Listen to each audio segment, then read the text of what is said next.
pause music.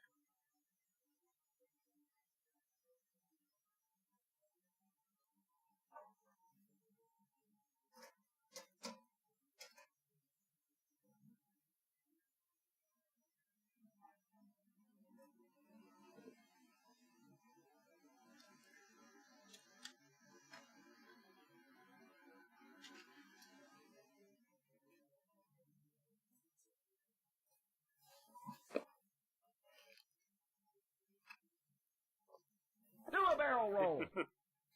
Yeah, no, not doing that.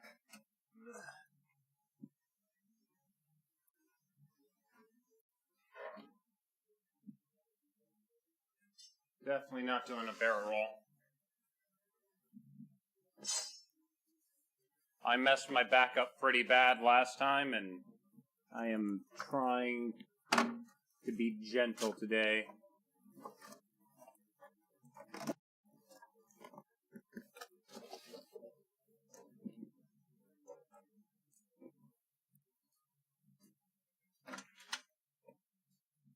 Yeah, right.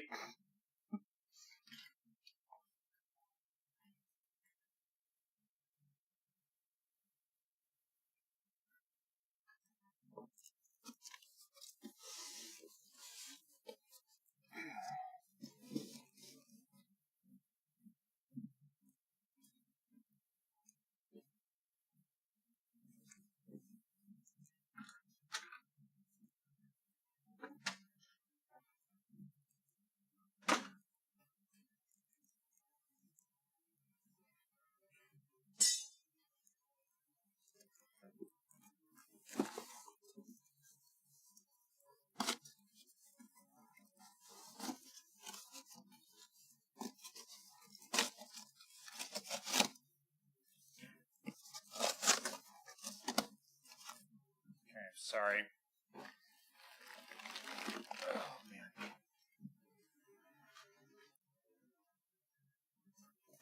So, I'm just putting a bunch of parts for the Miata into its trunk so I don't lose them.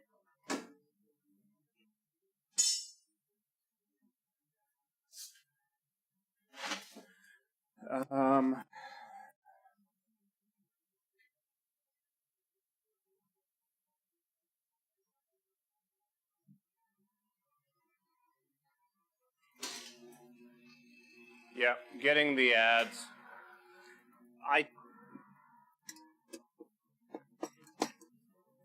When I go live, the ads immediately play a few minutes afterwards to just get them over and done with, so we're ad-free at least for the first 57 minutes of the stream.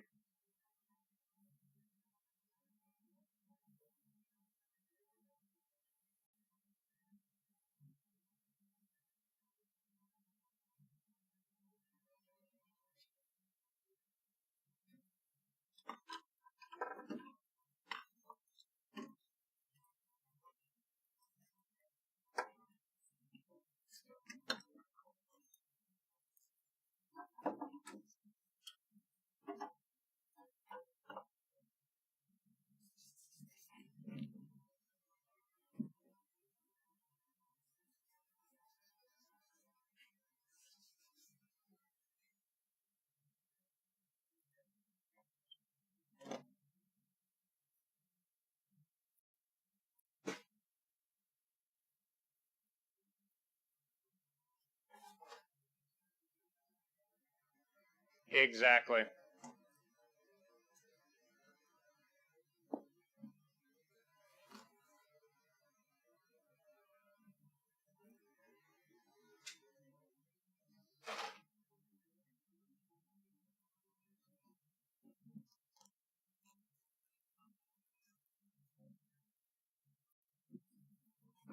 It is raining out here. I did not realize it was raining.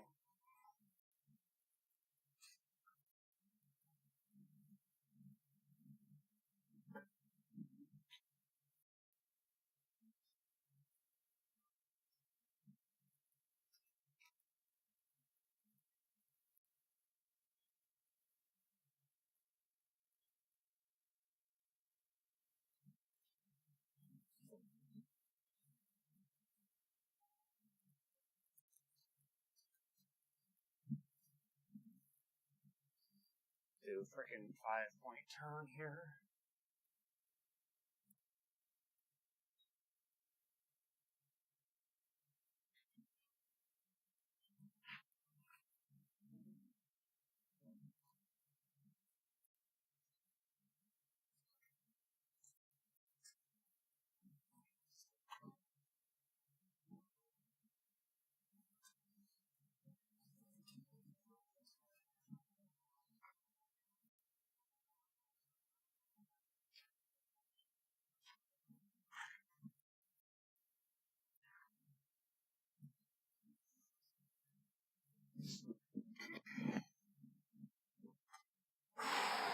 I'm trying to not stress my back.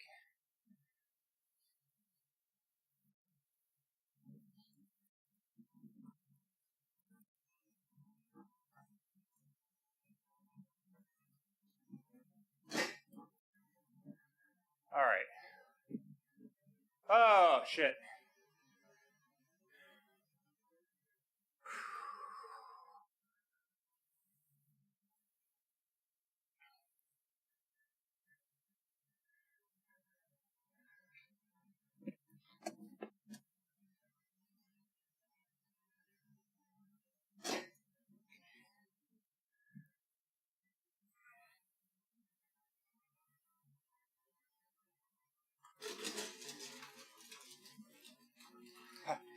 This thing is definitely not for sale. Hell no.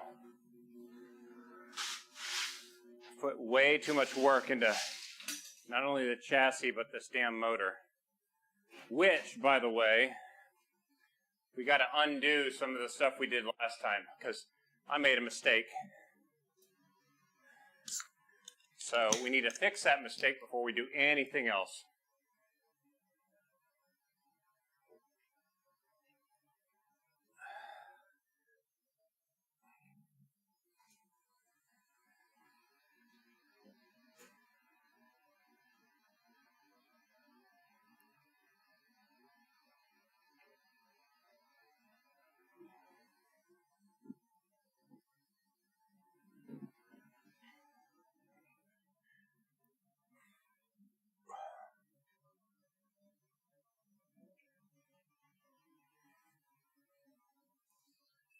Digital Ninja, good morning. How are you doing today?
This little wireless thing keeps falling off my belt, or the belt clip doesn't really hold that well.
to find a size 14 metric. This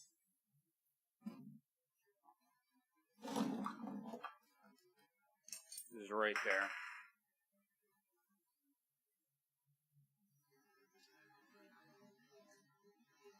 Camera 1.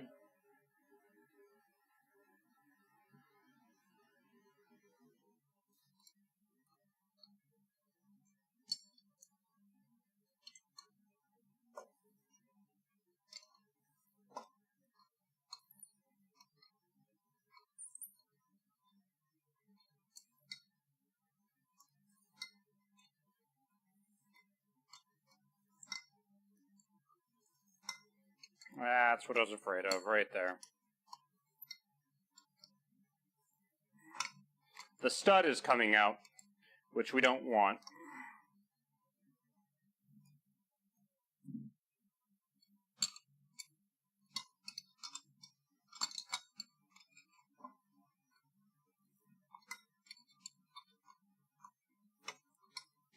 So we'll be trying to fix that stuff too.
See, those shouldn't be loose. That one shouldn't have come out.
See, I'm doing it again. I'm sitting there, I'm doing that weird leaning over. I should not be doing that.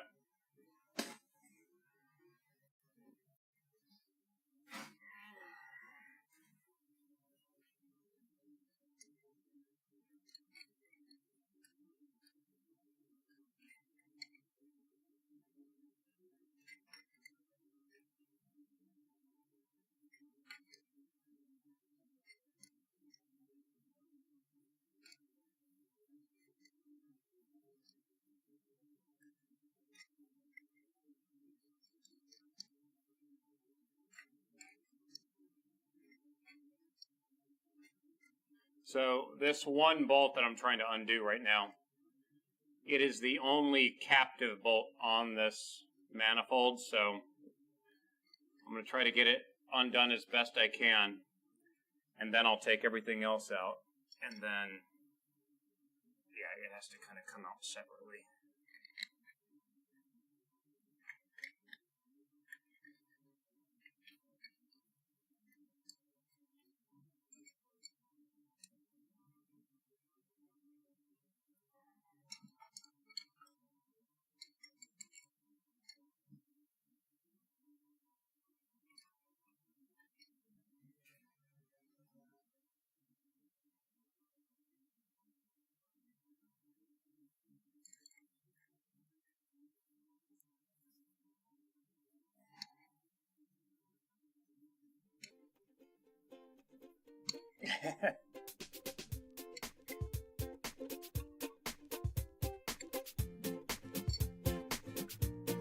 Love on the fishy. What's up, dude? How you doing this morning?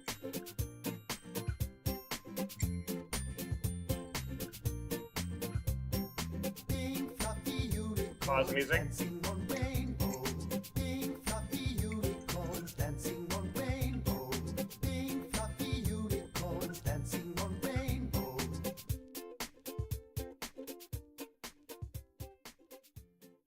Hope you're doing well today. Just got off work. Nice. On your ass. That's the way to do it. Pause music.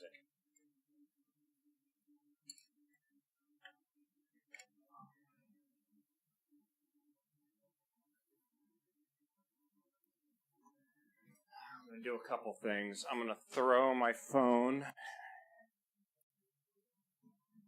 in the seat. Careful with the wrench. What do you mean?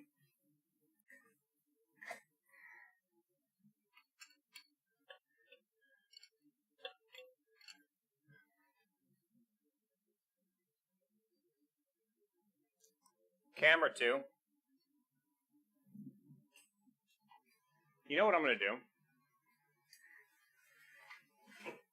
I'm sitting there like, this is not exactly the best position for this engine, because I can't read when it's like this. So what we're going to do instead, oh, be careful with that axe. Okay. We're going to spin the engine around. And we're going to go this way with the camera. Camera 1. There we go.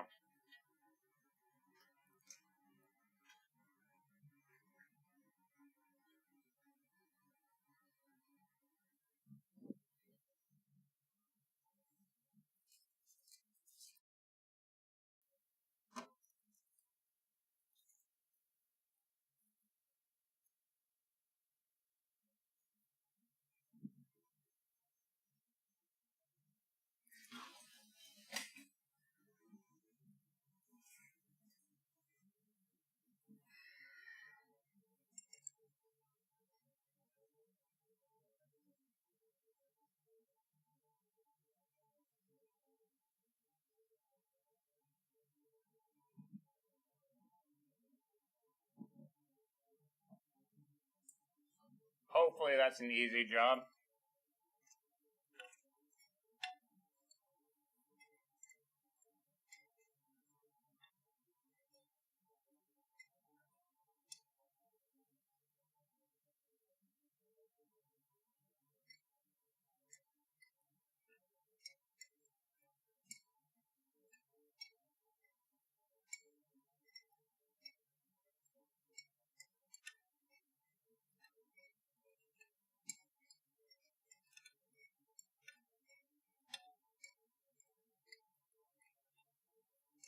Yeah, sawdust and stuff is supposed to be really good for, like, what is it? You said horse farms? Yeah.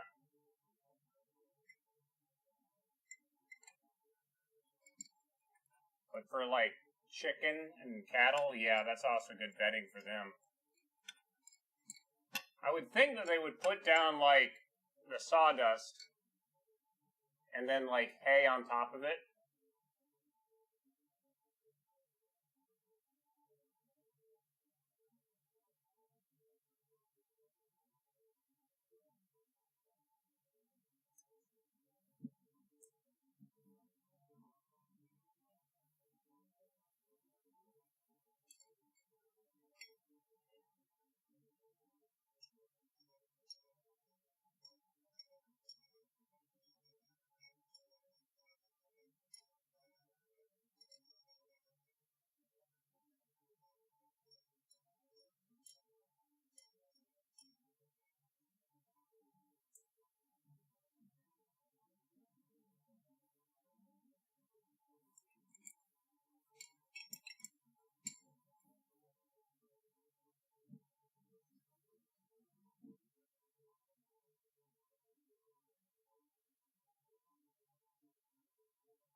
Come back here.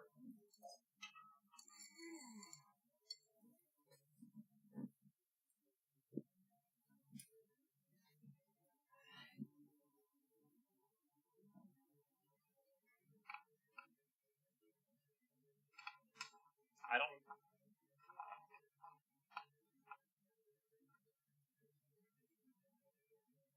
What song is this? It's supposed to be like a 90s playlist, but I don't recognize the song.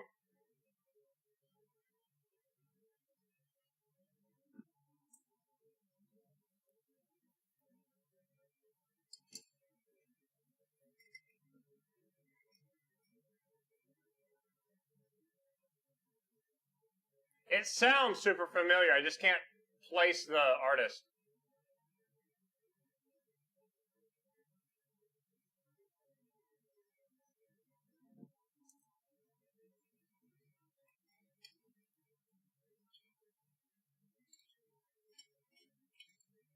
Noodle and pasta. It is when the program that gets the song works.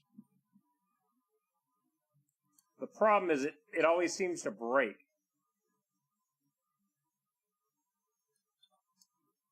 And that's the problem, right?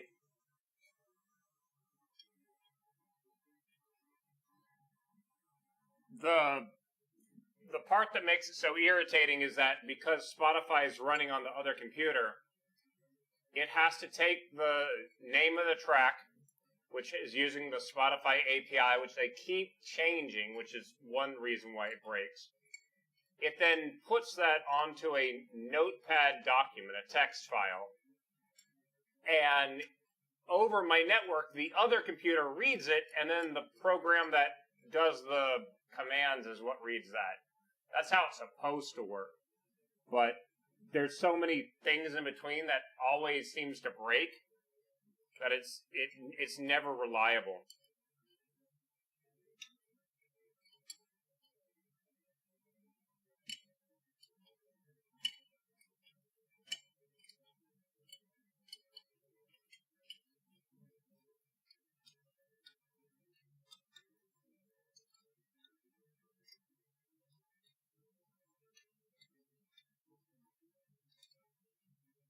Yeah, Malcolm has been super sick this last week.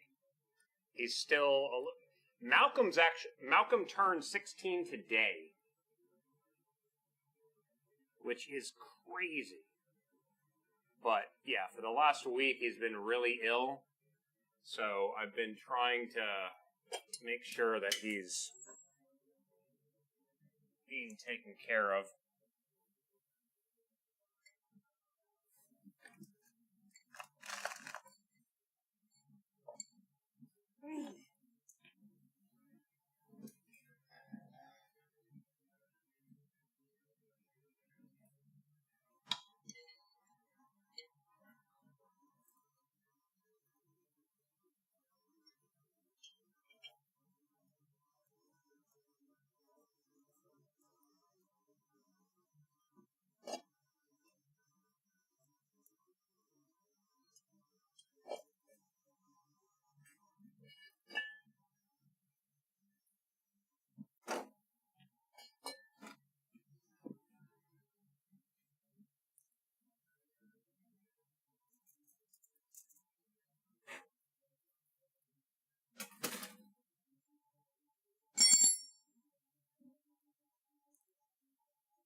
Yeah, like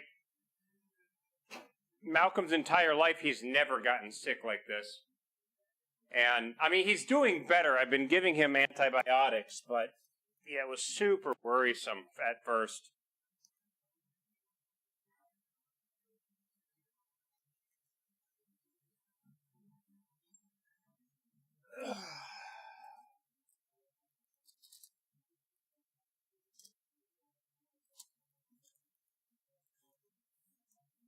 All right.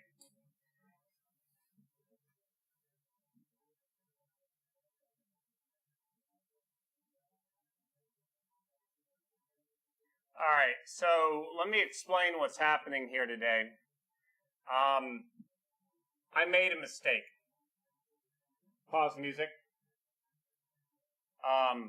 When I put the cylinder head on, I wasn't thinking straight, and I put the cylinder head on, started tightening everything down, we put the timing belt on it, all that kind of stuff.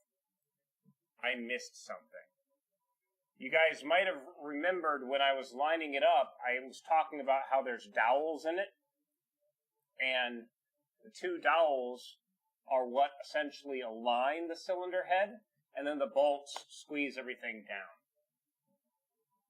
I only had one dowel in it, so it was pivoting on the back, and the front was just lining up simply because I tightened the bolts down, and that was it. I don't have a dowel in the front, and it dawned on me, oh shit, you kind of need that.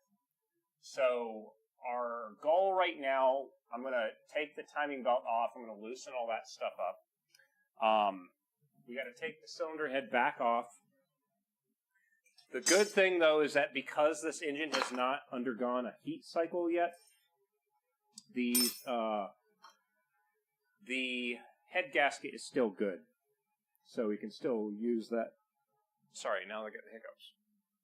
So, kind of an annoying thing, but I need to fix this. And then once I fix this issue that I tried rushing, we'll put it back on, retorque everything, and then retime, and then go from there. So that's essentially what we're working on right now. So, yeah. I gotta get all these things back off, which means the water pump pulley off out of the way, which I never tighten those down, which, ooh, you know what? So, one other thing, camera 2, you might have noticed I put a bunch of blue tape on my windshield. That is exactly for what I'm about to do. So that blue tape is right in the driver's field of view.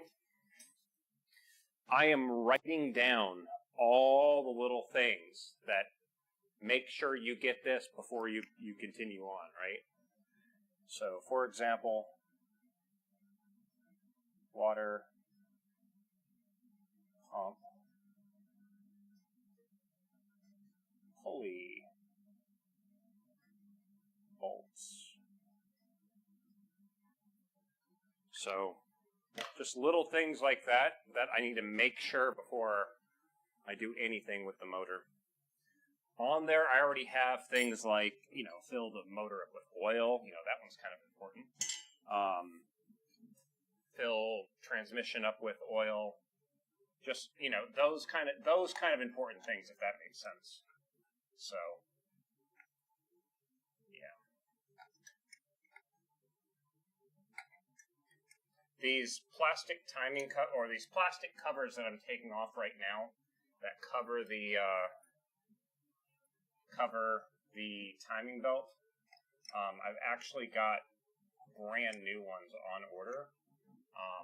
So what's going to happen is that when I get the engine in the car, I am going to run it with the one bottom timing belt cover on, simply because that's the cover that actually has the timing marks on it to be able to time the vehicle, to set the vehicle's timing. The rest of the timing belt is uncovered right now until I get those other bolts in, which the good thing is that those bolts can be put in with the engine in the vehicle relatively easy. So I think it requires the water pump pulley to come off to get some of the stuff, but most of them are really easy to get to. But yeah, I made a mistake in trying to rush and put the engine together as quick as possible, and it's one of those stupid things. I made a mistake, now I'm having to pay for it. I'm having to undo things. So let's get this off. Just like that. There we go. Alright, cool. Now, let's get this moved over here, please. Get this camera so you guys can see what I'm doing.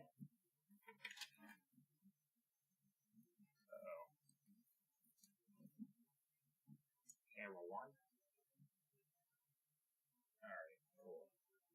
So, let's pull the valve cover off.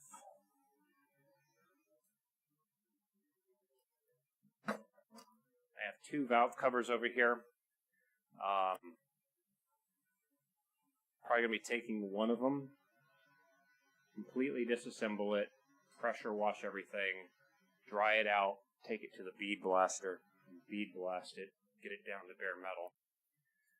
Real quick, guys, I'm going to go wash my hands. I'll be right back.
Let's see, where did I put my gloves? And Dittrich, what's up, dude? How you doing today?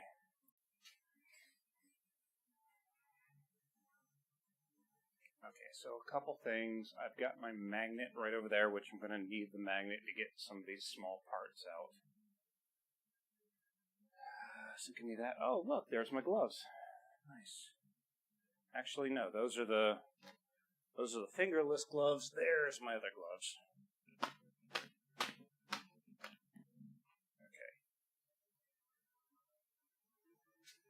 Yeah, we're actually having to take a few steps backwards today. I made a mistake. So the cylinder head has to come back off, and I've got to fix a thing. So we're going backwards, sadly. Which means these, I believe, are 14s, which I believe is that.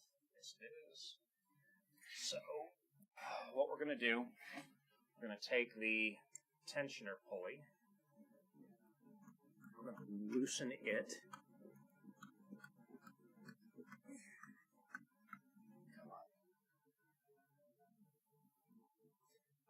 Dittrich, the back issue that I had, it was super weird, man. Hold on. Let me first get this thing loosened up so I can concentrate on whatever the hell I'm going to talk about. Okay, so there's that. Alright, that is going to go all the way over and retighten down. So it does not move. So that is now as loose as it gets. Okay, there we go. So there, it's now loose. We're going to take the timing belt and we're just going to completely, So this engine is a non-interference engine. So the timing belt being off, you're not going to crash the fretters. Oh, dude. Wrench. I've got a story about wrench, dude. The wrench game is awesome. Okay, let me just start off with that, okay? However, my only problem with wrench is I literally, okay, so I had built camera 2. I had played the wrench demo a while back, and it was awesome. You build the motor, but that's it. It's just building the motor.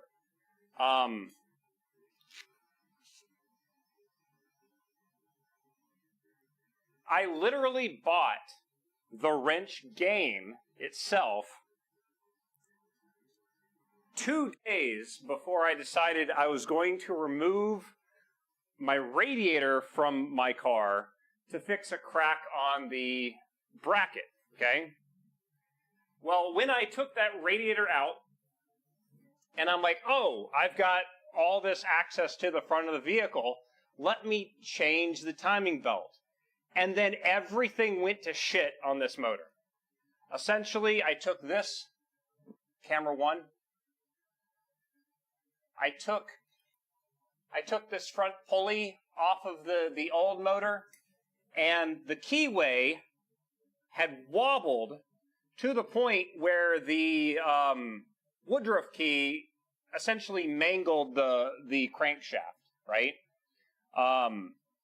It was bad. It was nasty. It was a mess. And that's when I decided, okay, whatever. I'm going to pull this entire engine and transmission out. And in my mind, I'm like, okay, this crankshaft is bad, but I have another engine block that has a bad piston, but it has a completely perfect crankshaft. And my plan was to take the 2 motors, flip them both upside down, undo one, undo the other, one crankshaft out, throw it away, good crankshaft, drop it into it, tighten everything back up, and put it back in the car. Well, as I had it out of the vehicle, things just started snowballing, and now I've got essentially a bulletproof bottom end. I've got oversized low compression pistons. I've got rods that are good up to like 750 foot-pounds of torque. Like, the bottom end is now bulletproof. But now I'm having to undo a mistake I made because I forgot one of the dowels in the cylinder head. So that is why I am now attempting to take the timing belt off, which I'm trying to figure out why. There it goes. Okay. We're a little bit tensioned up there. But yeah, that's essentially what's happening, is I'm having to undo a mistake I made. So, yeah. Alright, in fact, where is that flying Miata piece? I still have that somewhere. Don't I? I would think I do.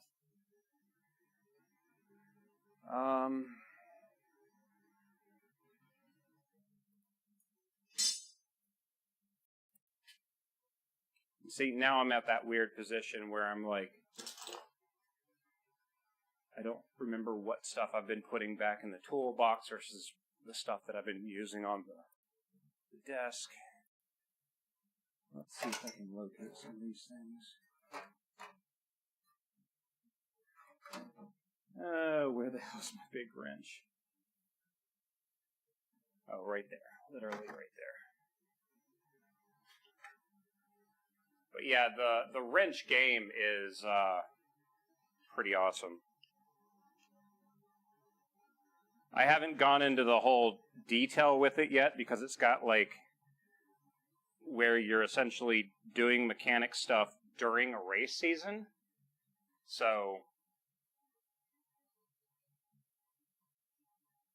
they're working electrics currently. Nice. Yeah, I haven't I bought it like 2 years ago and I never got to play it because I was so busy with the real car. So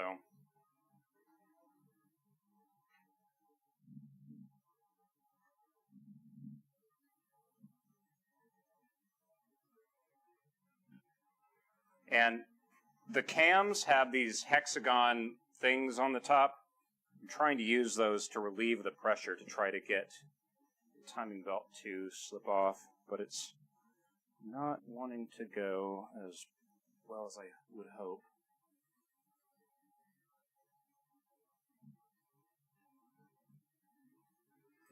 Okay,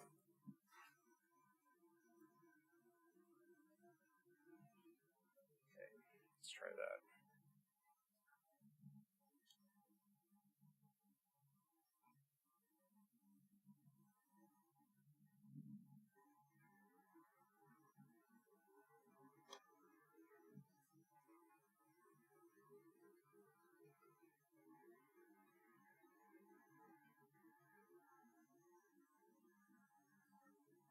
Yeah, that's the main reason why I haven't really played the game, is because I can either play a game where you simulate putting stuff together, or I can actually go out into the garage and actually do it. And right now, I'm in that phase of, I'm just going to go out into the garage and actually do it.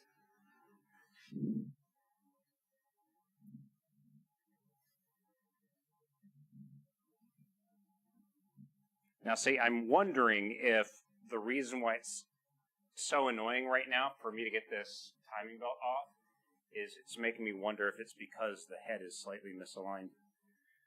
Which would make sense. Usually the timing belt's a lot easier to get off, so that's what I'm thinking it is.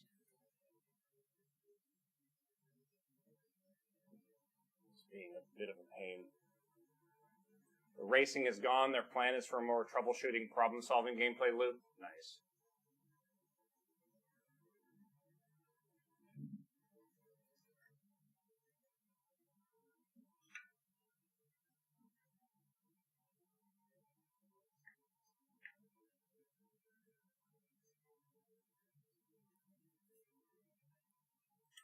One of these, please, slip off.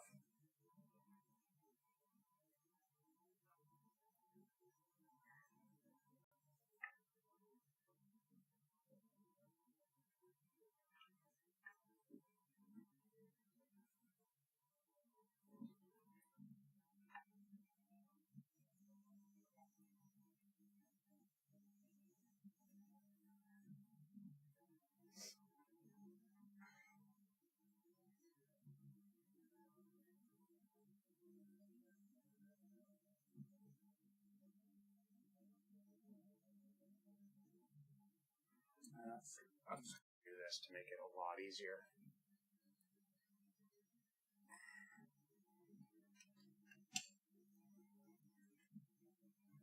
I'm going to try to just completely remove the idler. And this should hopefully really give me a lot of slack.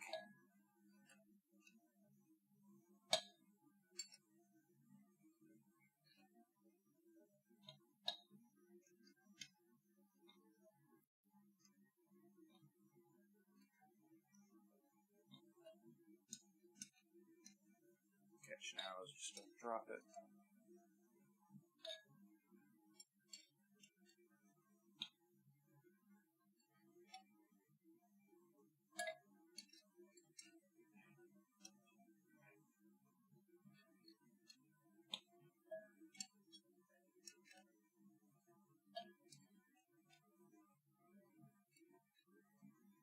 See, I'm doing it again.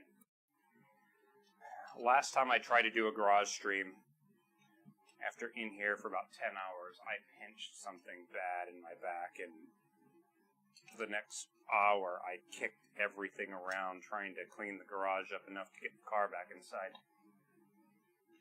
I need to try to keep my back straight.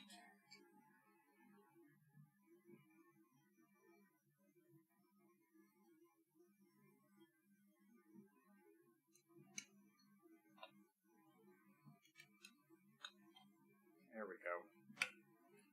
There goes all the spring force. Alright. Try that again. These bolts that I have all the stuff going through, we will be running a tap through those and cleaning them out later before we put it back on. Okay, so the timing belt's just there.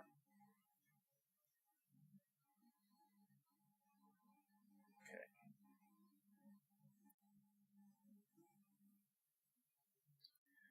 All right. I think those were 14. Let me also get... I probably should have done this before.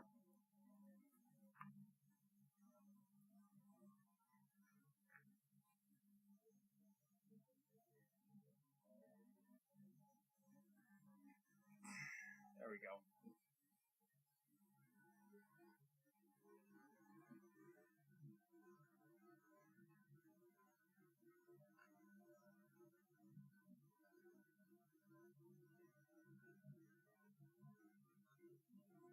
You know what, Dietrich? I think I actually have that in my closet. I'm going to go grab that. I think there was cat hair all over it because I think a certain cat was sleeping on it. But now that you even mentioned that, let me go check.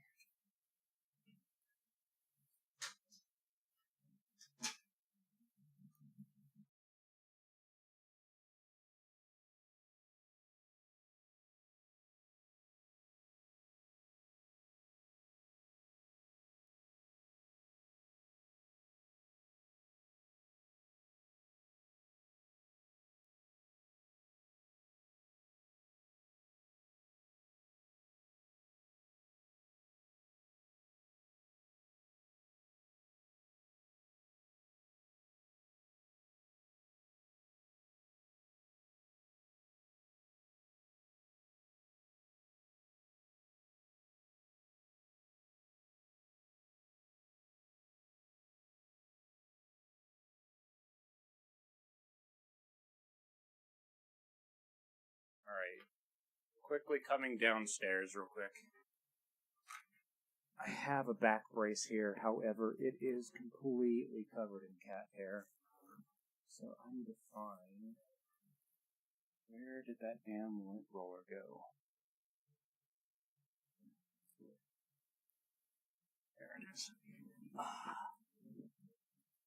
So, let me see if I can take care of this real quick. Maybe. Actually, be out in the garage and have some support for my back, maybe. I have to figure out some way to get it to go around the,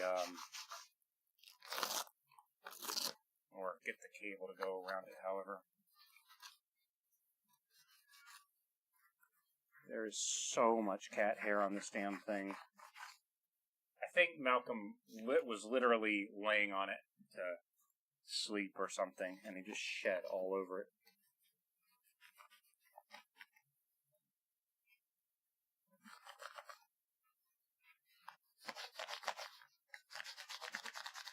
Because one part of it is literally Velcro. All the cat hair stuck to it. Pause music.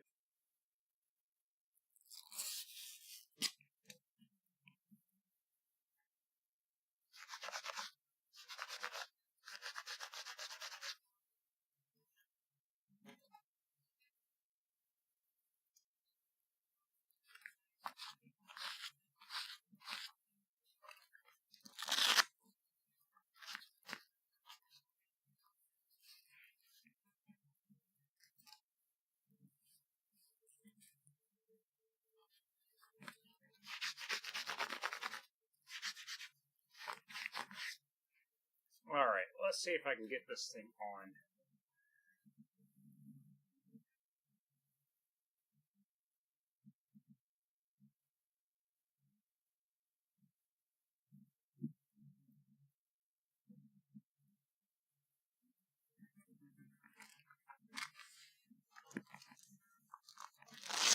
How does this thing go on?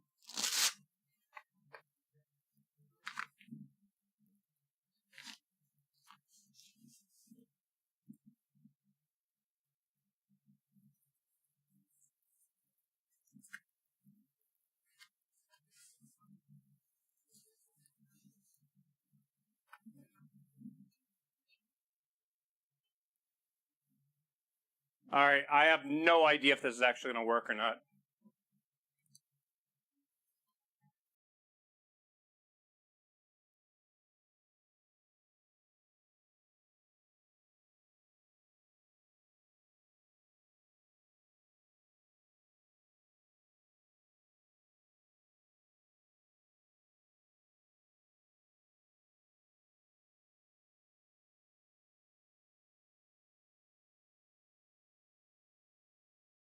I have no idea if this is actually going to reinforce my waist or not. I have no idea. Yeah, we didn't have thunder last night. We did have a bunch of rain, however. Ugh.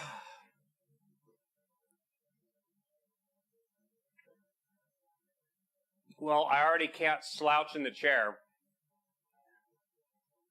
So I guess that's okay.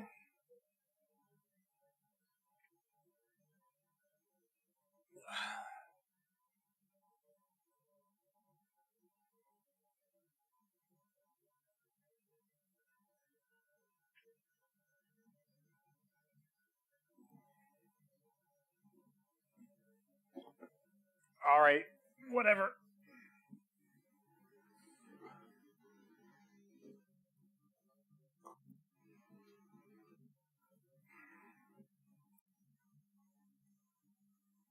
Yeah, I think that's a 14. So, let's see here. So this is going to require the breaker bar. And this, I actually do have the box with the sockets, which are right there. And then I've got my good torque wrench to put it back on over there. We do need to put them back in the assembly lube, though. Yeah. It's got some kind of like pad thing on the back, too.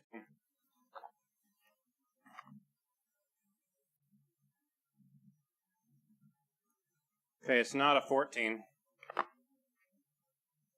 12? Nope. 13. Yep, it's a 13. Alright, so these, they do have to come out from the outside going in, however.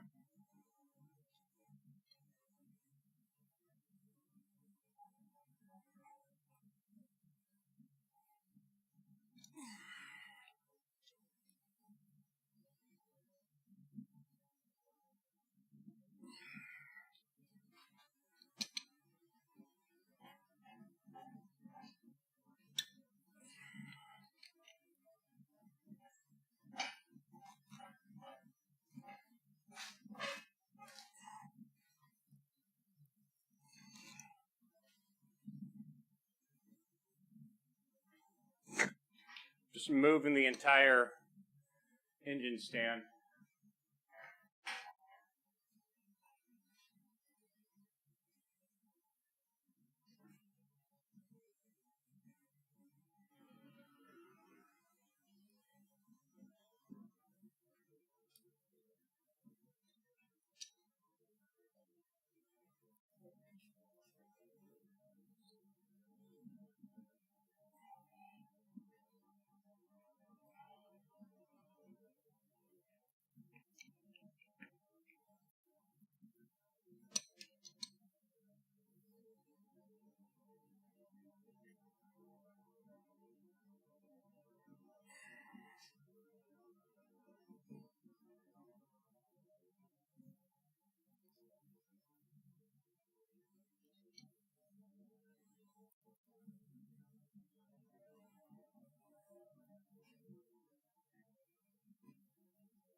All right, pin her loose.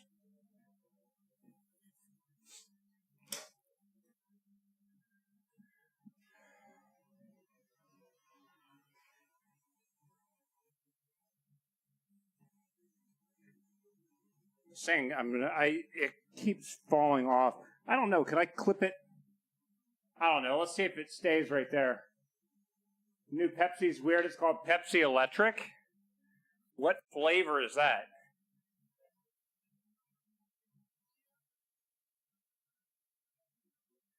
I'm trying to think. Electric.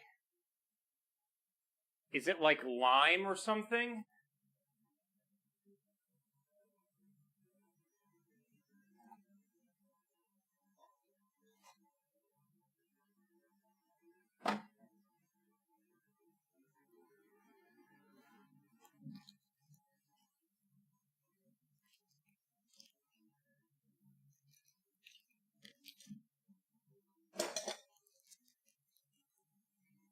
Blue color and a lime taste.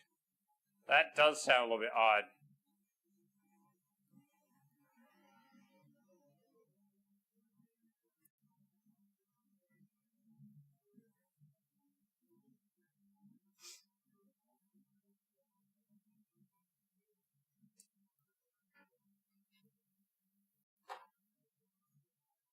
I thought I brought in a box of those blue rubber gloves, and I'm not seeing them anywhere.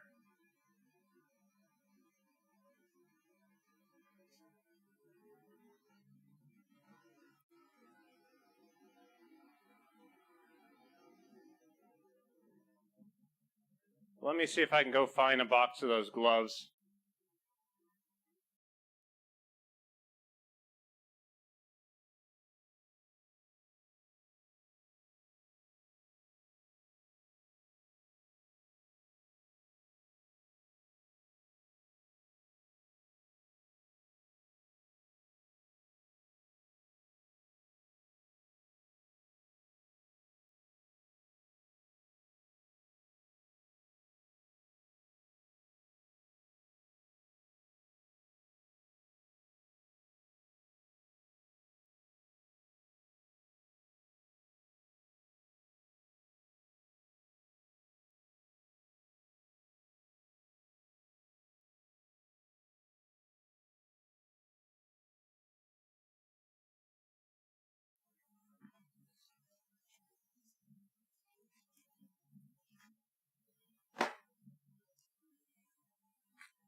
Some of the studs are coming unscrewed too, so we can fix that as well. You got to remember, these studs go in finger tight, so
Yeah, that bot is just so goofy sometimes.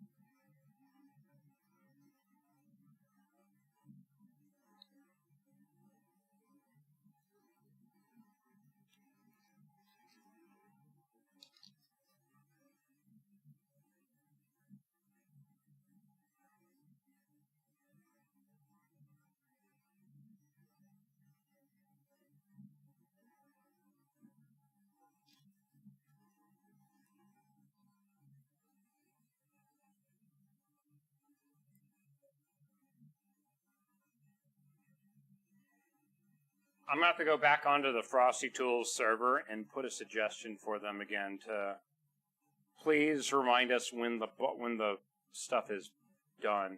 I don't remember if it did that or not.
Okay, so these 10 washers that are in here are in such weird positions that I can't get them out. So what I'm going to do is I'm just going to lift the cylinder head as it stands. There we go.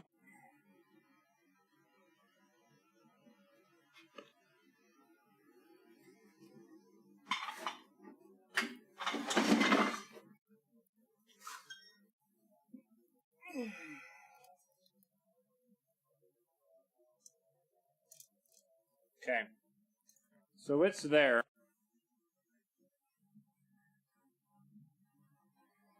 And then we will get my damn dowels into position properly before I go on to this next part. And then, yeah. And I got debris now in here too, so I got to clean that back out. Where did I put my paper towels? They're in the seat.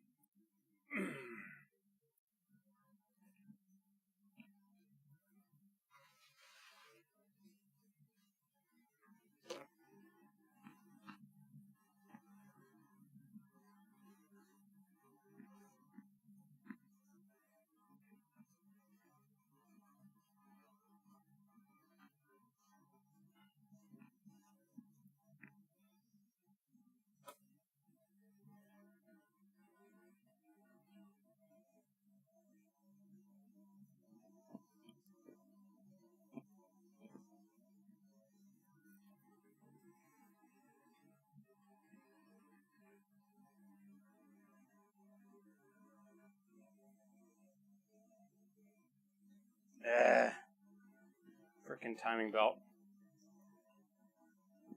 So it keeps the engine running good, but it also gets in the way at this point.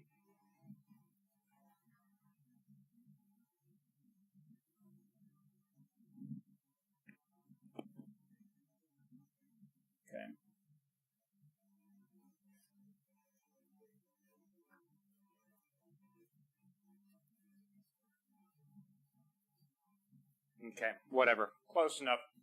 All right, so for this, we got to try to get these in finger tight. Again, see how loose that one was? Holy shit.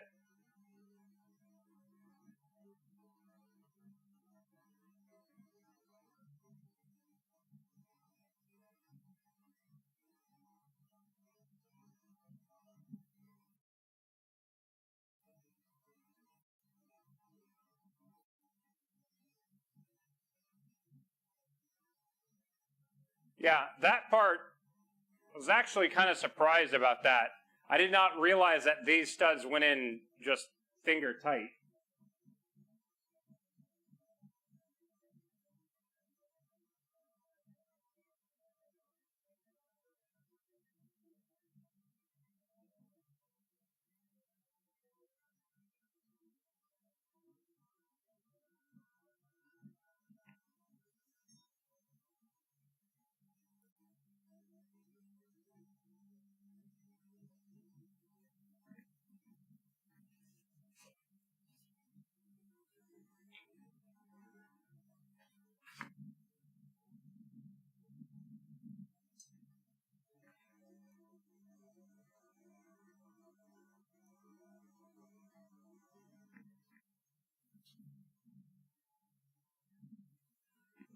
I just realized that those front two are like a half inch higher than every one in the back.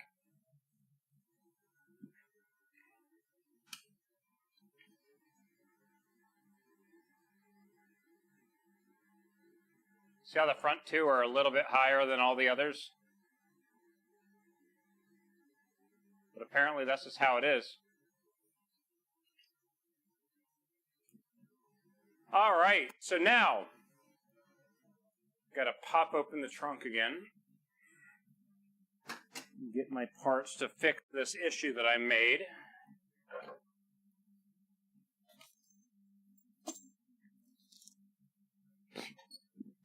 So everything that we just did was because I forgot that. That's it. That's the entire reason why we're pulling this engine apart again, is because I forgot two of these.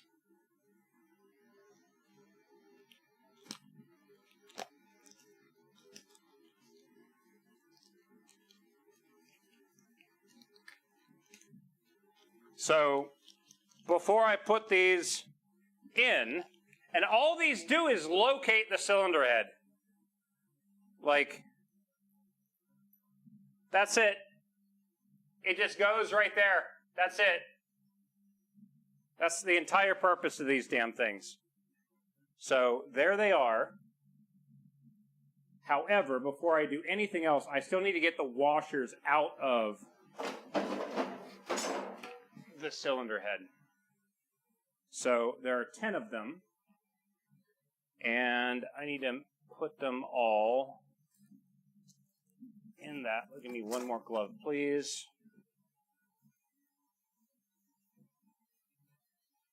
So I set the cylinder head down sideways on the intake side, so it's kind of tipped at a 90-degree angle. So let me try to get them. Try to get all these washers out here.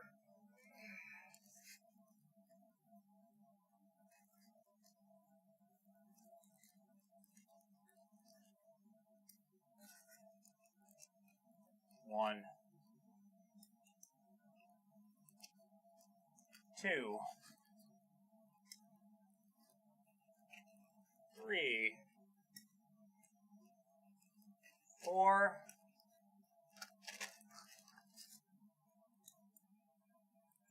5, 6.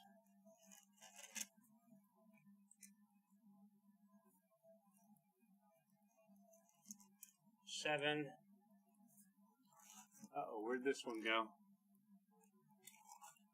8, 9, and I'm missing a washer.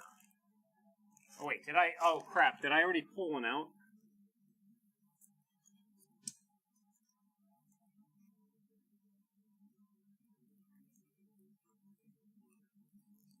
Oh, shit. Now I've got to count them again. Damn it.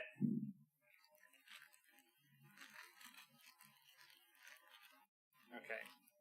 Close this top here, and I've now got to count them while in the bag, which is a mess because they're covered in shit. 3, 5, 6, 7, 8. Cookie! Oh, I can't even count them here.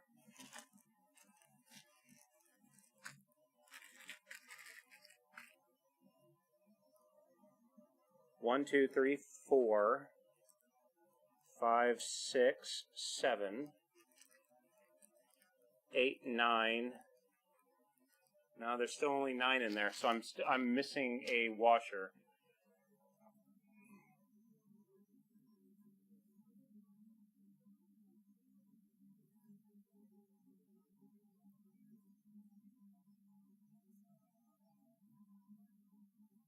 All right, so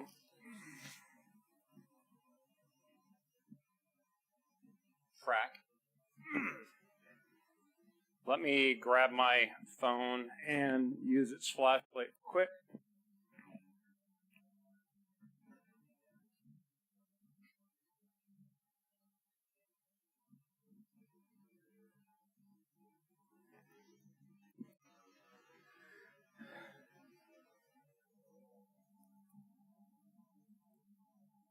Okay, I see it. That one, the magnet might not be able to get it. Nope, got it. Sweet.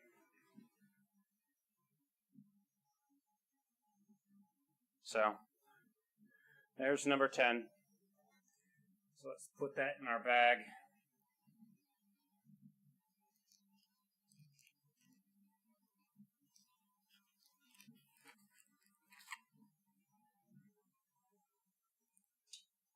That's our magnet right there.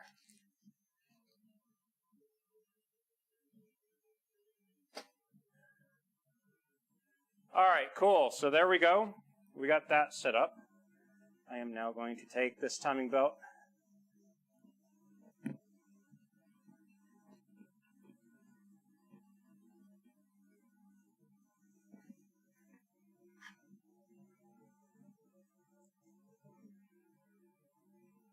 $21.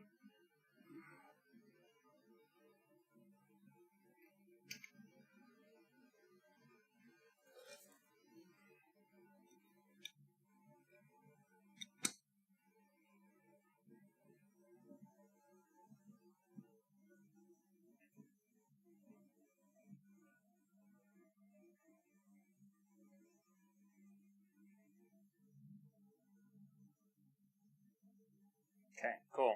So we are back to top dead center. Top dead center meaning cylinder 1 at the highest point.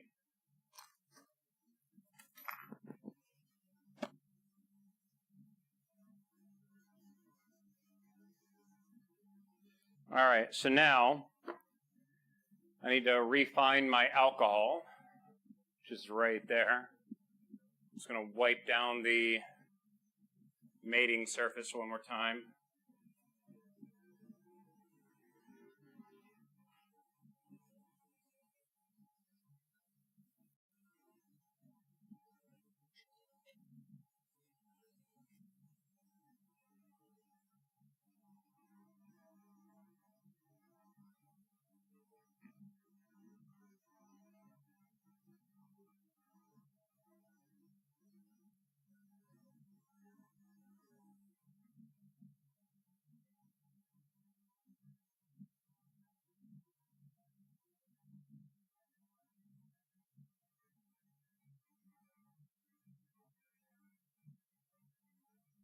Okay.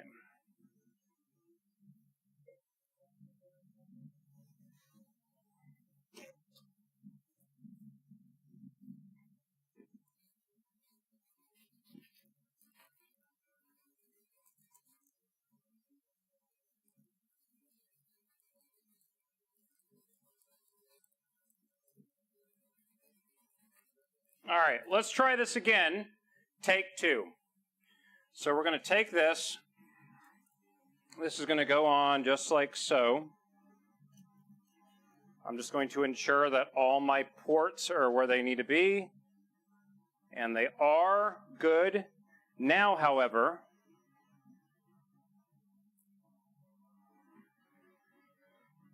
I need to figure out where the dowels go on the cylinder head, which is the annoying part.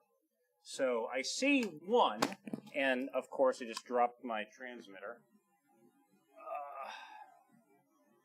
So my question is, what happened with the other dowel?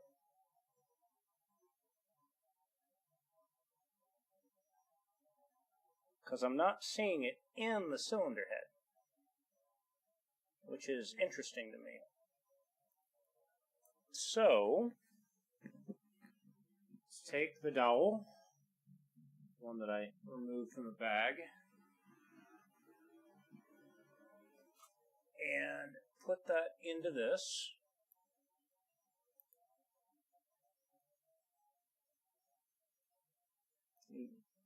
Actually, you know what? Oh, no. Before I do anything, let me make sure that I've got the dowels in the right spots. Yes, in the back, in the front. Okay, yeah, they're both on the same side. Okay. So that goes right there.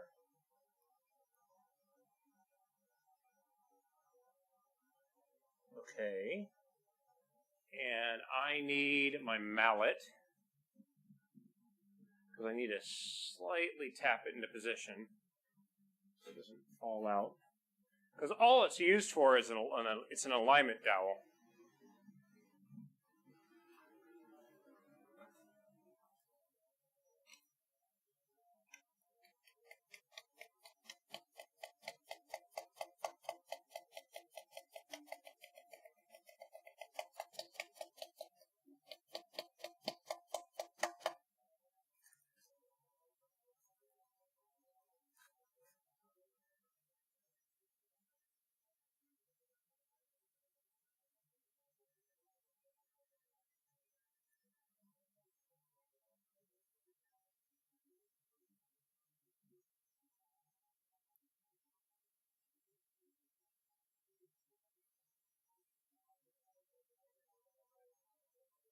Okay.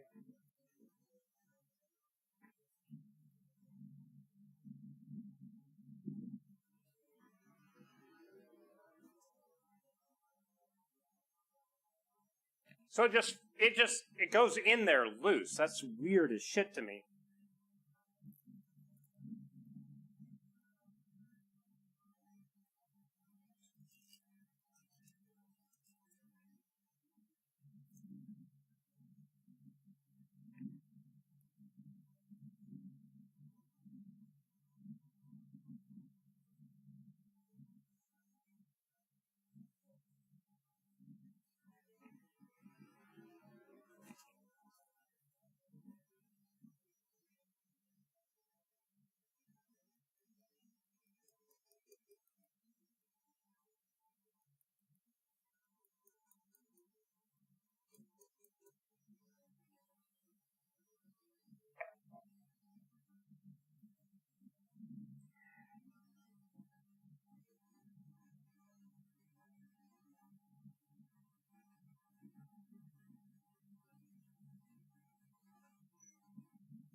Okay, so that's now in this.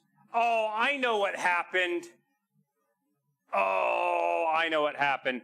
They don't go into the cylinder head. They're part of the block. They get put into the block. That's why it just fell through on this. Okay. That makes so much more sense. Okay. Haven't heard this song? Yeah, you get some good sound. Yeah, you get some good songs on these playlists. All right, let's try that again. So now this goes here. Oh, I should probably finish hand tightening the studs, right?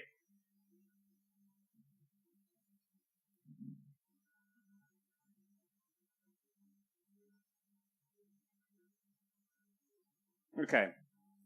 So hand tight. Okay. Put this back on. Okay, now that locates the head gasket right there. What I'm going to do here is actually, remove it one more time. I'm going to put all brand new stuff in this. I need to pull the one out of the cylinder head now, because that shouldn't be there. Do I have a set of... No, I have a pair of pliers. Let's see if I can get this out without damaging shit.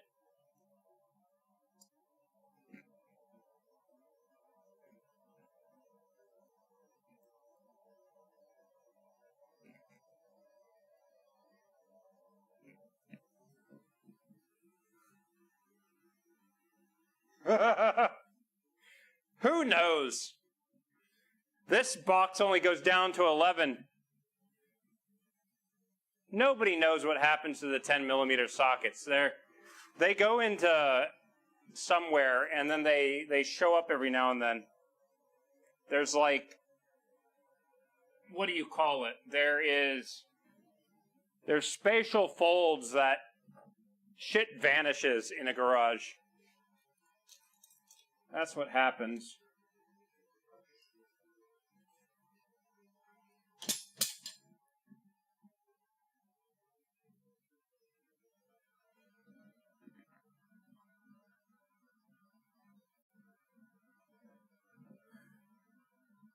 There's gremlins, there's pixies.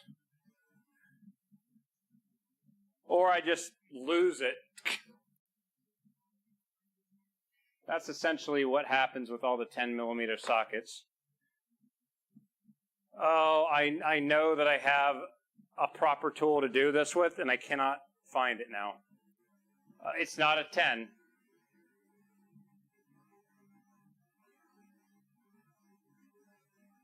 I think it's right there. Yes.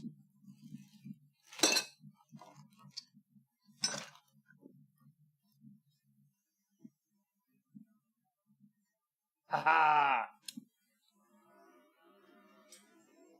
All right, let's see if we can do this.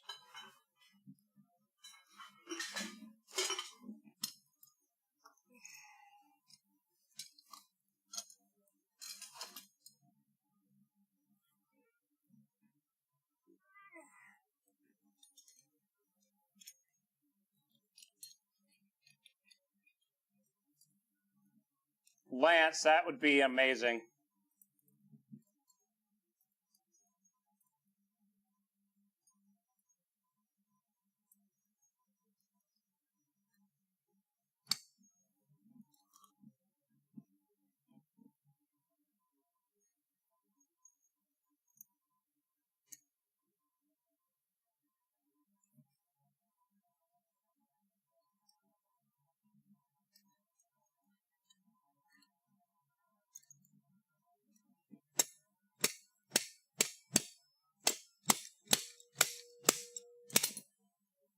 Damn it, this is not going to do what I thought it was going to.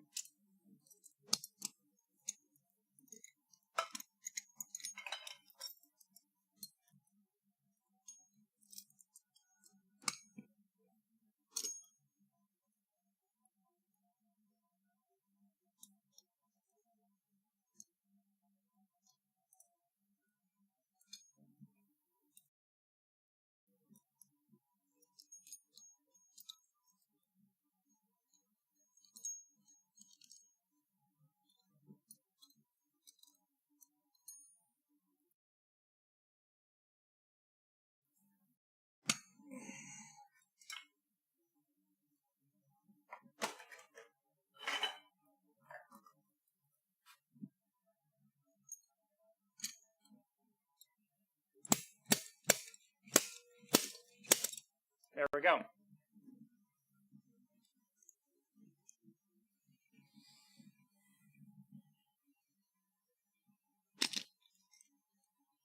All right. There's the old one. That one's trash because I absolutely mangled it getting it out. However, I don't care about it anymore because I got a brand new one. All right, let's remove this one. So again, all these things they're called alignment dowels. That's their only purpose. They just locate that point, and that is it.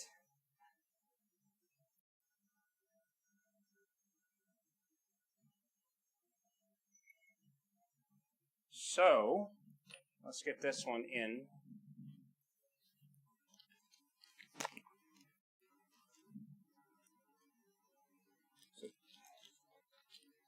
How's the Mazda? The RX-7 is running absolutely fine. And the Miata, we're here right now.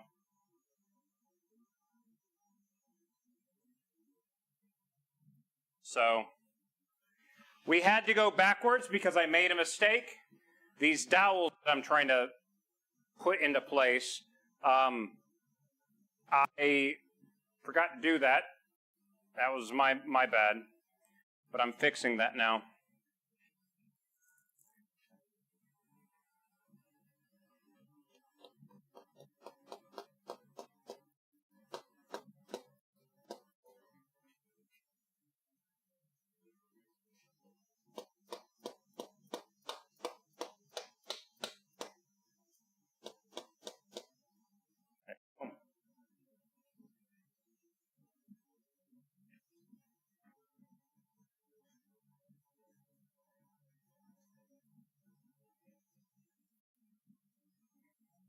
All right, let's get this stud back into position. Yeah, because I didn't have the front dowel, I put the cylinder head on and it pivoted around the back and the front was kind of free floating. And I didn't think about it until a few days after I had done it. And then I was like, oh shit, I need a dowel in the front too. So we just took the cylinder head off. We now have a dowel in there. Now we're going to put it back on, and then we should be good to continue on. So we just do a final check. Just make sure all these are finger tight. That dowel's in now.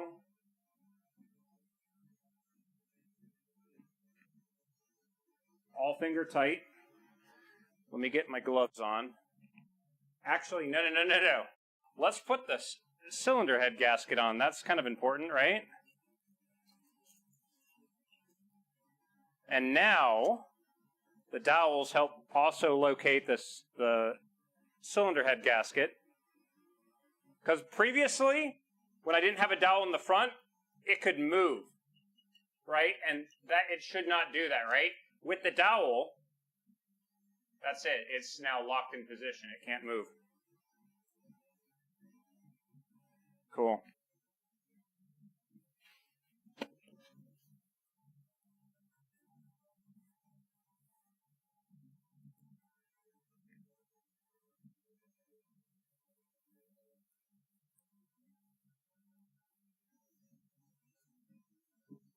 Where did I put my gloves?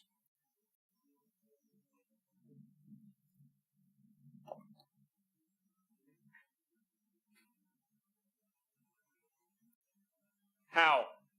How do I keep losing these damn things?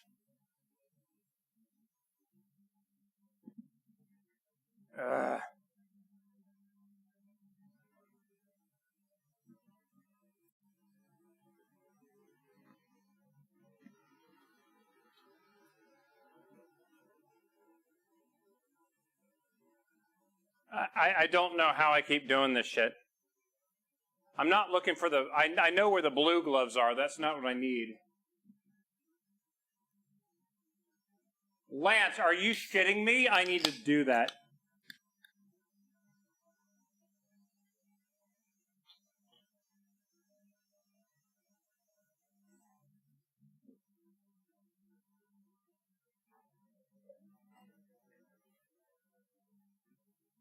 Oh, they're literally right there.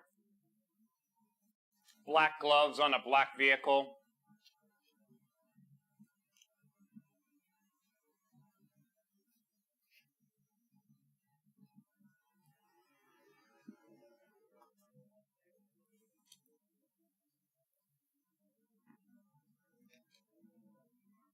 All right, let's do this.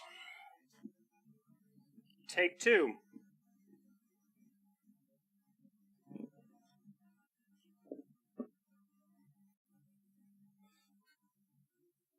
All right, now, that side is now lifted up in the air because it's not aligned on the dowel yet. And now, I wiggle it back and forth. There it goes. And look at that, so much better. So, it on the dowel and it just sets straight down. Cool. Cool, cool, cool. Awesome. So there's that. Now I gotta put the bolts and the washers on everything again, which means I gotta re-lube everything with assembly lube, because the way that these get torqued down, it's a very specific amount of torque, and the assembly lube itself has a measured amount of slip. Like, think about that, right? You have a measured amount of slip. That's crazy. All right, so that means that, don't tell me I've just lost those now too, shit. No, they're right there, okay. So I've got all the bolts and nuts in here. I'm now going to add a shitload of that assembly lube to make sure that that is really coated well. If I can remember where I put it.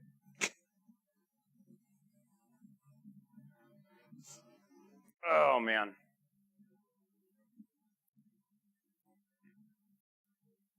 Where did I put that assembly lube? Right there.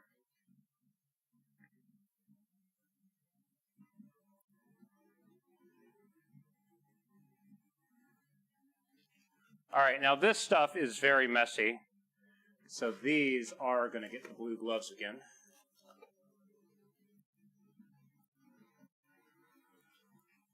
This stuff is a mess.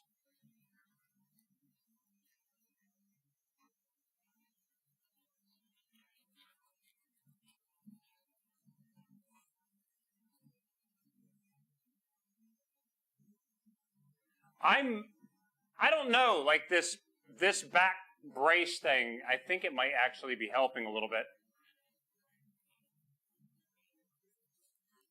And Lance, appreciate that, dude. Thank you.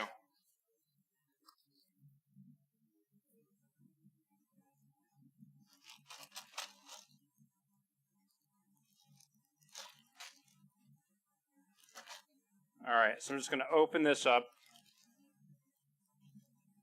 and just put a big gob of this shit in there.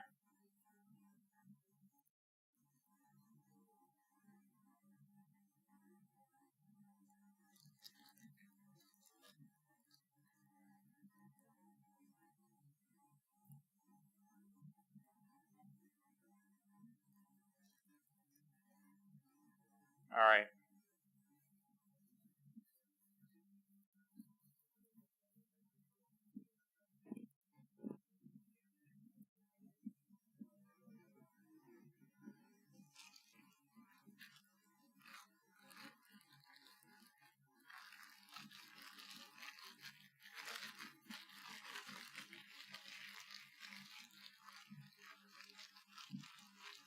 Essentially, I'm just making sure that everything has a nice coating of this assembly lube on it.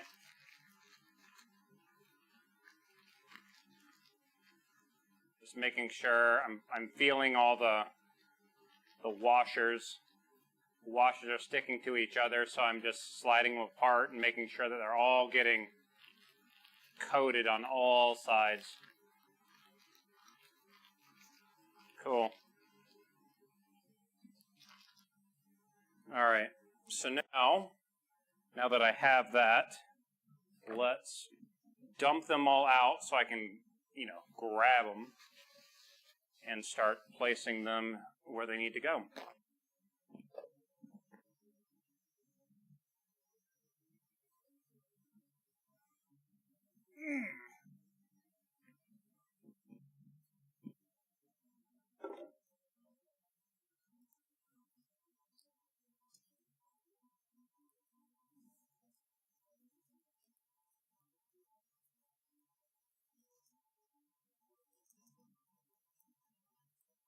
So now I'm essentially doing a part check as well, making sure I have 10 nuts and 10 washers.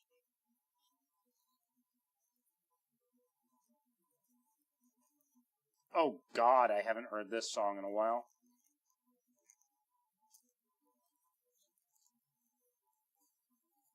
Okay, bag is empty. 1, 2, 3, 4.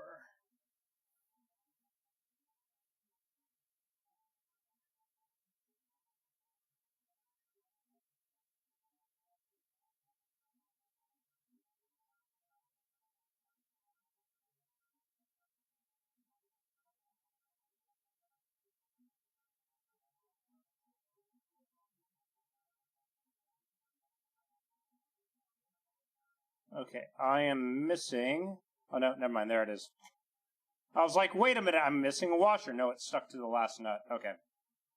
All right, so we're going to put the washers first.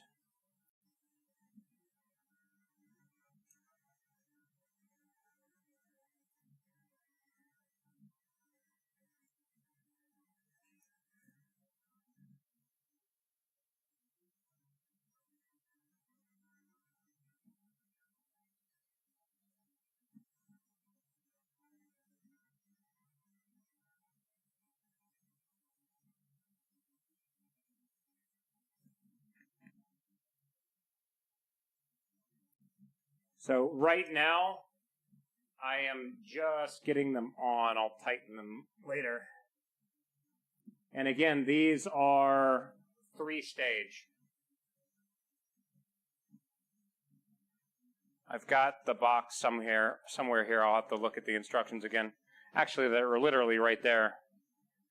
So I've got the instructions here at my feet as well. Redo that.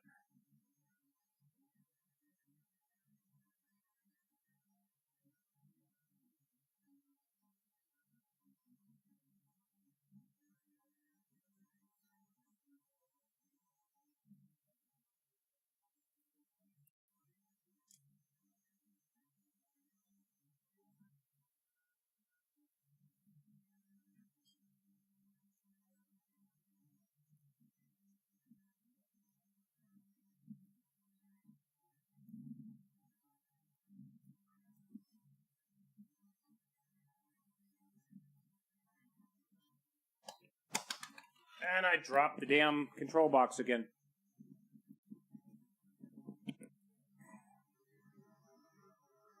Okay, well, hopefully it stays in my pocket now.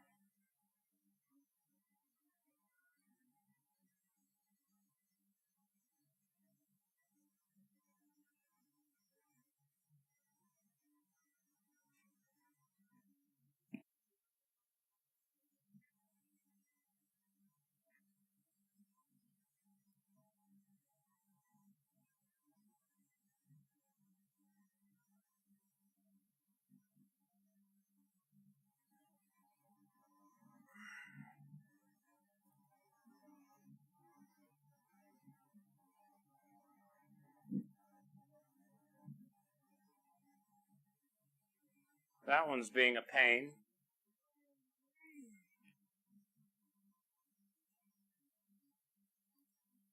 Some of these you have to kind of put in at weird angles for it to fall into place. Oh, fuck. I just dropped that one. Let's get that out, please.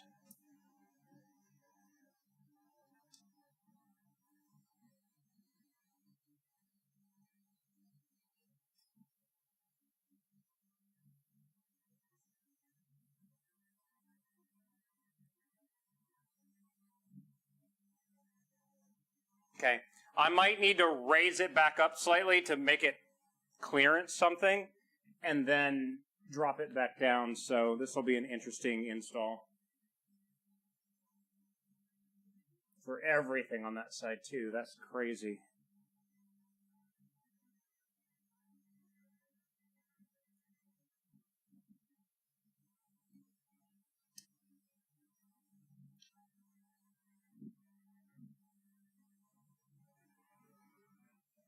Okay. Let's see if I can get this. Take this, lift slightly.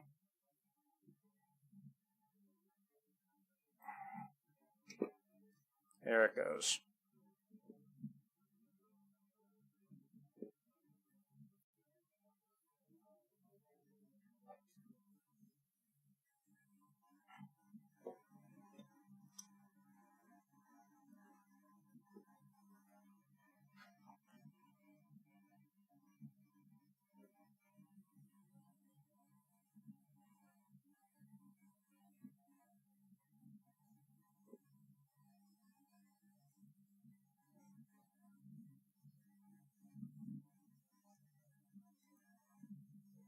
Okay. All right. All the washers are now in position. So now, realign my dowels, because that moved a little bit. There it goes. Okay, cool. Had to get the dowels to go back in. Now, the nuts. I'm trying to get like a couple threads to engage. A lot of the goop on it keeps it in place until I can actually get the, the actual socket on it.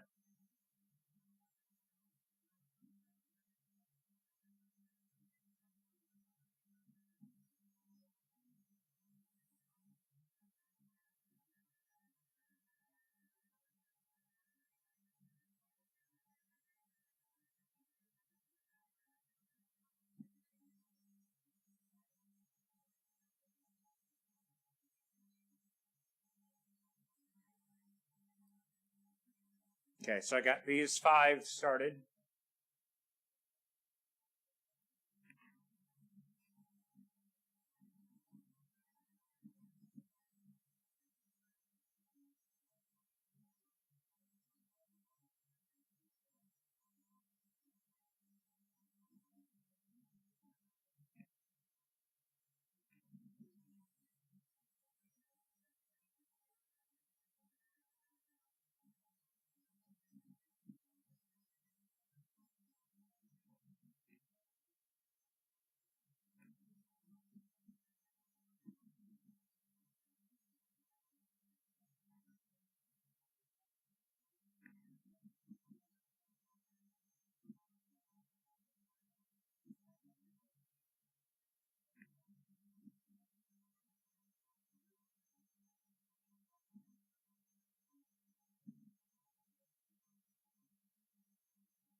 All right, all 10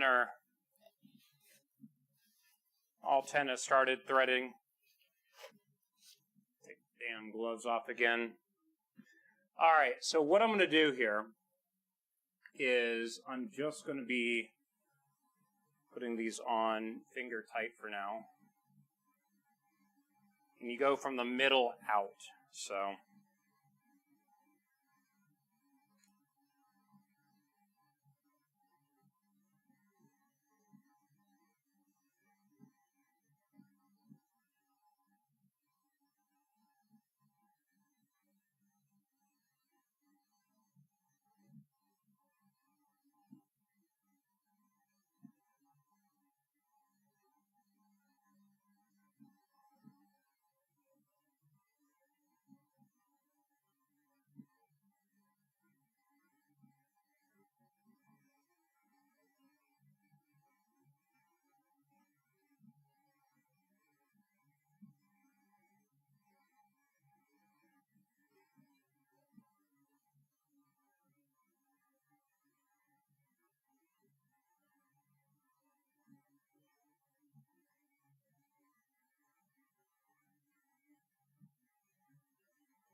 Okay. Alright, so yeah. It was just on the ground. I put everything on it. I need to go and grab another roll of paper towels because I am completely out.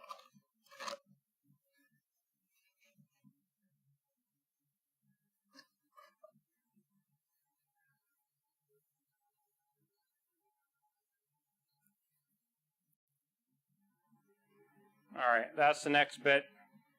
I'm going to set that right there so I don't forget it. Knowing me, I will forget that I put it there. Then I'll be searching it for the next half hour. Be right back, guys.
All right. So back to the instructions. So the installation method for head studs right here. So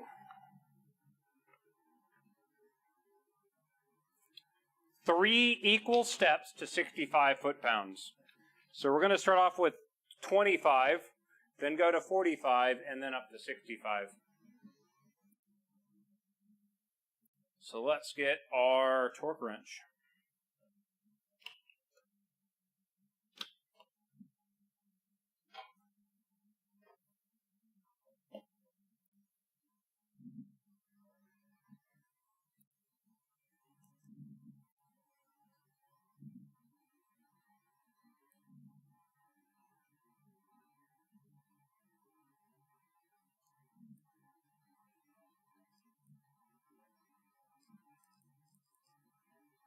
So with this, you set it to whatever you're going to, and then it will beep at you.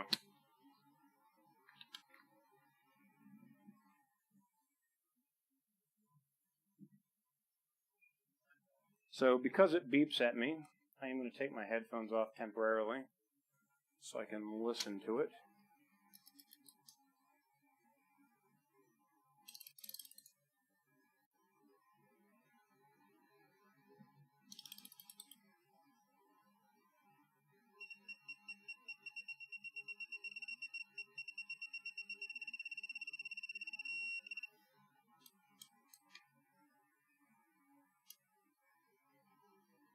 And it's kind of funny because you can hear it going, and then when it gets close, sometimes it slips because it's the assembly lube has a very specific amount of friction, and because of that,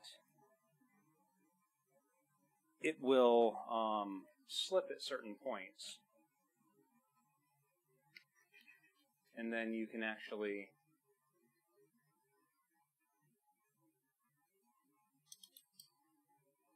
let's see here. Turn this on where you guys can see it. So you can see the numbers going up 16, 17, 18. Oh, the thing just shifted on me. Gotta hold it still. 19, 20. Starts to beep.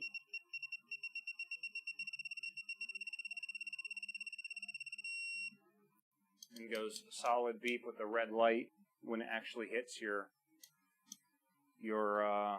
number you're going for. All right, so let me look back at this thing and look at the specific order that it is supposed to be. So, cylinder head, okay. 1, 2, 3, 4, 5, 6, 7, 8. So essentially clockwise, okay. So 1, 2, 3. Try to do this pushing away, which might end up being not the way to do it. But it allows you guys to see kind of what I'm looking for.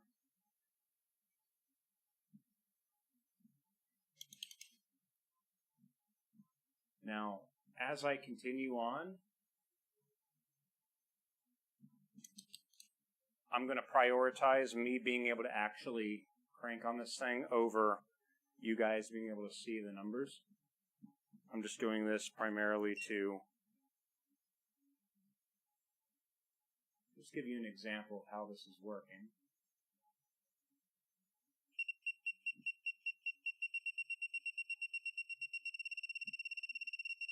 Oh, and see right there, it slipped.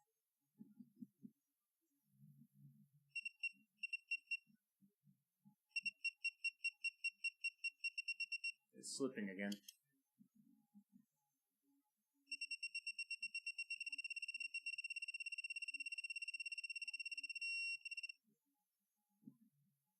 And remember, this is going all the way up to 65. So we have a ways to go. We just have to do it in 3 equal steps. This is just the easiest step. Of course, it's not helping that the stand is sliding around on the ground either.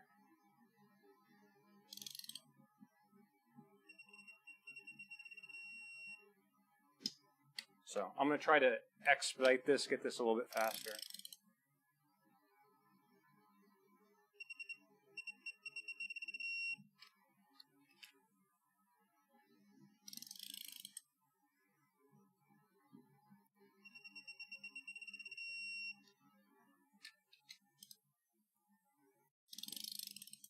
Now, as I go up to the higher values, it will slip a couple times as I go up there, but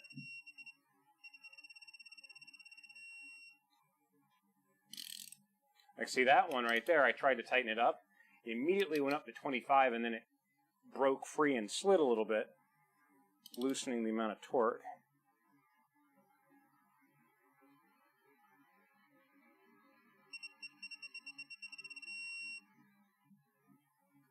Okay.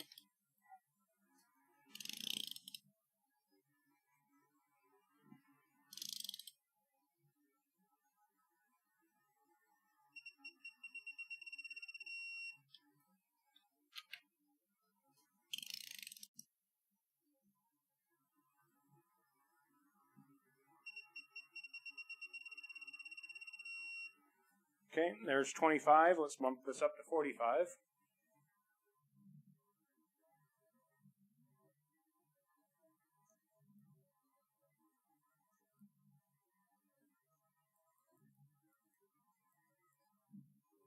Do it again.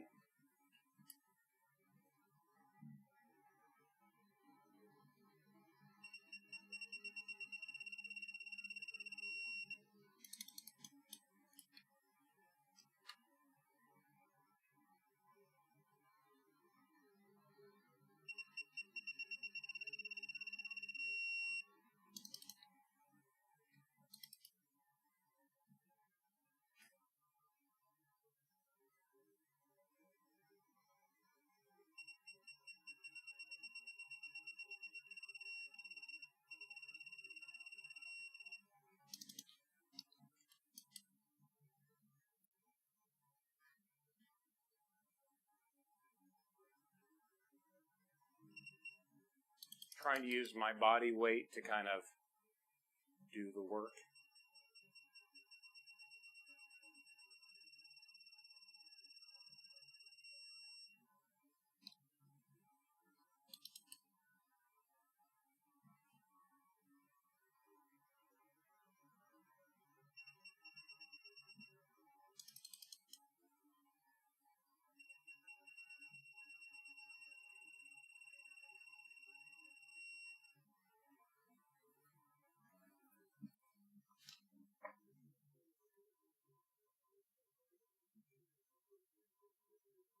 Just making sure everything is, nothing's up in the air or anything weird like that.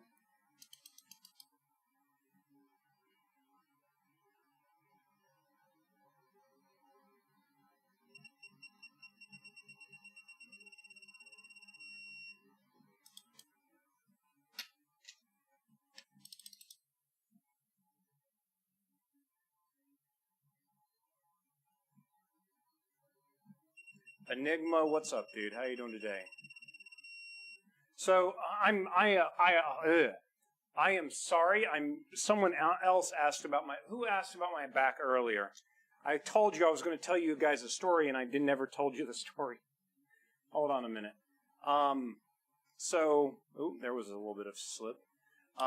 Essentially, what happened that day is, yeah, the last time I did the stream, I really messed. Are you kidding me? The ads, damn it. Let me know when the ads are done. And then story time.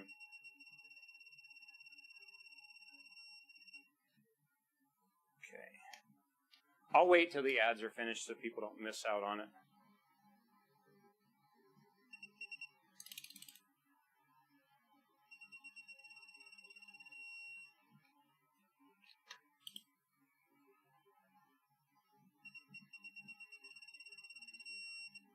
Okay, 45 up to 65.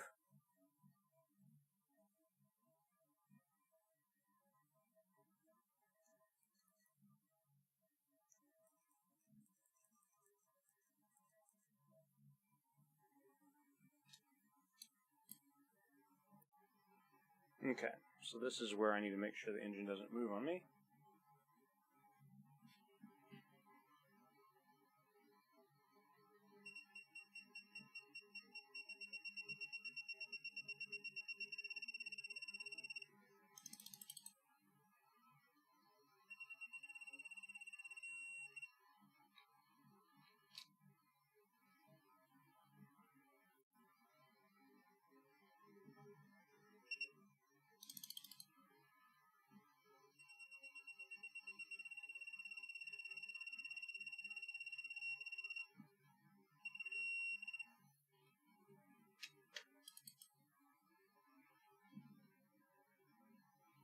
All right, so ads are done on Twitch. Okay, so essentially what happened is the last time I did a garage stream, right? I was doing all the stuff. We got past the point that we're at right now. For those coming in right now, I actually had to take the cylinder head back off because I forgot that there were a couple dowels in there that I never put into position. So the cylinder head was slightly misaligned. We undid that. We put the dowels back in. It's back on. But we finished the last stream with me just kicking stuff across the floor because I had really screwed up my back, right? Got into the house, completely stripped, tried to take a shower or whatever, to get, well, not really a shower. I essentially washed my hands as best I could. Thought about taking a shower, deciding against it, and I just laid down in bed, just covered in nastiness. I ended up washing all my bed sheets, right? But the thing is that I laid down in bed, camera 2, I laid down in bed, I was hurting so bad. I'm sitting there, I just kind of like rolled over on my back, staring up at the ceiling, and fell asleep. When I woke up, the fact that I had been laying in bed let my spine uncompress. The pain was gone when I woke up. It was great. But trying to sleep, oh my God, it was painful as hell. Because like every movement, that like me breathing, it was hurting, right? Now, that's the reason why I now have this kind of strap going around my waist. It's a back brace, or at least it's supposed to be. But hopefully it works today. Camera 1. Okay, let's continue this.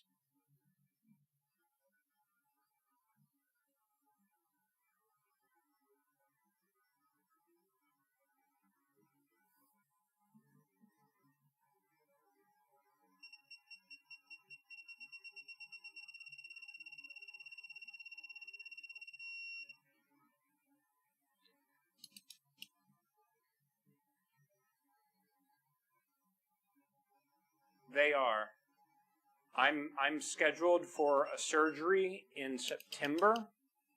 For them to go in, they're going to put 6 needles into my back, about yay deep. And all they do is they go in, burn the nerves to keep the nerves from just sending the signals, and then, yeah. This will be my 3rd time having that surgery. The reason why is that this is one of those things, the nerves do slowly grow back, so it's a temporary thing. Here's the thing, is that I broke my back over a decade ago, right? And somewhere in there, I've got 3 compressed discs. Everything works, except the nerves are constantly going, ah, and just yelling pain signals constantly. Like, there's nothing wrong. It's just they won't stop sending pain signals, even when there's nothing going on. And that's where the problem is burning the nerves gets them to at least, they're not sending a signal anymore.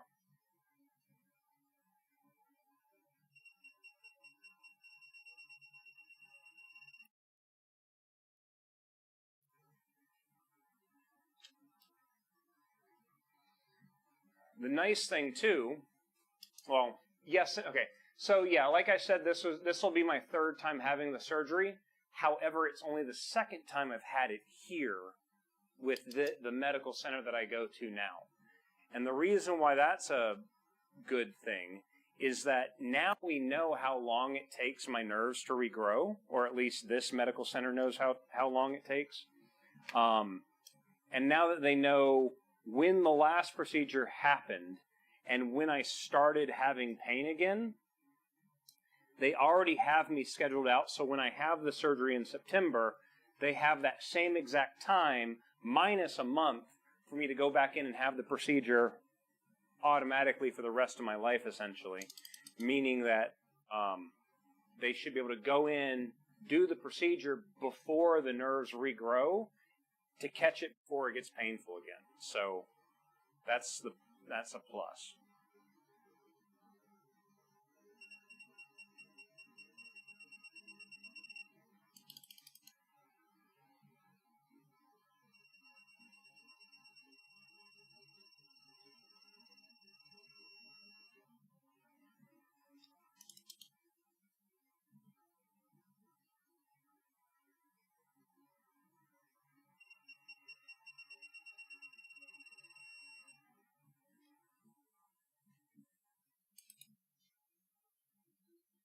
Volume 10.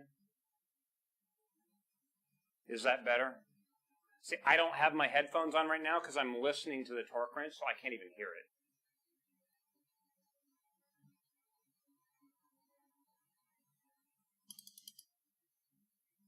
Awesome. Thank you, dude, for letting me know about that.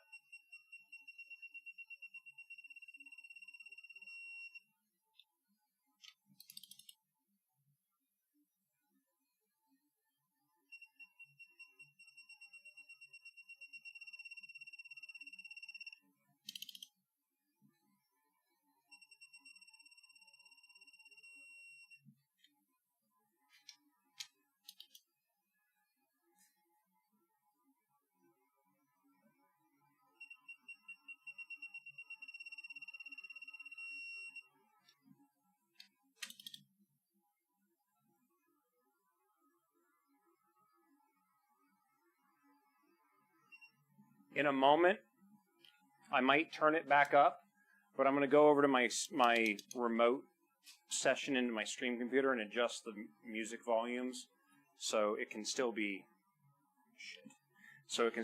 heard and I can still jam out to my music, I guess. But we'll fix that here in a moment. Shit.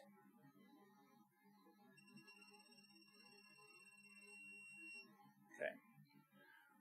So that was everything. I'm just going to go back through and just double check these. 65.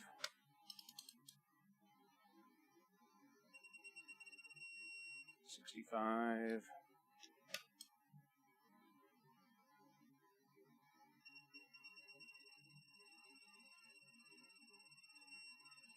65.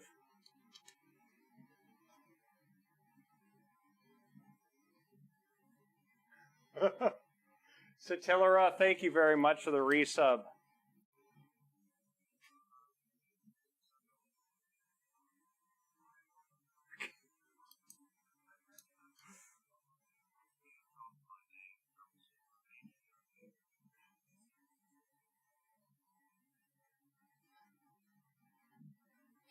Oh.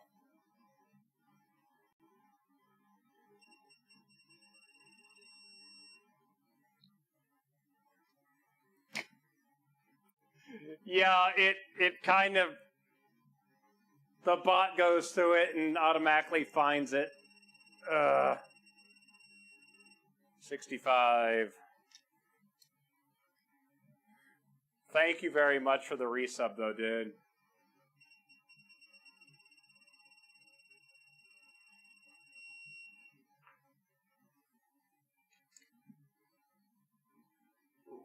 Rhenium? I feel like I'm mispronouncing that.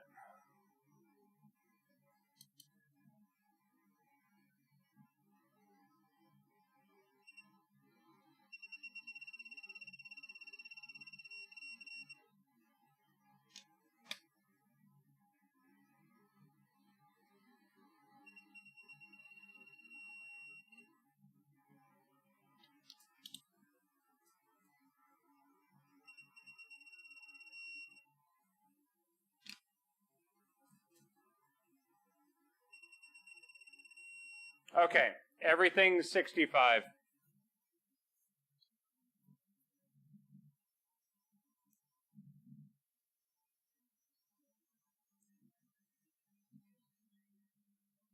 Ted Stryker, thank you very much for the resub, man. Uh-oh.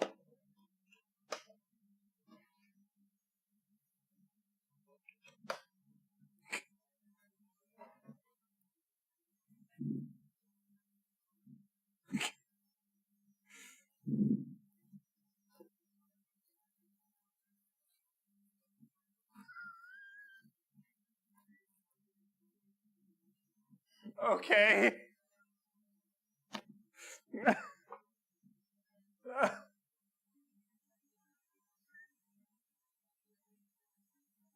Oh, God.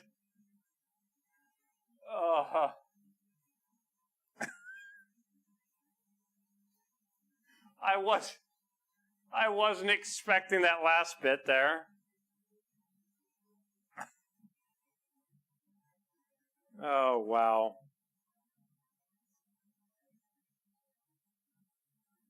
Oh, no. Okay. A little tiny bit of paper towel got ripped off there. Okay. All right. Those are back in again. Oh, now we got to get the timing belt on again. So, let's...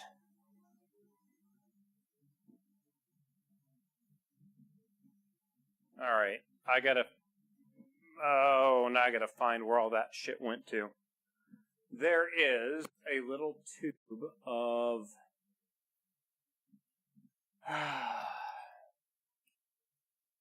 There's a little tube of Loctite somewhere here.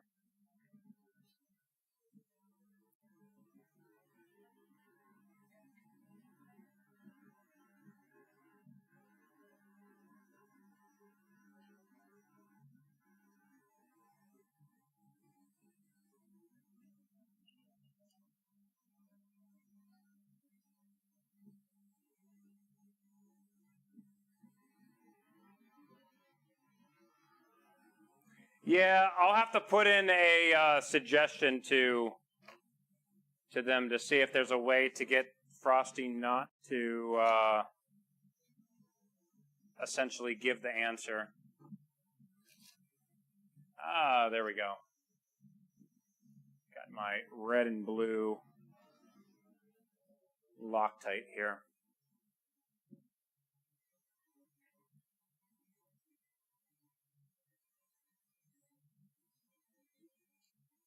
Oh, man.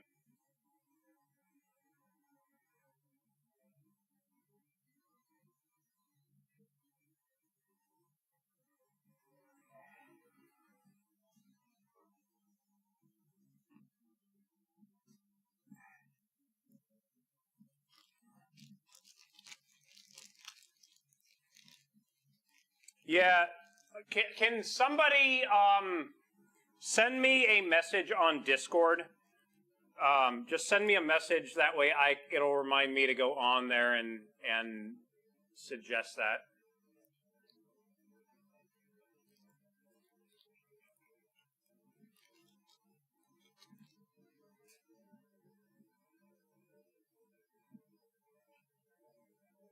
Yes, I am in no, I'm in Central Time. We have Eastern, Central, Mountain, Pacific.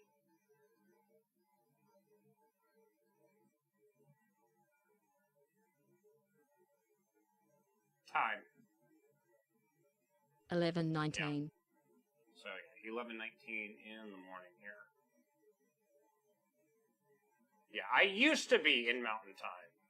But after I moved out of Utah, no longer. All right. So at this point, I need to start looking at my phone again to look at the torque ratings on all these pieces. Let's see here. Miata torque specs.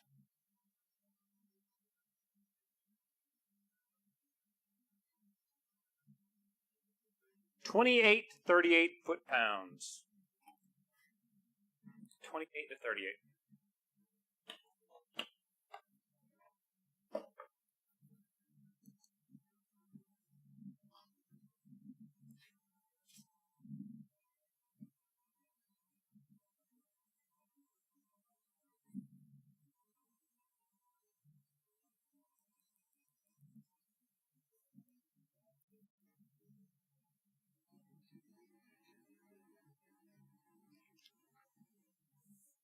Daylight savings time? I don't know. That's one of those things, like, because I'm technically retired, I don't pay attention to it.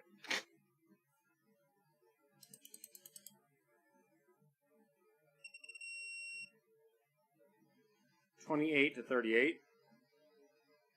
Let's bump it up to 38.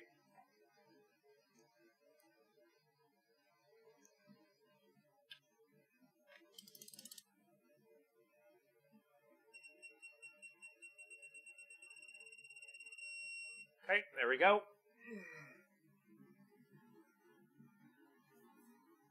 All right, so we're going to bump it down to 28 again.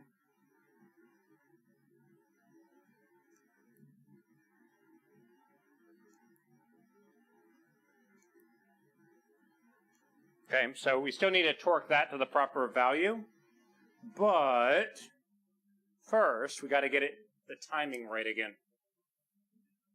So let's do this.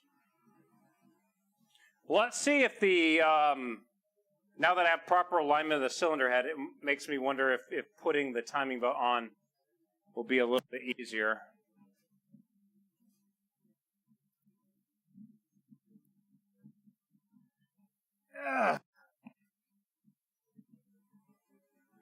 We're going to use our little flying Miata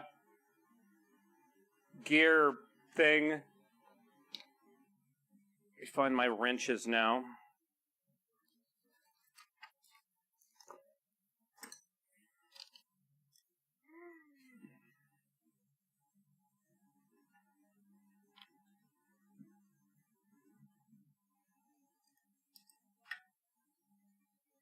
Did you mark the timing cogs? No, because they have marks on them themselves.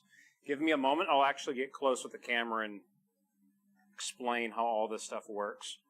The nice thing about the BP series motor is that, at least in stock configuration, it is what is referred to as a non-interference engine. So when I move, for example, the intake cam, the valves will not crash into the cylinder head. They do not interfere with it, essentially. Okay, so let's get up close with the camera.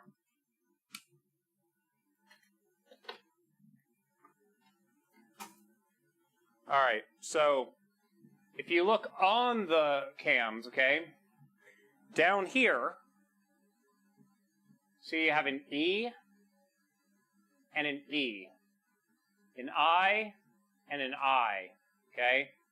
Now this being the exhaust cam, this is E for exhaust cam. That one, especially the notch, is straight up and down, okay? On the intake cam, same deal. We have an I and we have a mark on the intake cam, okay? Now you'll notice, see if I can do this. So this little thing that Flying Miata put in their little thing, it will fit between the gears and keep everything nice and aligned. And you might notice that there is a tiny little notch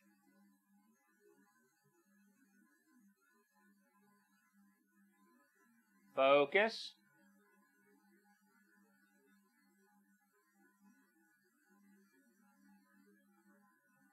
Kind of hard to see, but there's actually a small notch right there and right there, okay? So that notch and that notch line up with that notch and that notch. You see that?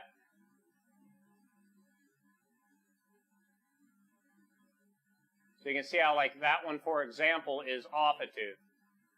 This side, spot on.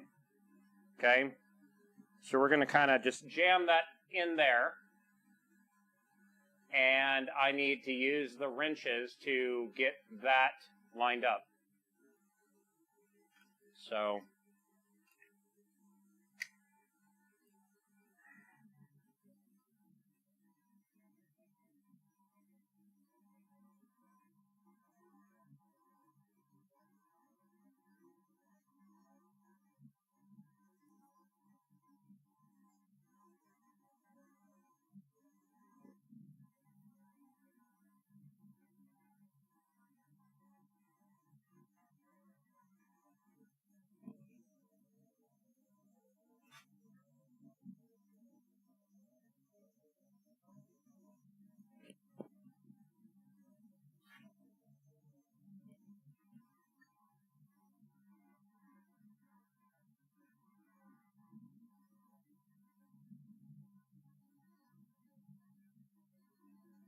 okay, so there we go. We got our little Flying Miata thing. Let me get this up close so you can see it again. Right? You now have this little flying Miata thing in position. And again, you can see how that notch goes from that all the way through the leg. Same thing on the other side, right? So now that everything's aligned, the next part is I have to look down here, okay? And do you guys see that little tiny arrow cast on the back right there? That little arrow is aimed at a little notch. That little notch right there is top dead center for the pistons and the crankshaft. Okay, so this and this are now aligned. Now I just got to put the timing belt on without spinning everything. Which means now I'm going to pull this up, get the teeth engaged on that pulley down there. And now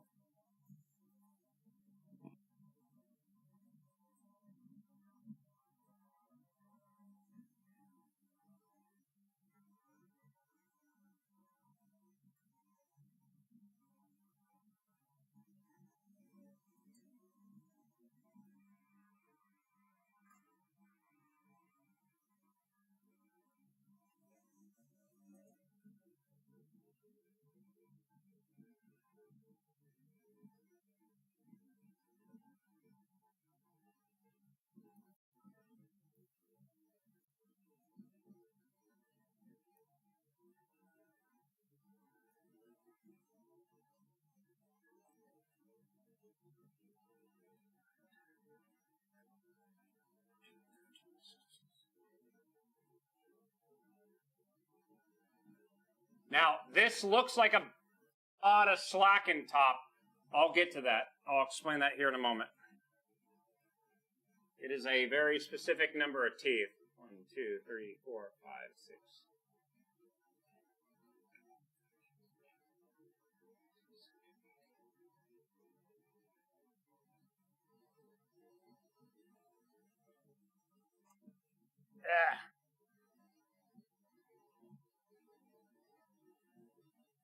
See, that makes me wonder if this is slightly off, though.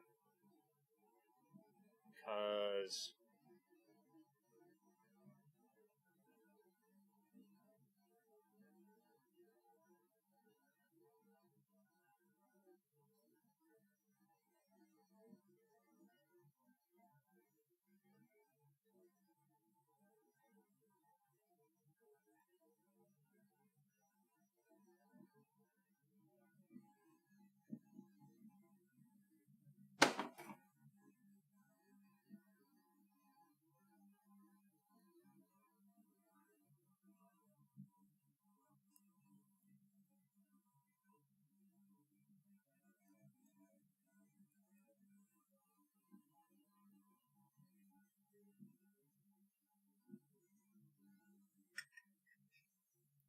pause music. Pause music. Start from the beginning. Okay, so now, let me now see if I can, I'm going to grab this tiny screwdriver right here. And I'm going to show you what I'm looking for. So if you look down in here, that little mark is still aimed at our little groove. Maybe a slightly bit off. Turn it slightly right there. Okay, so that mark, that groove, we come up here, we look at our little E, pointed at E, our I, pointed at I, and this is the important bit right here, okay?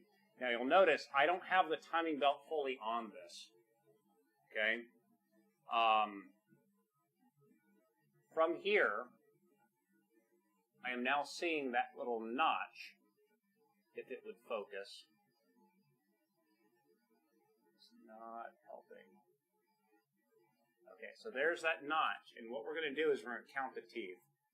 1, 2, 3, 4, 5, 6, 7, 8, 9, 10, 11, 12, 13, 14, 15, 16, 17, 18, 19.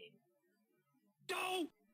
So I have 19 teeth, and then the groove is after it. There is exactly 19 teeth between that notch and this notch on a BP series motor.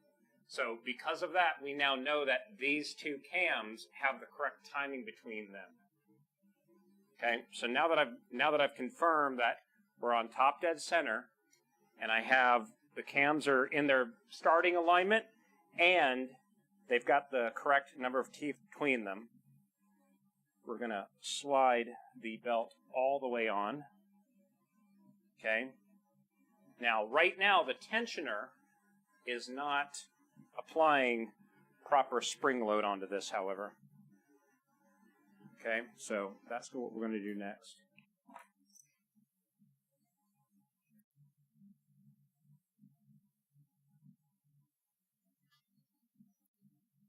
So the way the BP series motors are, you're supposed to actually do 2 full rotations of it, not just 1.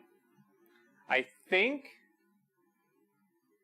with the Honda motors, don't they use a chain? I think the thing with the chain is slightly different than with a belt that has a little bit of stretch. Maybe. I'm not sure now. Okay, so with this, I'm now going to loosen this tensioner. Okay, so the tensioner can now move freely. The way the tensioner works is because it can now move, okay, like this now moves, right? This tensioner has literally a spring that is attached over there and right there. That spring is what applies the correct amount of pressure. Okay, so now that I've got, this is still loose, I am now going to do 2 full rotations of the engine. Okay, so now I'm going straight up because that's supposed to be top dead center. So you turn it in the direction the engine spins.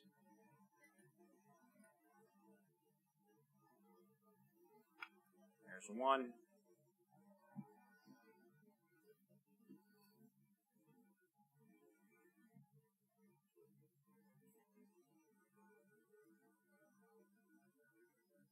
There's 2. And the catch is you do not go backwards with it at all. And then, once you have that, you then torque this to spec.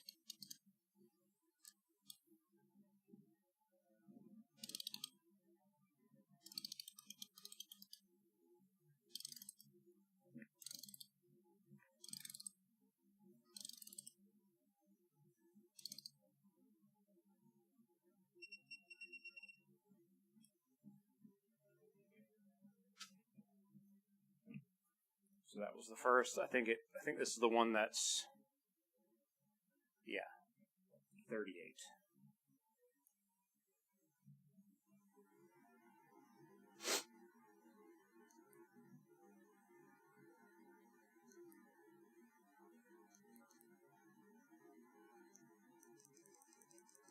Yeah, this engine being a non-interference engine as well, yeah, you're not ever going to have the valves crash into anything, so that's good.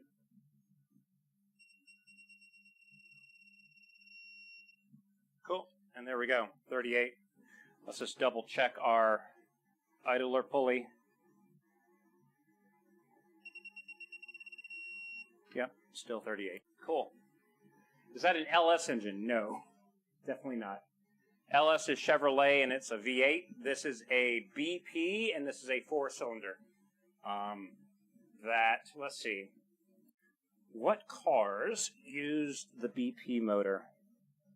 Ford Escort, Ford Ranger, Mazda 323, and in my case, a Mazda Miata MX-5, Unos Roadster, whatever the name of it is, wherever you live. So, cool. So there we go. Our timing belt is now on.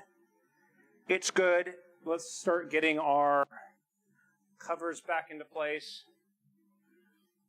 So, yeah. All right, and then let's try this. Pause music. Does my turbo have balls? As in ball bearings? Yes. Yes, it does. It has many balls.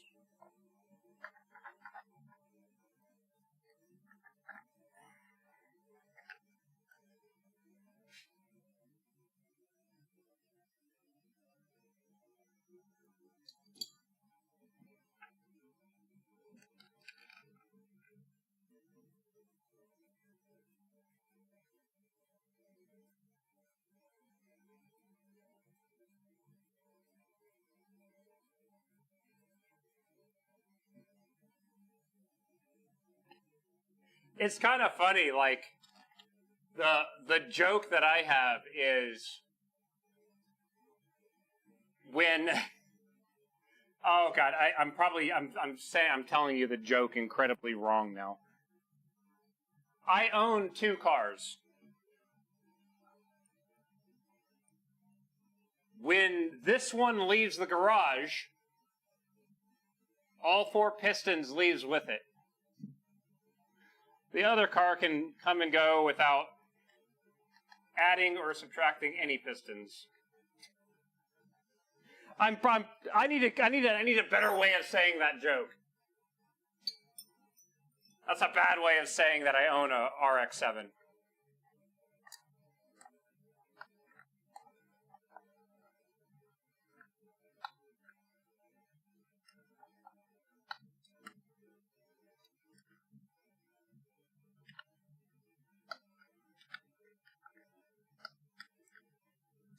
All right, so the only reason why I'm putting this cover back on is, again, it has the marks for top dead center and 10 degrees advance for setting timing on the vehicle.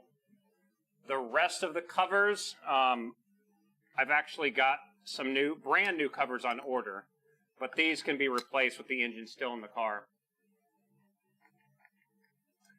Dave plays, being that mine's non-turbo, yeah, the apex seals are okay with staying in the vehicle at all times. That being said, I do have a Turbo 2 turbo for it, which I want to put on there. And then maybe we can have the apex seals leave the engine. But, given that, I have a complete standalone ECU on both vehicles, I can tune that and, not have that happen.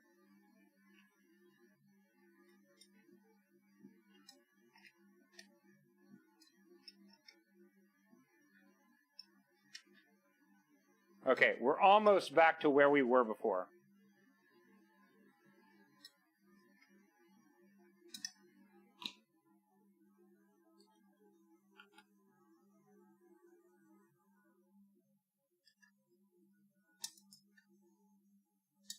Okay, cool.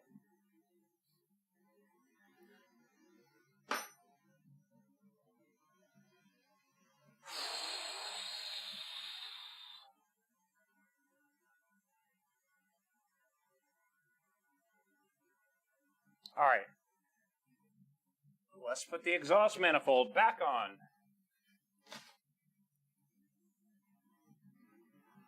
Crazy thing, though, is like they're still 4-stroke motors, too. They still do the complete auto cycle.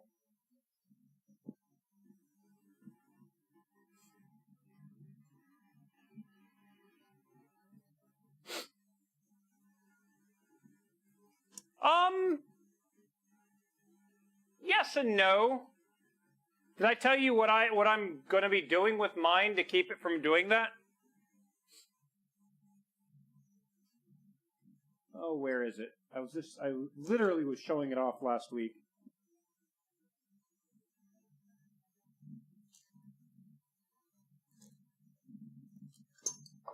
Here it is.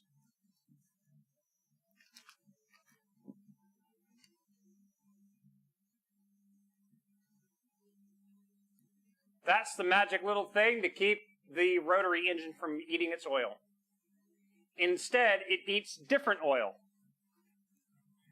Pause music. So, in stock configuration, the rotary takes oil from its own oil pan and injects it into the combustion chamber during the intake stroke, right? And during that, it's pulling air in, so it's probably the coolest part of the cycle. And that is essentially how it lubricates the apex seals. Hold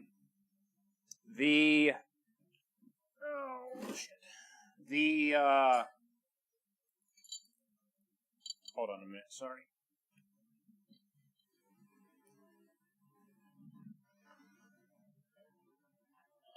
So yeah, that's probably the coolest part. So that's when the oil gets injected.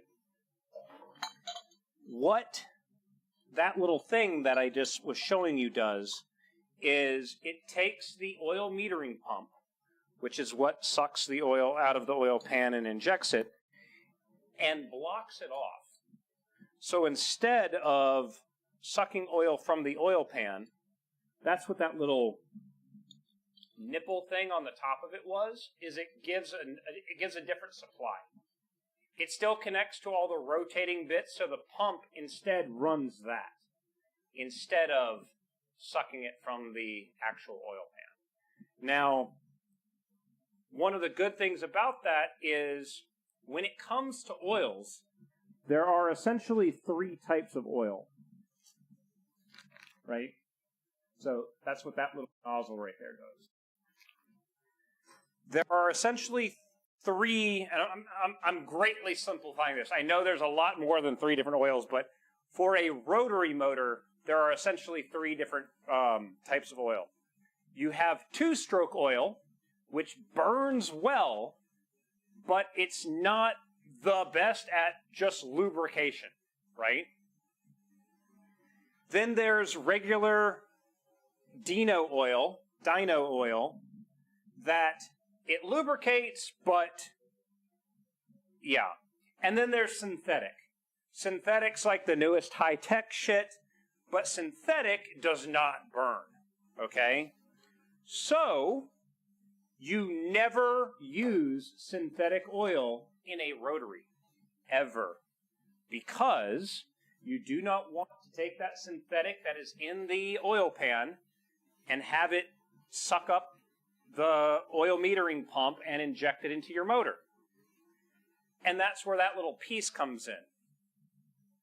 This is literally designed to take a rotary engine and make it super reliable for aircraft use. This is an aircraft part, okay? However, you can run it on your street-driven car too, okay?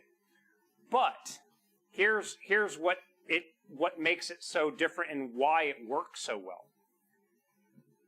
Because it's no longer sucking oil from the oil pan, you can put synthetic oil into the rotary engine. And that synthetic oil goes through all the bearings, and it keeps all the bearings nice and lubricated. Because that's what synthetic oil is used for. It's to create that nice cushion and everything. It does not get burned. Synthetic oil, when you burn it, it leaves horrible deposits. It will gum up a rotary engine so fast. It's horrible. But because you're no longer injecting it, it's safe to use in the lubrication department of all your bearings. Instead of taking that dyno oil and sucking it in and injecting into it, you have two different oil supplies. You have your synthetic running through the bearings, but then you run a separate thing full of two-stroke oil only, and the two-stroke oil goes through this little nozzle, and it feeds to the same oil injectors that are on the thing, but two-stroke oil is designed to be burned. So it burns cleaner, it still lubricates all the parts inside, it's much safer for the car, and because you're no longer running Dino oil in the oil pan, and you can run synthetic, all the bearings and everything inside last even longer because of that. So then the different parts, the parts that are inside with all the moving stuff, and then the parts that are in the combustion chamber, the apex seals and stuff like that, they get two different types of oil, and they're proper for their location. So it ends up being better. Now that being said, since I've owned this car, I have run premix essentially the entire time I've owned that vehicle. What that means is that when I go to a gas pump, I shit you not. Check this out. Look at this. Okay? Turn this around. I'm going to literally walk over here. You can see my hatch is already open. I literally have a thing, a two-stroke oil. That is its entire purpose. It sits in the trunk of the car, and whenever I go to the gas pump, I put a little bit of two-stroke oil in. That's it. But the cool thing is that aviation piece, it allows me to run a second reservoir, which I actually have okay, so the RX-7 has a sensor in its oil pan. Again, remember, these cars are designed to suck oil from the oil pan, right? It has a sensor in the oil pan that when the oil level gets low, the car just goes, and it's this annoying buzzer. It is one of the most annoying sounds. Jim Carrey doesn't have shit on the buzzer of an RX-7. And that buzzer goes off for 3 reasons. 1, the oil is low. 2, the coolant is low. 3, you hit red line. Those are the only 3 reasons that buzzer ever goes off, okay? Now, however, okay, I hit red line all the time. I disabled that part of the buzzer.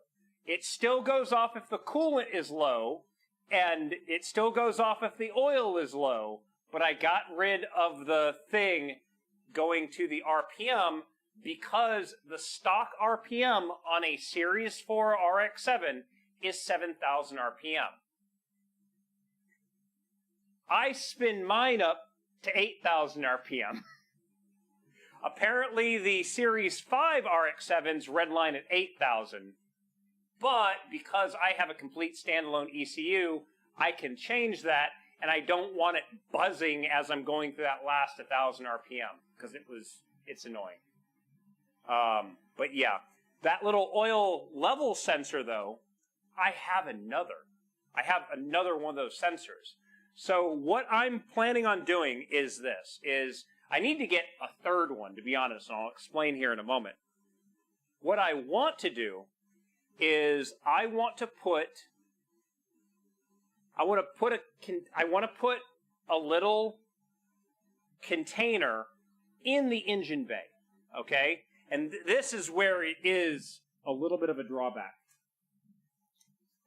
For this to work correctly, this has to be gravity fed.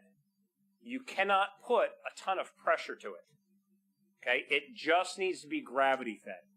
So what that means is I need to get a small container, and I need to, the top needs to be vented, and then that container just needs to be placed above that, where the tube going from it is just gravity fed. That's it, okay?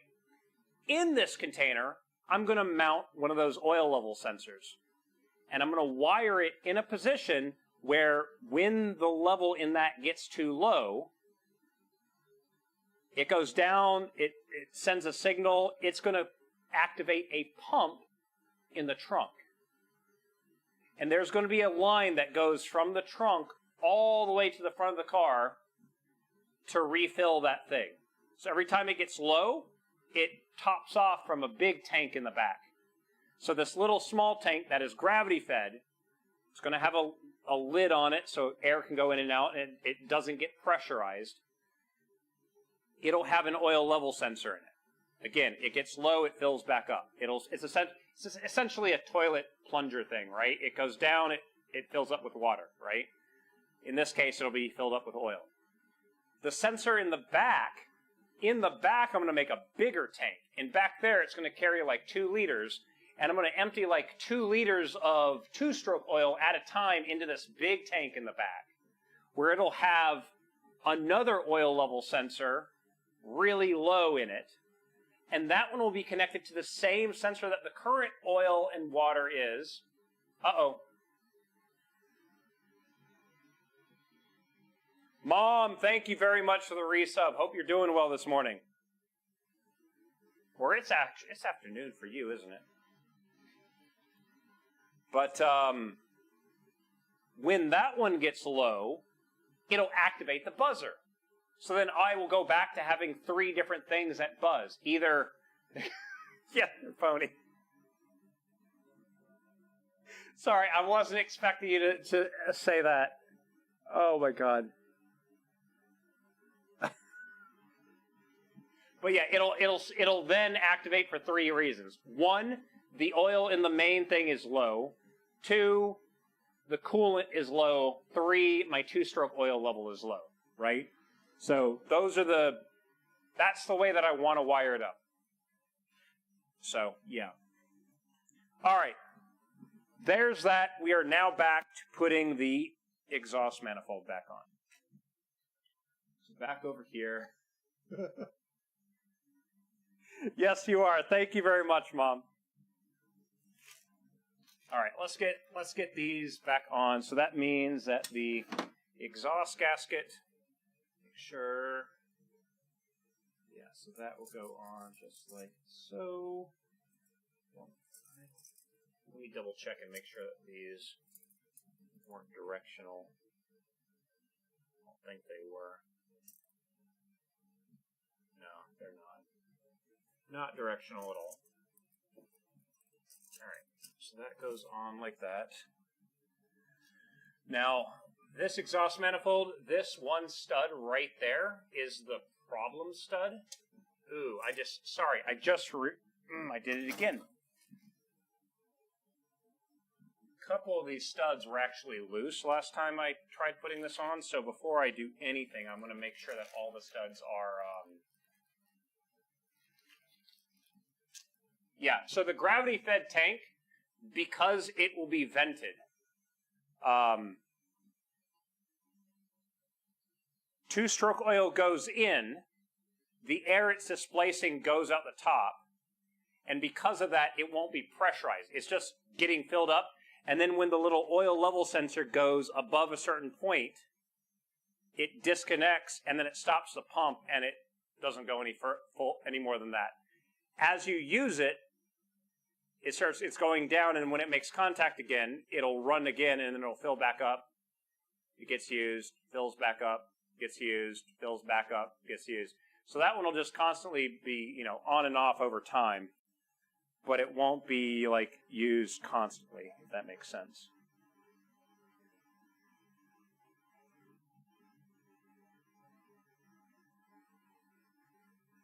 Okay, so if I remember correctly, these are 14s. So what that means is I need to find 2 size 14 wrenches. Oh, I gotta remember where I put all this shit now. Okay, so torque wrench can go back away. Don't want to break this thing, so I'm making sure that I'm putting it back in this box and locking it. Okay, so size 14 wrench. I also would really like to sit down again. So we're going to take all these, put them over there, put that in there. There's my first 14. Try not to break my damn phone. Okay, so 14. Yes, it is a 14. Sweet. I got to find another size 14 wrench.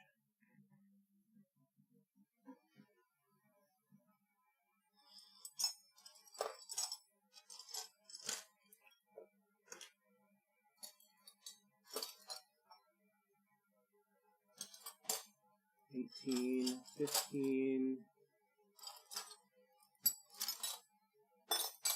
half-inch, 11/16. That'd be no freaking good.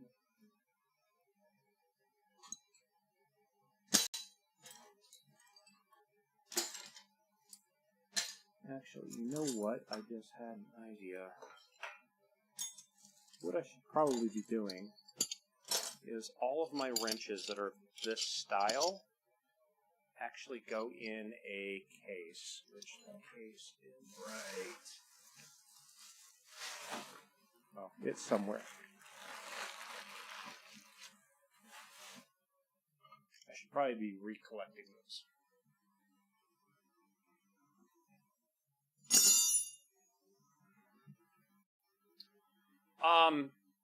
It's a little bit weird because this engine was back when Ford and Mazda had an engine partnership. I have 10s, 12s, 13s, 14s, and 16s, I believe, on it. There's my special 17. When I say special, it's a 17 I modified to fit something years ago.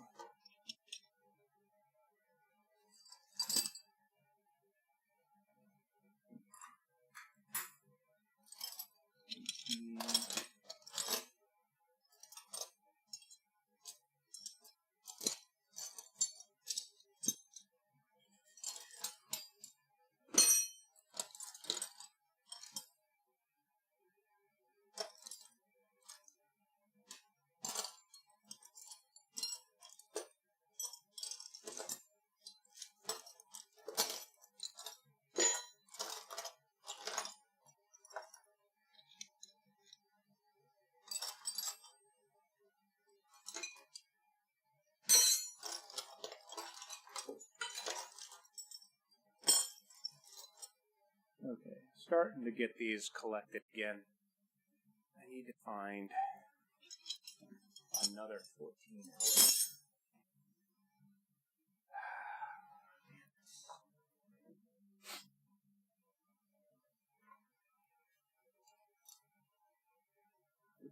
Ratchet. 18 ratchet.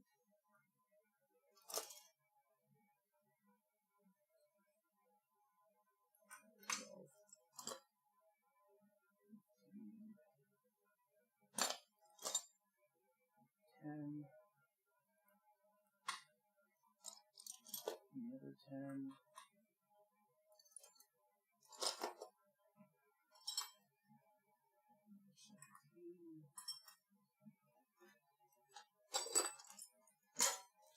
Okay. Somewhere. There's got to be another freaking 14 wrench. And I'm now wondering, do I have it here in the engine bay? Maybe. Maybe not. What year motor? This is a 97. It's not any special head or anything like that, but essentially when I tore this down, the bottom end is bulletproof. I've got low compression, oversized pistons, and very large H-beam rods now. So everything else in the drivetrain will break before the rods start to bend.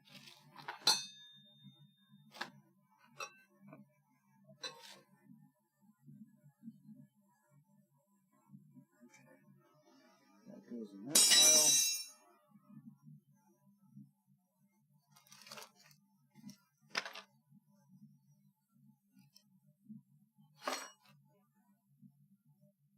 Now, one day, if possible, I would like to get a 1999 cylinder head, however.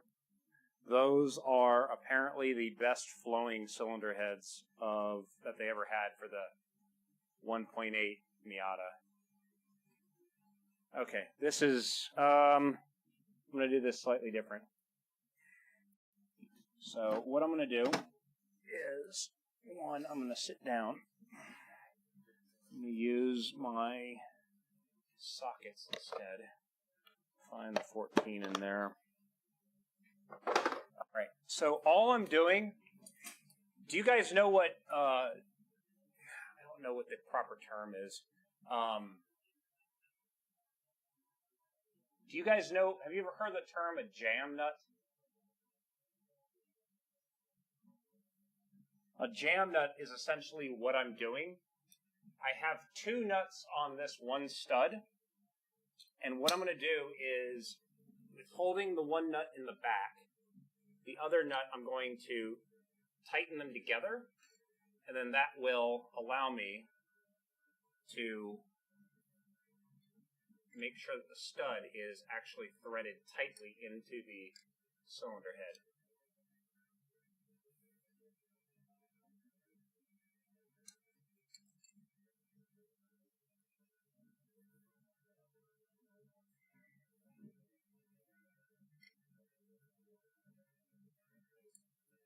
That one's not going anywhere. I can't get it to do anything.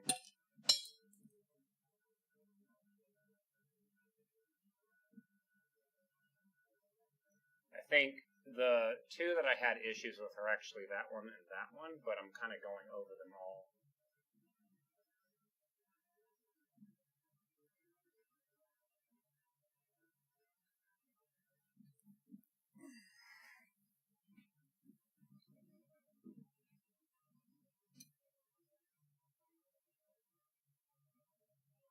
I didn't do this last time, and it became a kind of a pain in the ass because I was trying to tighten the nut, and it wouldn't tighten because the stud was spinning.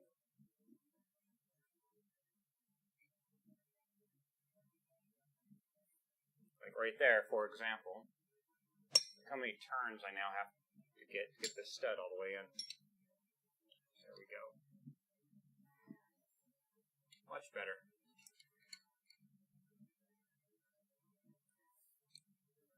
There you go.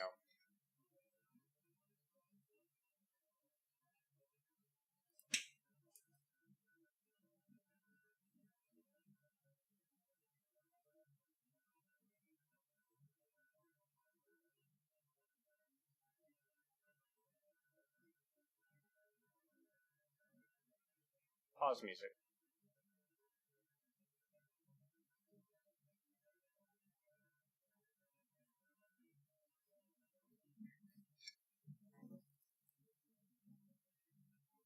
All right.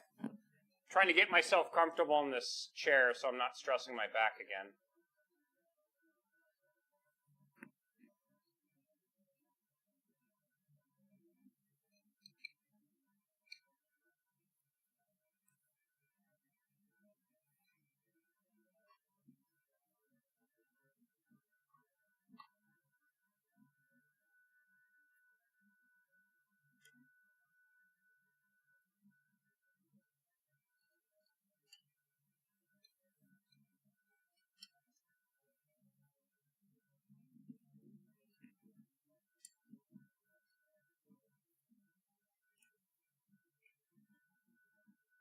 The other problem is making sure that once you get it on there, you got to be able to try to get the nuts unjammed without the stud backing out either. Oh man, this back brace thing is just weird.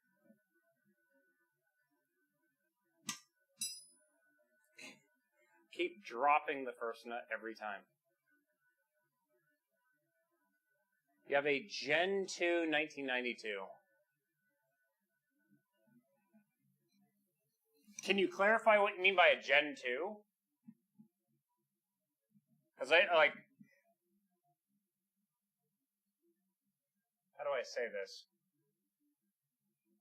I know that the first gen Miata... Okay, first gen Miatas have pop-ups.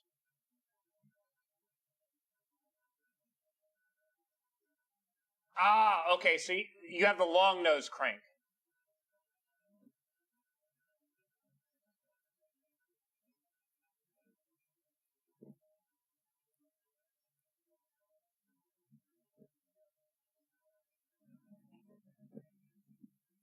You know, up until that point, I have never heard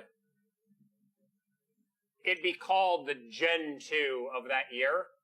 Like, I know that they did the long nose, short nose crank fix, but I've never heard it referred to as that before.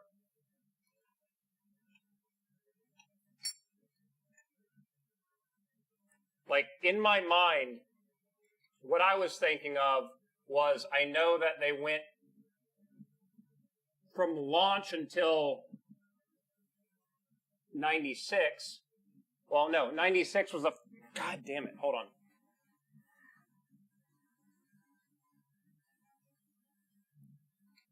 '96 was the first year that they had the 1.8 liter engine. So that's what kind of confused me. I'm like, I'm going to cut my hand open. Hold on a minute. Hold on.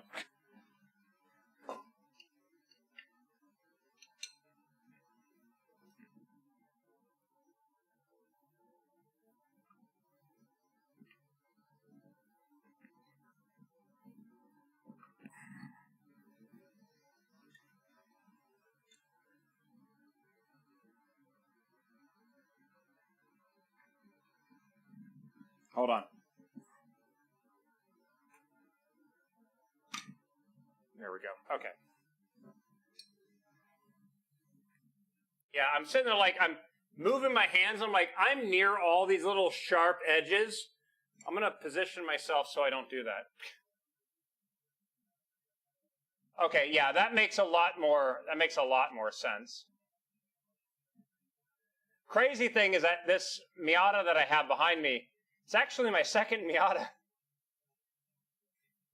My first Miata was a 93, that it was a 93 1.6 liter, that I had turbocharged. It was a very fun little car. And one night, a drunk guy decided to park on top of it with his Jeep.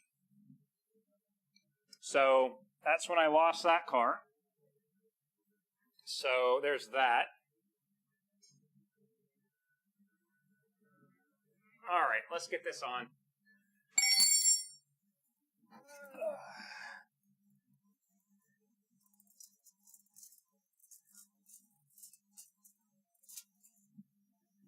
All right.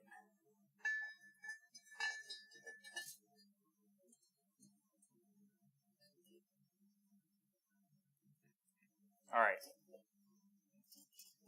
There's one captive nut right in the middle. Okay, so there's that. Let's try to get all these others on.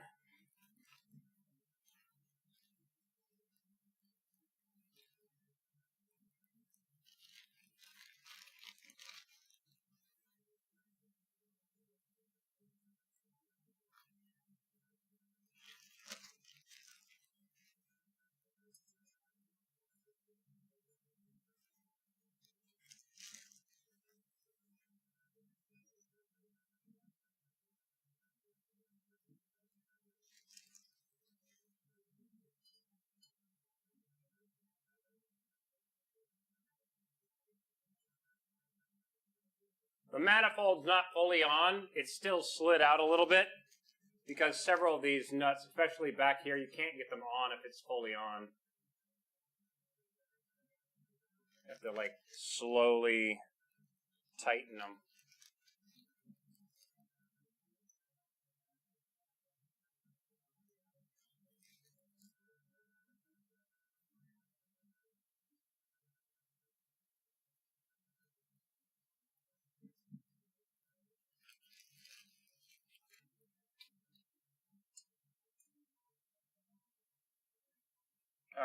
There we go.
Enigma, take care, dude. Thanks for dropping in today, man.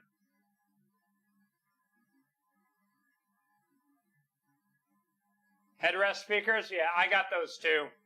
I've actually found on Thingiverse, somebody actually created a headrest speaker enclosure upgrade, which lets you take the regular ones out, which are like this kind of rectangle deal, and replace them with proper round speakers, and it's an entire housing that holds them in proper, and it has the venting out the back so they sound better and all that kind of thing.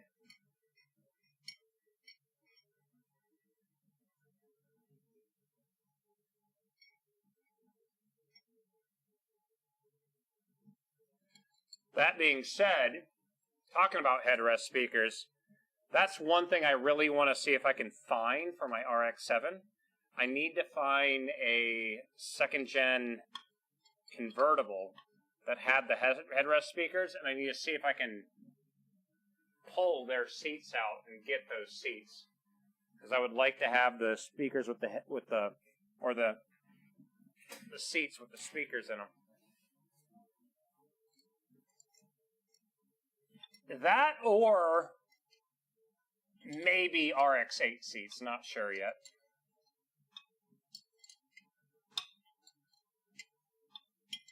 I am going to be trying to go to a Rotary meetup, not this weekend, but next weekend. And I may be able to sit in an RX-8 and see how the seats are. Not sure yet. It's all going to depend on how I'm feeling at the time.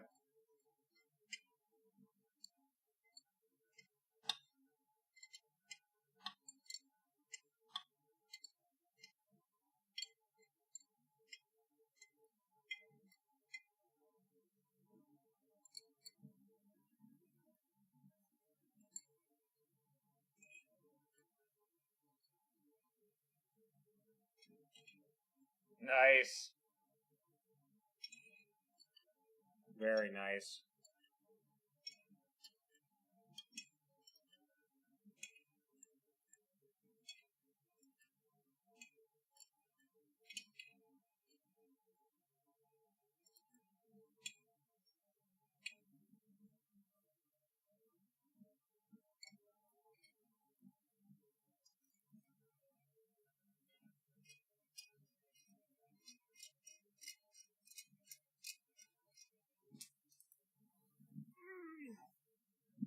Stud shouldn't be that loose.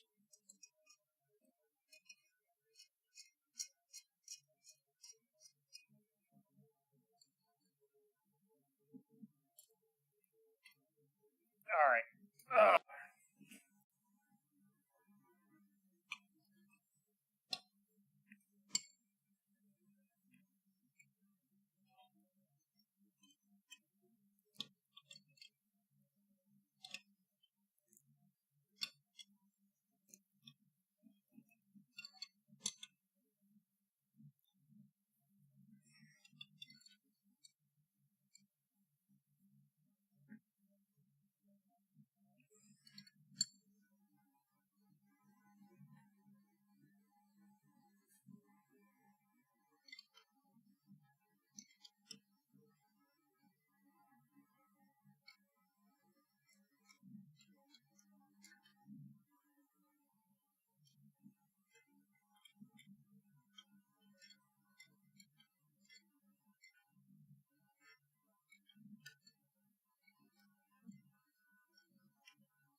Yeah, essentially the first and second gens essentially were the same chassis.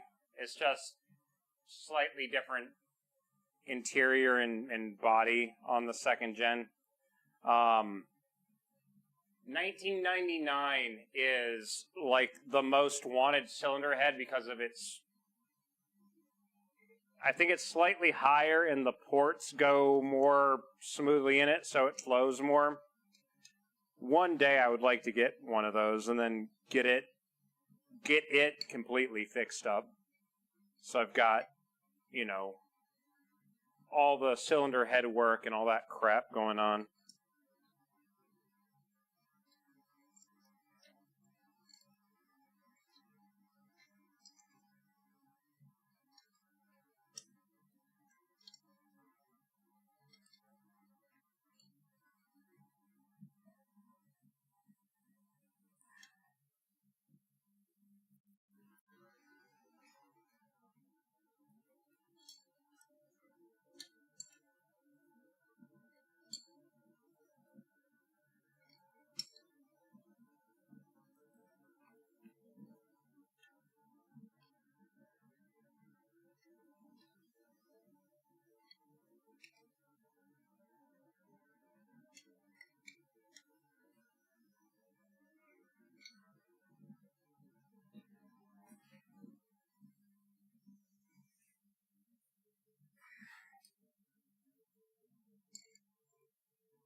So this turbo kit that I have on this car, it is essentially carb legal. You can see how it even had the thing to run the exhaust gas recirculation thing back to the intake. Like they did some work to make that work.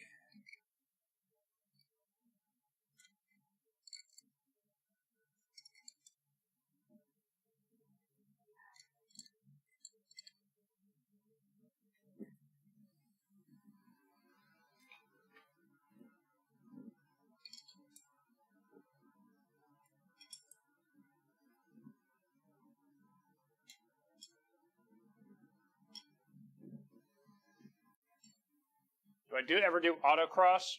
I haven't since I've lived here.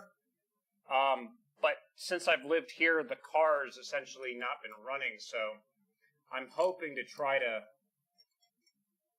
do some more once I get this, you know, fully up and running again.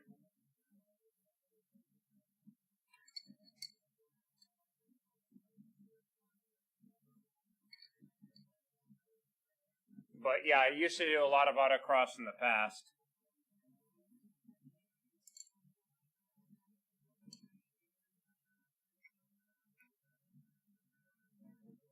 Okay.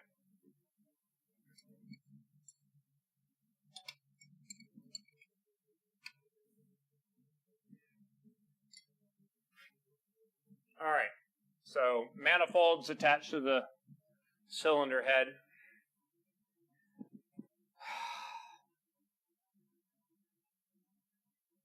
Sit down again and rest my back. Probably should rest my leg underneath the engine. Right? In case it falls off the stand. Alright, let's see here. The next bit. I need to double check and make sure that these are actually the proper nuts for the studs. I want to say with the X56, the key with the X56 is make sure you're not getting old stock. You're going to have to do research. There's something between blue stickers or gray stickers. I want to say gray is the newer one, but don't hold me to that. I would double check and make sure, check forums and stuff. But I want to say the blue stickers was back when Mad Catz owned Scitech, and gray is after Logitech bought them out, essentially. Something like that. Again, I don't remember which one's which, but yeah, the big thing is just make sure you get the actual Logitech made ones.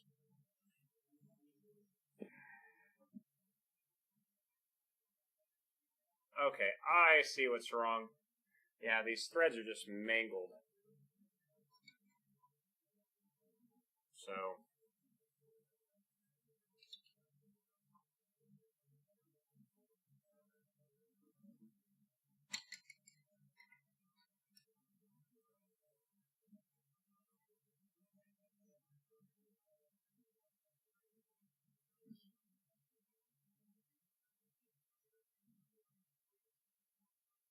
yeah, that's like the major thing, is just make sure you get a newer version. Don't get one of the older ones that Mad Catz was involved in. Okay, this is going to be an issue. I gotta get that thing to freeze in position.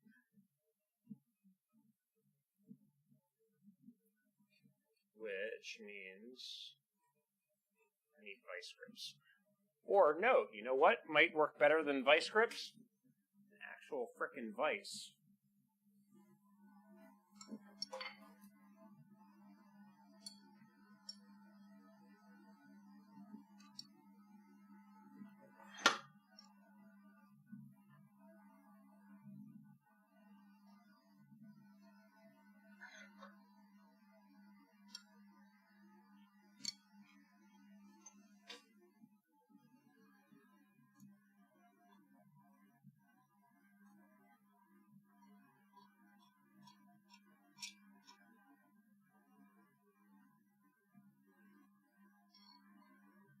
Alright. So what I'm going to do here,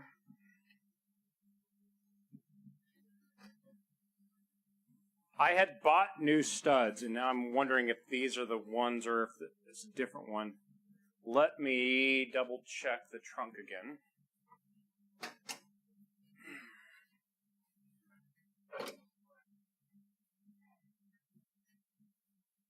Alright, let's see.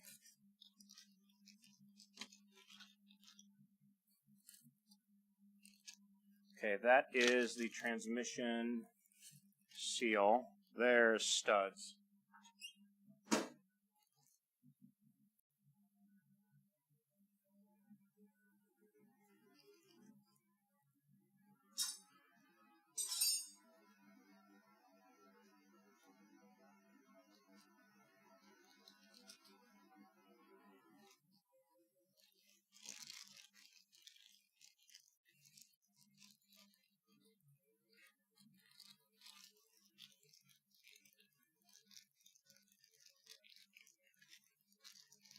Yeah, if the trigger is putting out bad output, that can be super annoying. A lot of times what you'll find is in the pivoting part of the controller, the wires have chafed through and they're shorting out against other stuff, sending the false signals.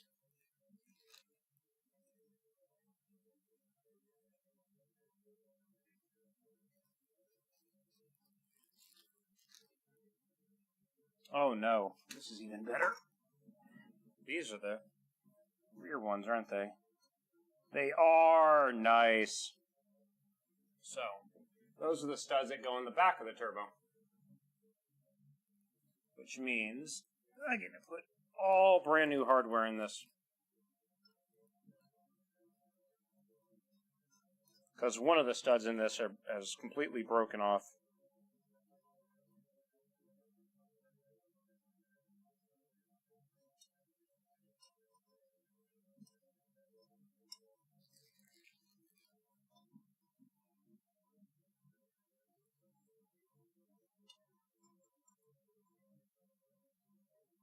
But the turbo gets mounted later, so don't have to worry about that quite yet.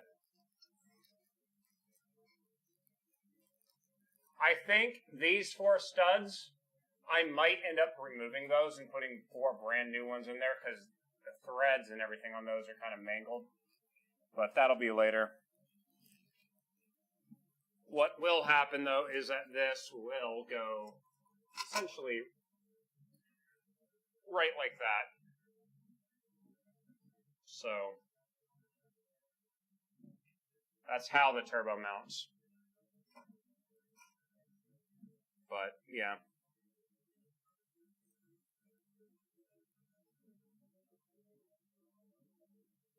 Cool.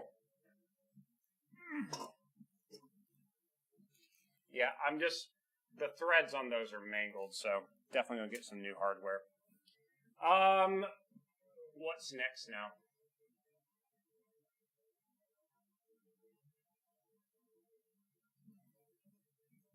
Let's get the cover on it.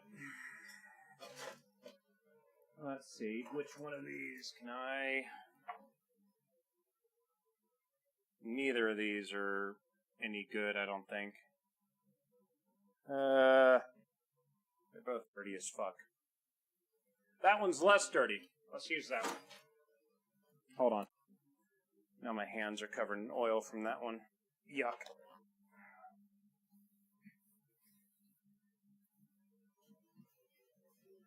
So this one, however, I do need to get the silicone sealant off of it.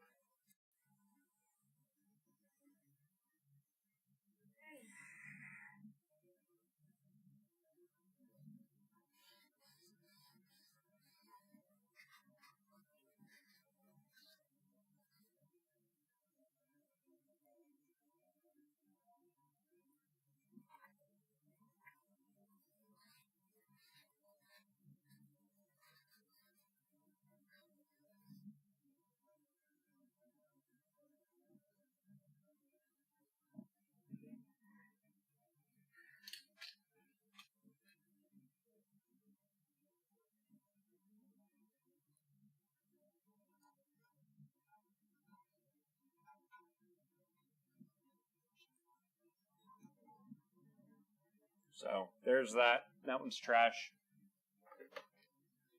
Now I need to get all the silicone crap off of it.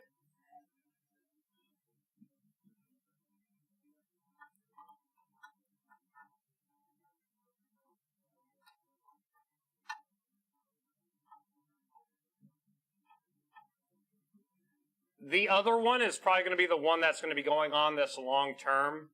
This is mainly just to get it on there and sealed up so dirt and crap won't get into the rotating bits. But you can see how like the paint's flaking off of this and everything. The other one I'm going to completely open up, pressure wash the entire thing out, dry it off, put it into the bead blaster, and bead blast the entire outside to get all the crap off of it, all the residue. Then I'm going to take it, go over it, any sharp edges, any flashing, I'm going to shave off of it, bead blast it again. This opening right here and right there, I'm actually going to make them much larger to flow air better. And then put it all back together with proper big vent hoses so it can vent, what do you call it? It'll be able to vent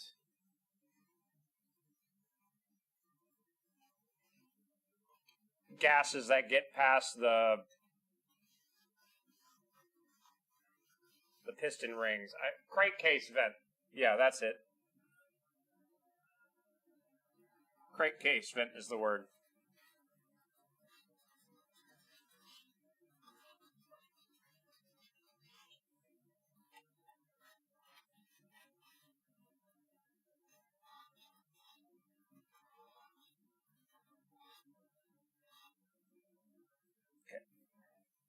Just going through this now and just cleaning up all the residue on the inside.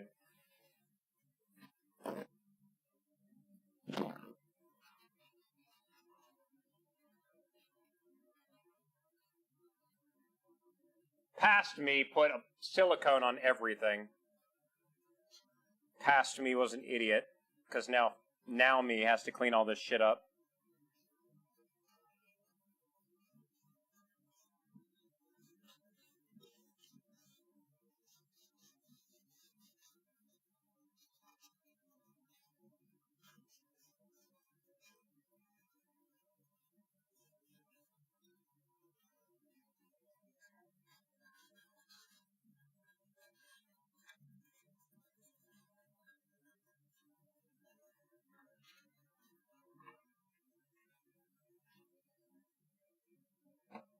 It's like, damn that asshole, making me do work.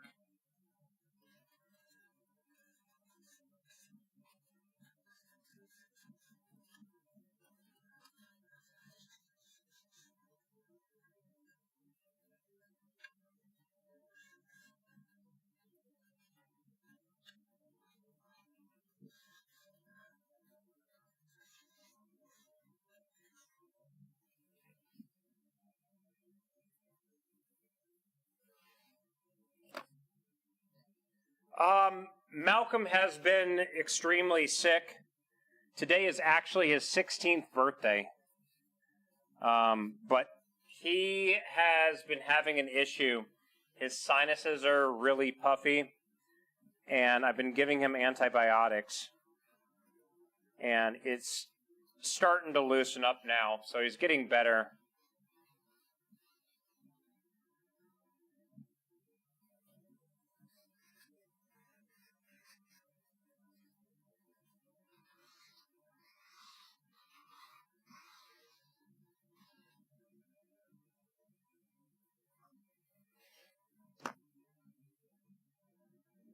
And for those wondering who the hell Malcolm is, Malcolm's my cat.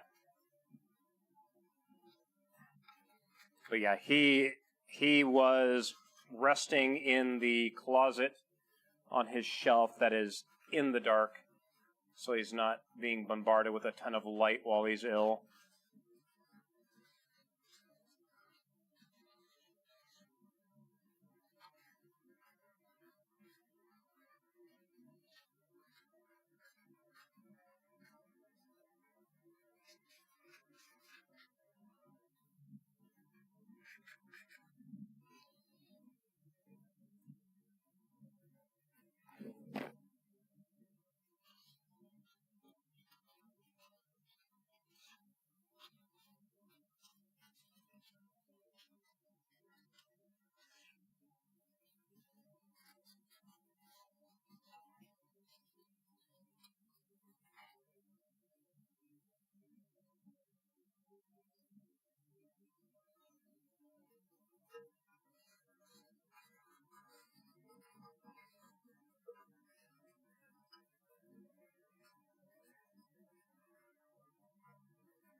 Well, I'm wearing a back brace right now, just to help try to keep me from attempting to leaning over.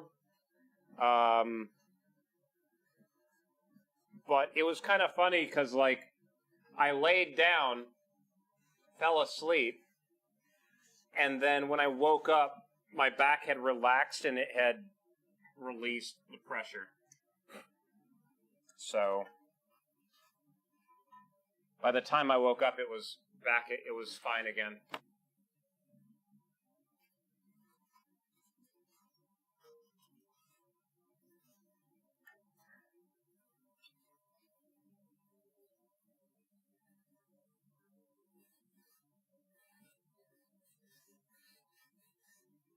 All right, so this thing has, or it had, this silicone crap all over the outside, so I'm trying to make sure I've got that cleaned out. All this grime.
Yep, double overhead cam.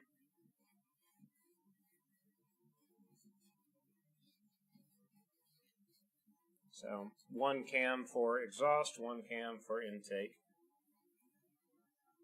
Alright, so that's as clean as it's going to get. Or, hold on, maybe a little bit more right in there.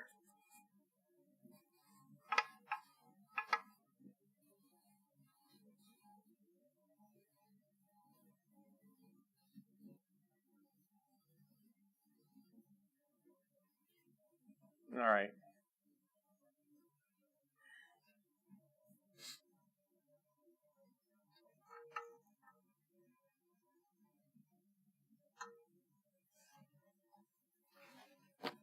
No VVT, it's just the 1.8. This engine was way before they had VVT. That being said, again, I would love to get a VVT head at some point because I have the ECU that can control it all. So maybe one day. But right now, no VVT. Just turbo. It's an NA. Camera 1? No. Camera 2. There you go. So, it's just a first gen pop-up headlights. That being said, I don't have the big giant barn doors. I do have low profile headlights, so.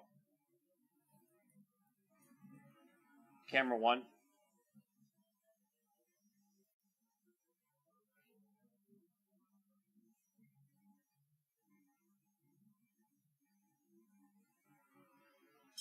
Alright, so because I am going to be taking the cylinder head off, I'm sorry, no, I'm taking it back, no. Because I'm taking this cam cover off, I'm going to use the lower quality gasket so I don't change it out for the good one later.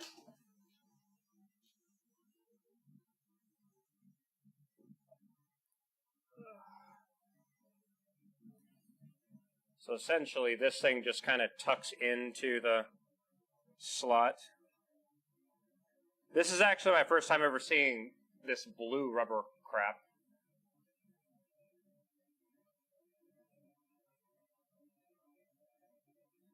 First time driving it home, second time was the garage. Oh, that sucks.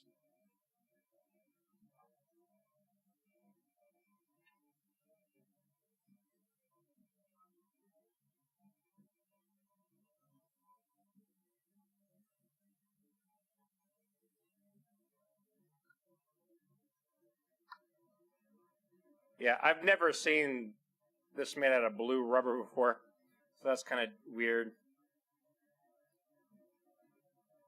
And what I'm making sure here is the corners. I'm trying to make sure that the corners are as pressed in there as possible.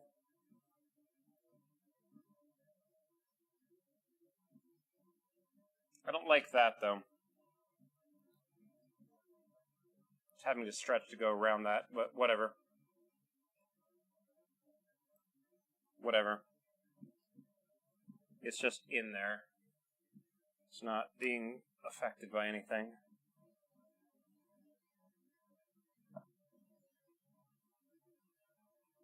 Same on the other one. Okay.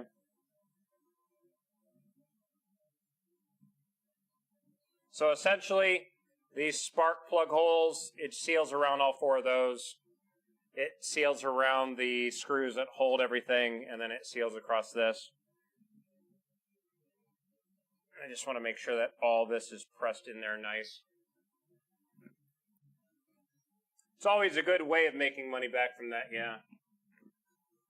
Alright, let me see if I can locate where the hell I put my red silicone sealant. There we go.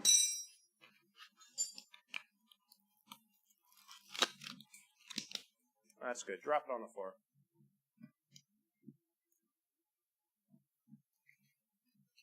How do they even make the mold, right? Ugh.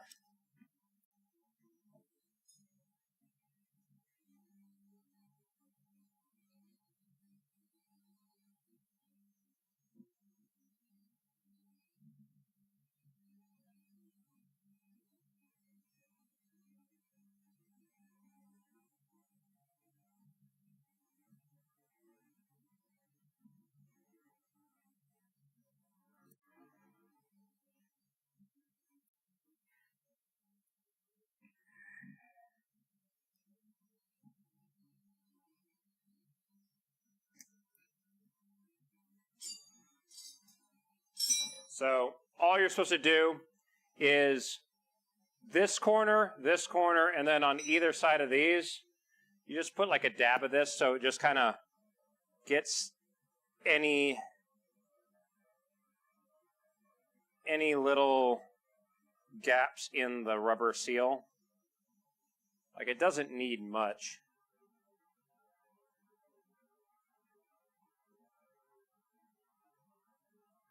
And it takes like 24 hours for the stuff to cure. I'm not planning on driving the car in 24 hours, so...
So, front.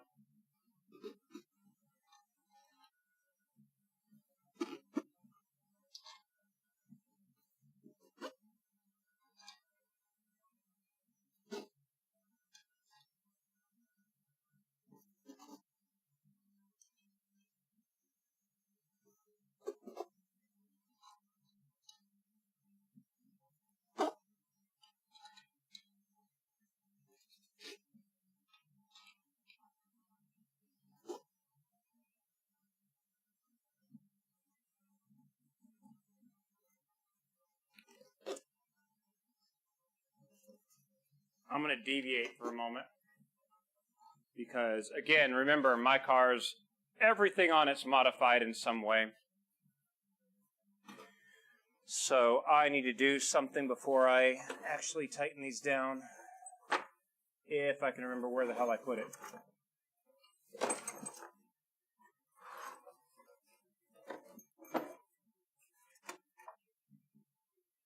It's not over there. It might be on the shelf.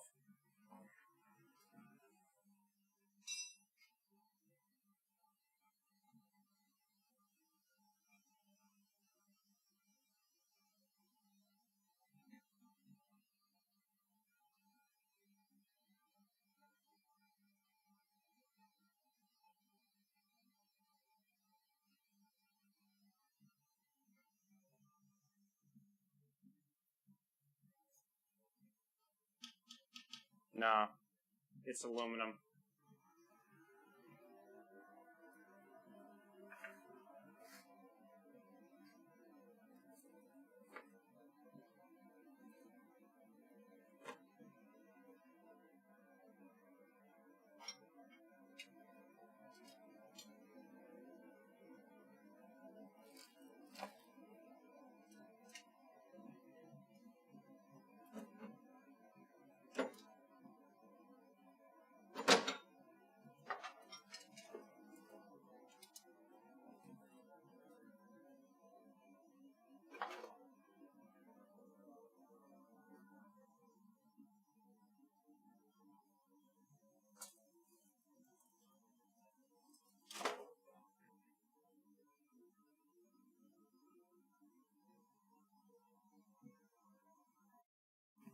Actually, you know what? If I can find the coils, I'll probably find this piece. I don't remember where I put the coils, though. Oh, I'm getting wire caught on the damn vise again. Where the hell did I put my coils? Oh, there they are. Found them. Okay, let's see here.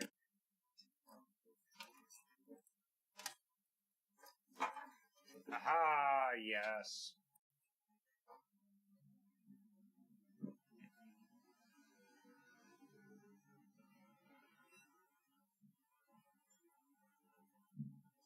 All right, so I have this piece, which is just a piece of strap piece of metal, right? It has 1, 2, 3 holes in it, which guess what? They line up perfectly with that. Cyber Dommy, take care, dude. Thanks for dropping in today. And what this does is it converts my car to coil on plug. So now I'm trying to remember which direction it went.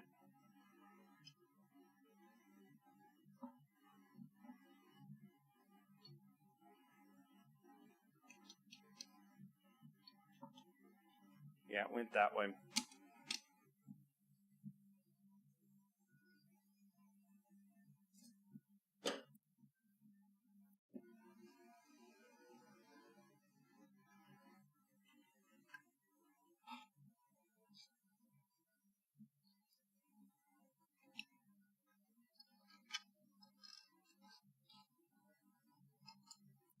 So this just uses a 3 in the middle to hold this down.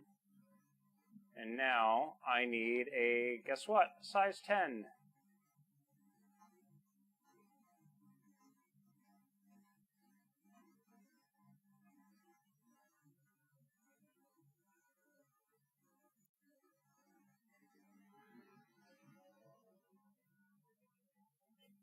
All right, let's see if we can find a size 10 socket over here. An 11. That does me no good. What about you? Oh, there's our 10.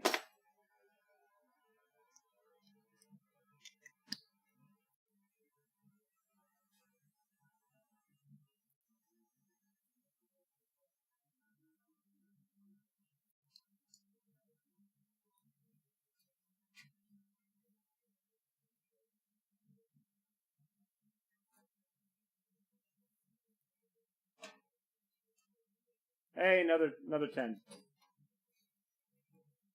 What is that? That's a 12. Okay, cool.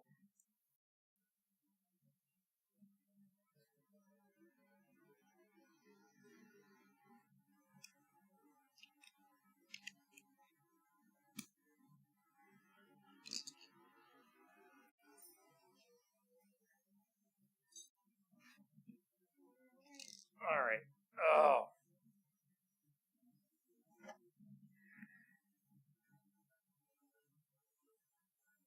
All right, so let's see here. Valve cover, 73 to 78 inch-pounds. Okay.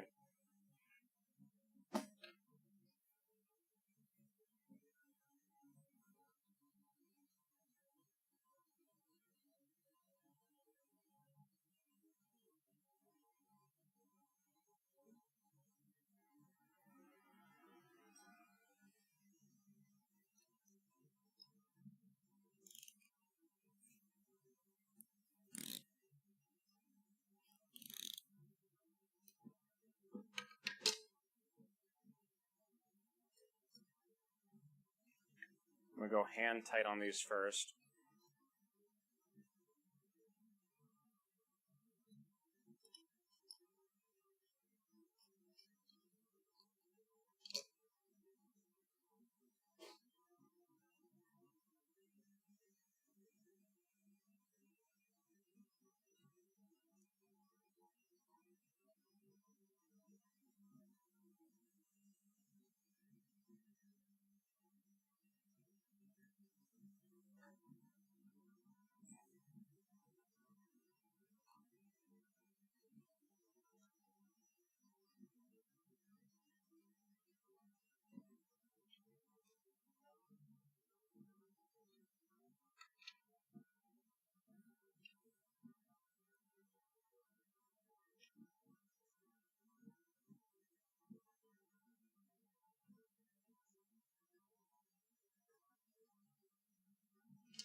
All right, so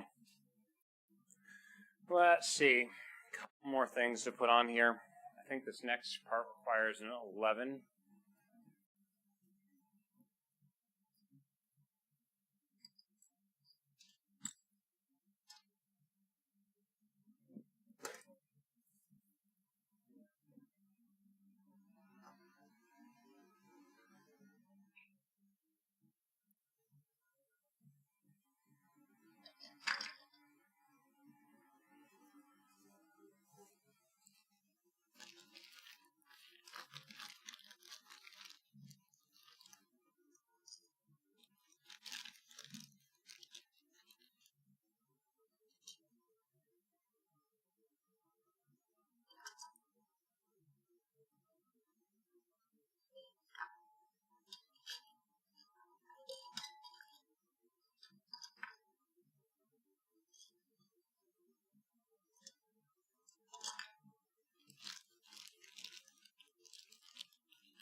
All right, I think those are an 11.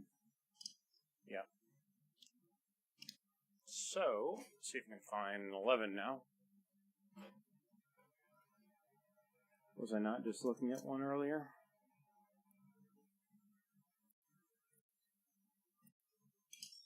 Yeah, there's our 11.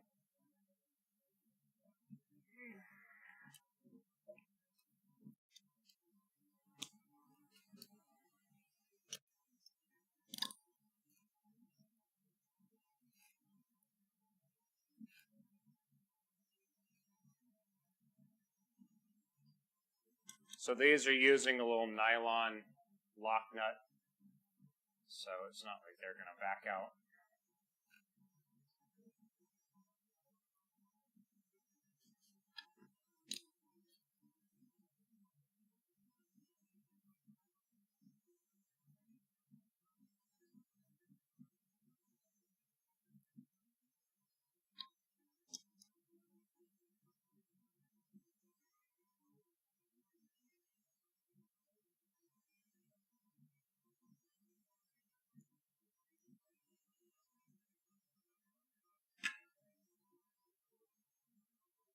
Okay, cool. There's all those.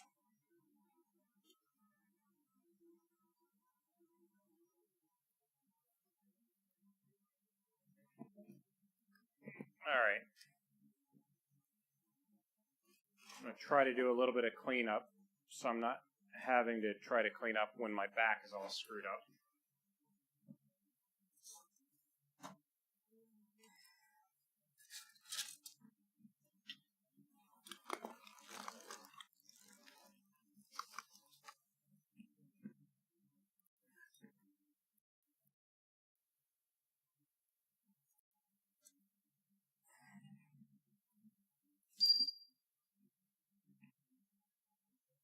All right.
think these are 14s.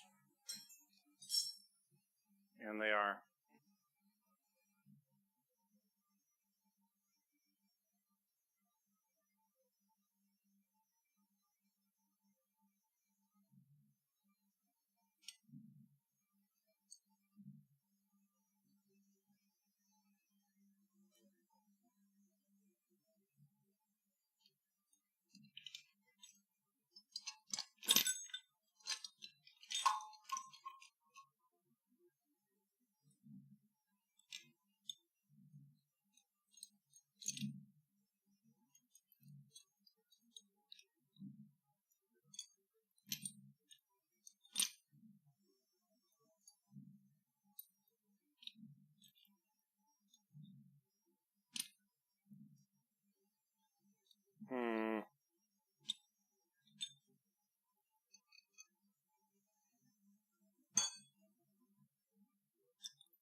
Okay.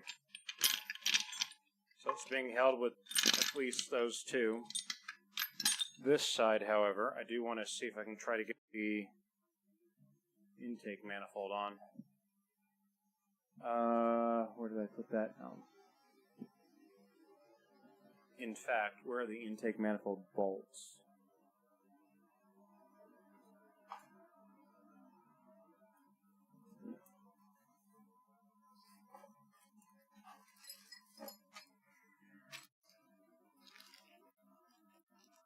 Little cable, these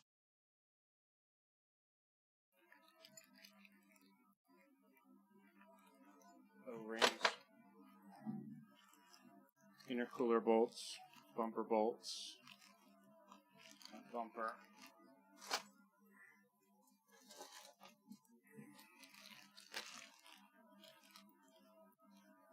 AC condenser,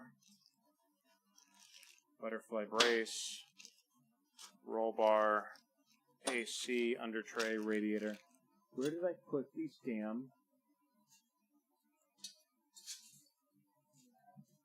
exhaust down pipe, headlight mount? Where did I put these things?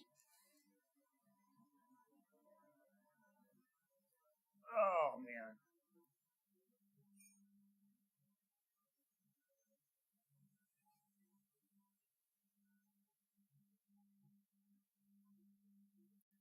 Trying to remember where I put the actual manifolds themselves. Oh, literally right there.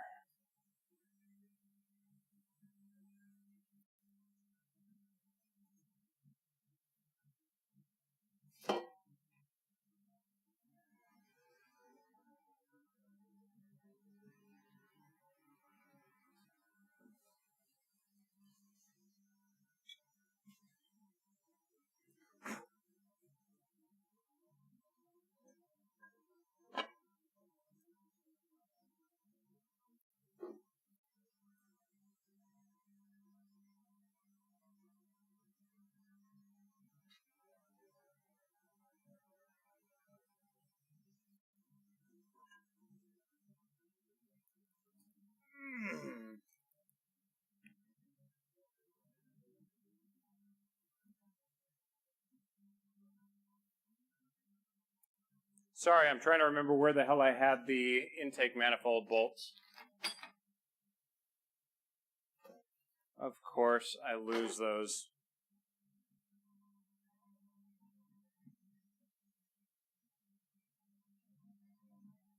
Oh, man.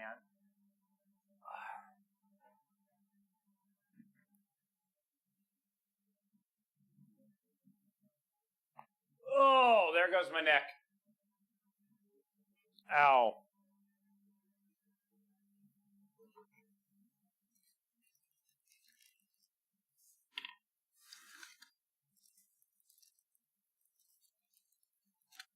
Oh, man. Think you heard a neck click? Probably. Microphone's pretty damn sensitive.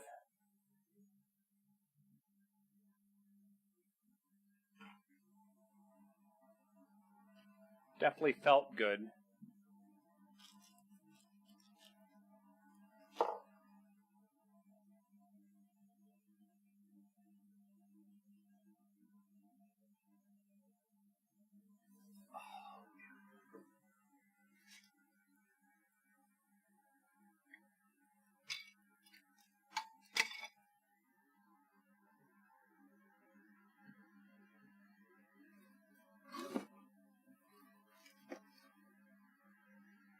Oh, man.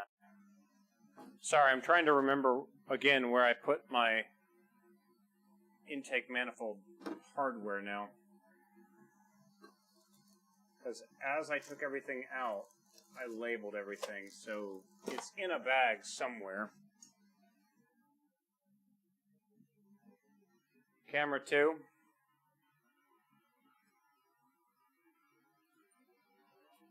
Oh, man.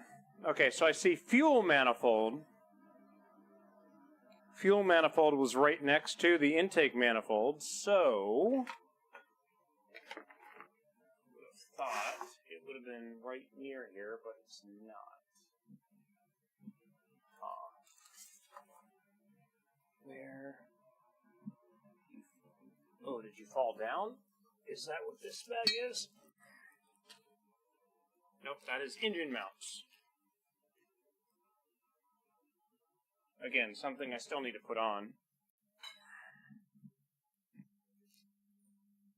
Move that over here.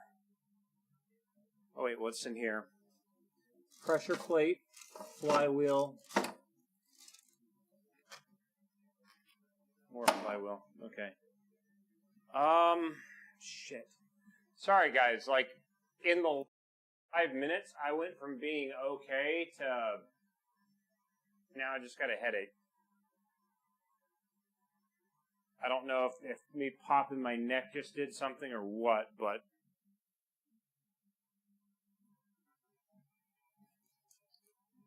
intake manifold, there we go. Alright.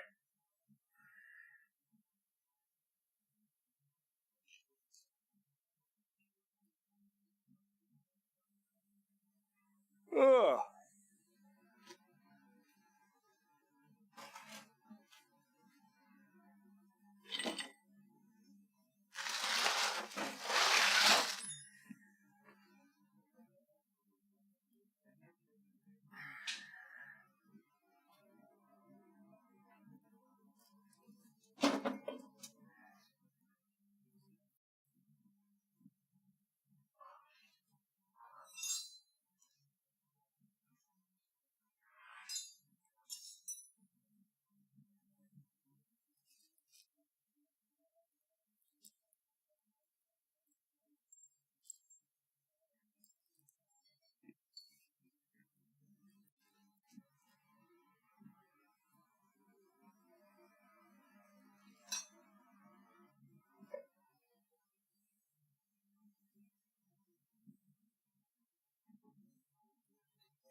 Camera 1.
So, this intake manifold, you might notice that there's some really shiny spots on it compared to other spots. I took a grinder to this entire thing, and all the flashing, any sharp edges, I broke all those sharp edges, so the thing, you can rub your hands all over it and won't catch a single sharp edge now. It's freaking great. Previously, the intake manifold was probably the thing that cut my hands the worst on this car.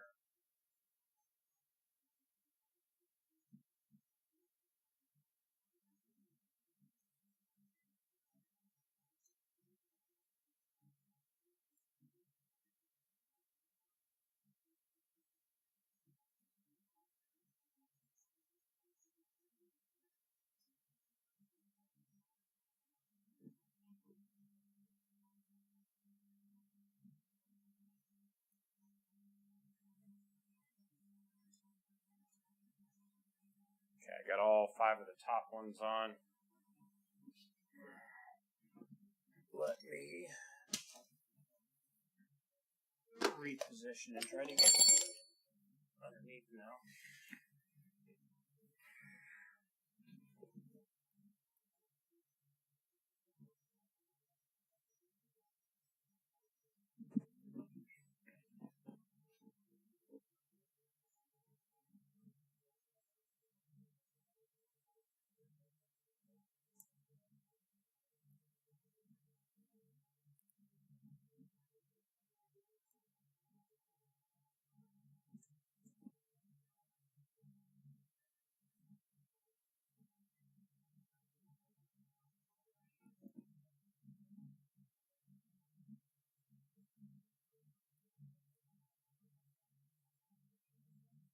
You know what?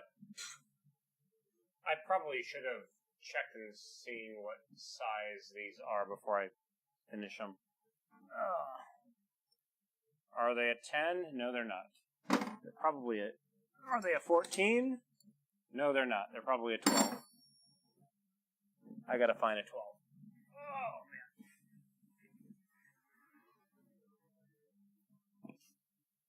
Do we have a 12 in this pile over here?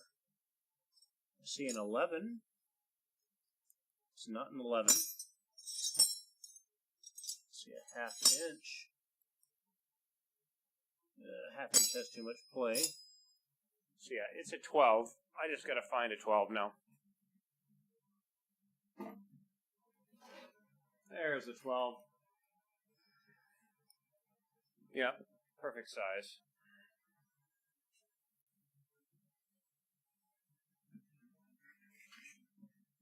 Oh, man.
on the bottom are tightened up.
Intake manifold is on.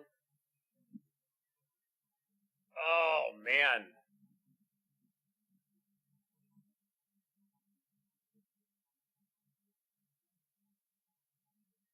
Oh, shoot.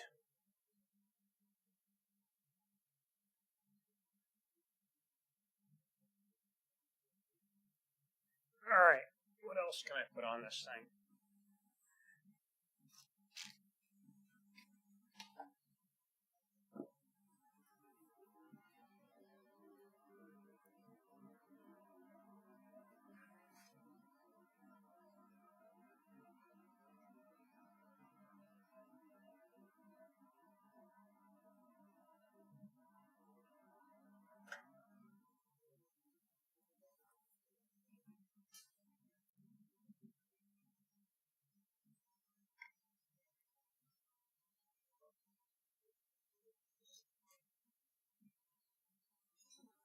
Put the throttle body on it.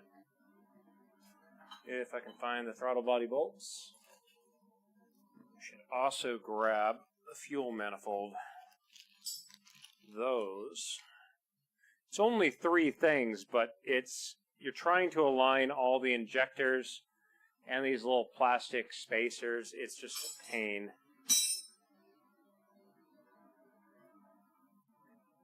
All right, let's see here. Where did I put?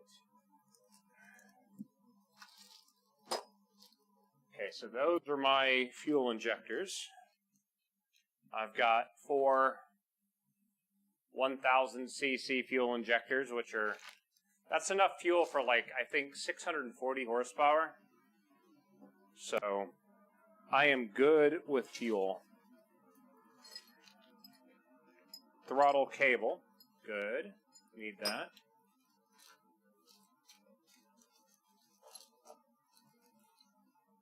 AC, under tray.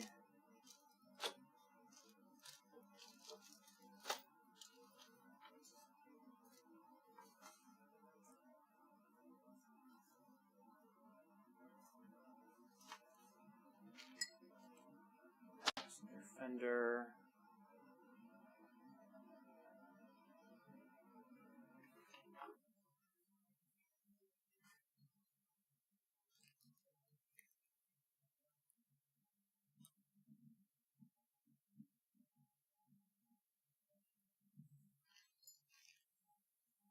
Have I stopped Elite? I haven't been able to play Elite since they broke the game.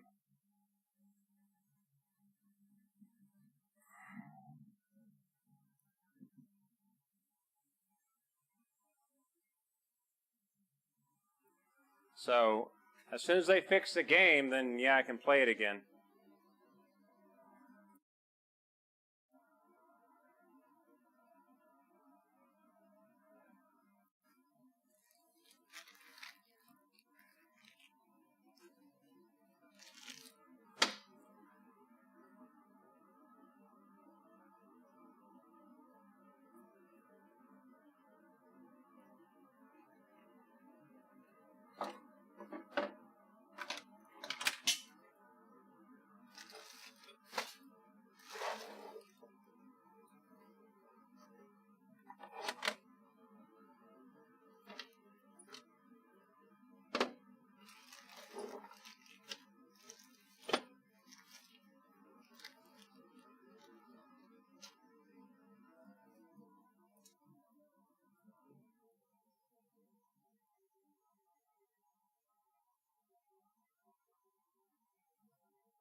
explain broke the game.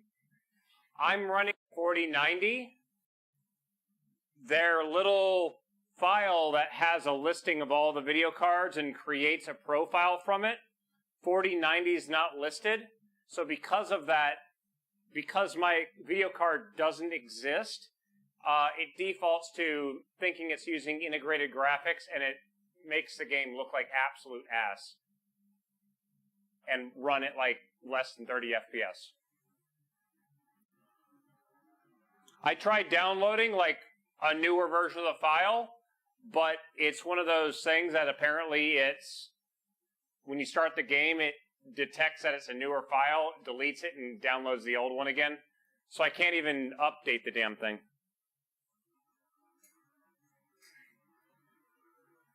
Even get it to trick it into seeing the 4090 and using high settings. When I try to play the game, my CPU is running at like 7% and my GPU is running at like 5. Like, it won't use my hardware, essentially.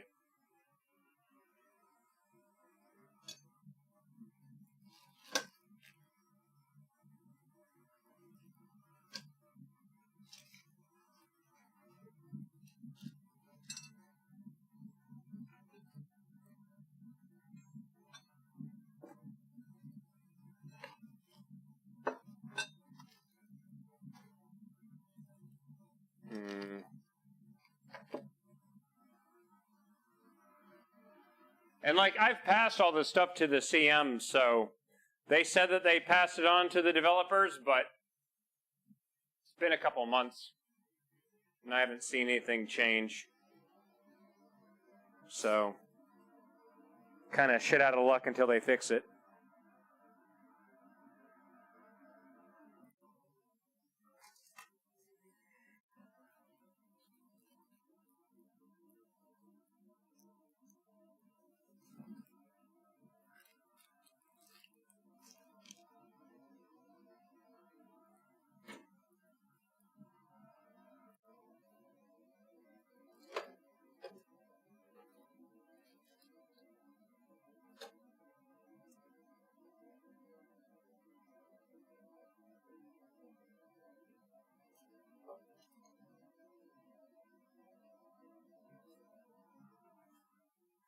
Oh, somewhere here I've got bolts for this damn throttle buddy.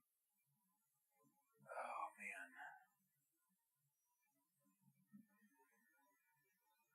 man. Oh, my neck.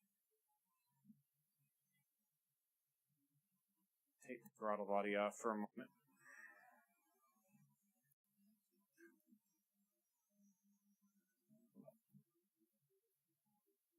Okay, the next problem is, oh, where did I put these damn fuel manifolds?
where the hell did I put these fuel manifolds now?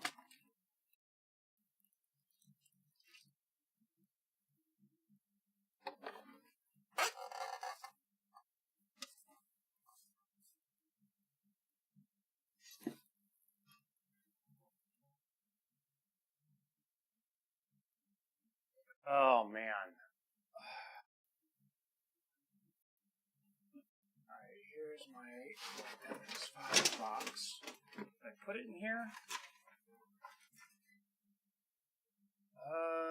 That's not... That's a fuel manifold. It's not the one that I was looking for. The one I'm looking for has a special pressure controller on it. Shit.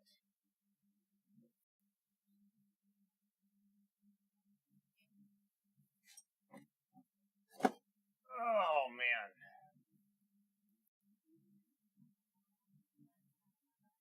Yeah, over the last 10 minutes, I've gone from being okay to suddenly having a pounding headache again.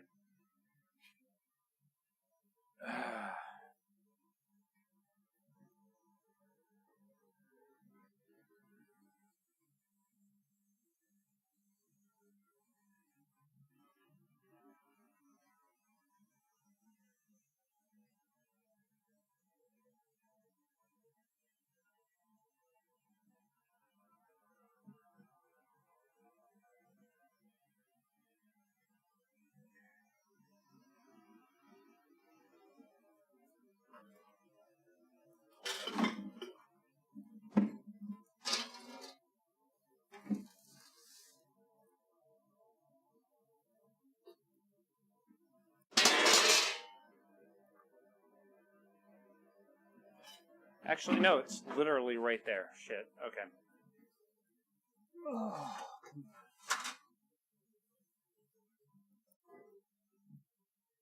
Alright, so that's the fuel manifold.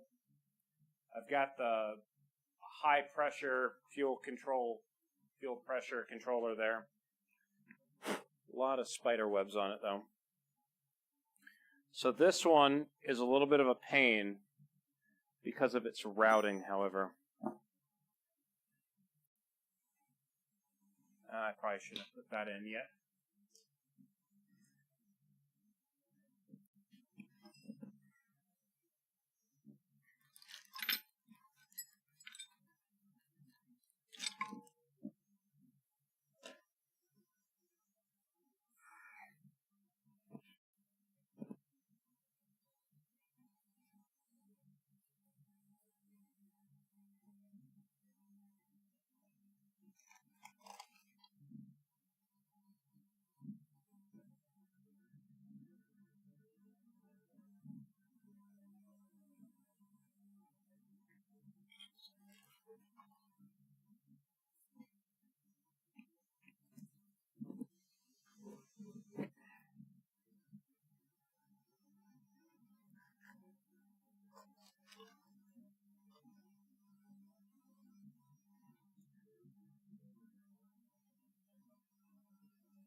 Oh, don't tell me that's not going to fit through there. Shit. That's what I was afraid of. Damn it.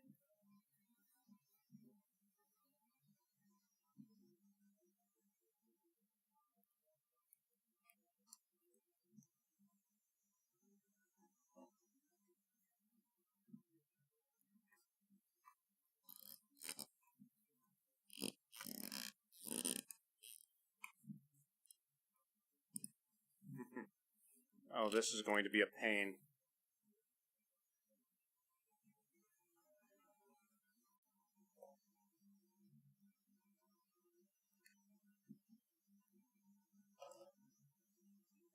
Found anything yet? We ain't found shit. Ain't found shit.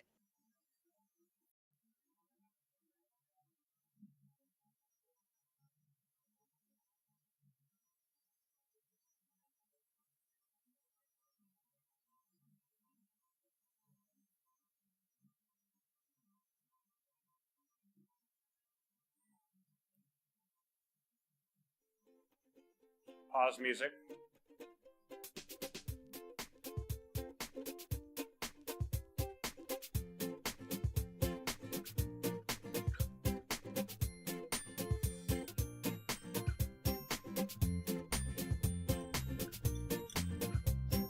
Pink fluffy unicorns dancing on rainbows. Pink fluffy unicorns dancing on rainbows. Pink fluffy unicorns dancing on rainbows. Okay, that's a 14. I think that is a 11. I have an 11 wrench, however. I have a 10. That does me no good. Give me a freaking 11, please. Oh, shit. No, screwdriver will work better. Oh, man. Pause music. Again, guys, I apologize. I might be ending the stream really suddenly here because I went from 0 to 100 with this headache. And it's getting really irritating now.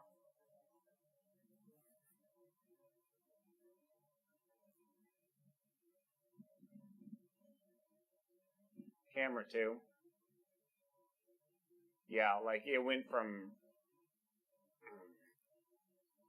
I don't know. I think when I cracked my neck, I did something. I think I pinched a nerve again.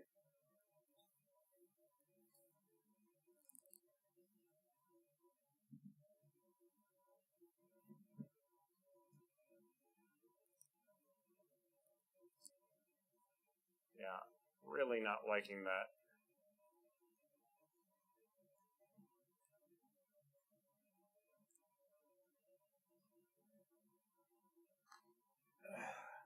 Is this an 11? Please be an 11. It's an 11! Okay.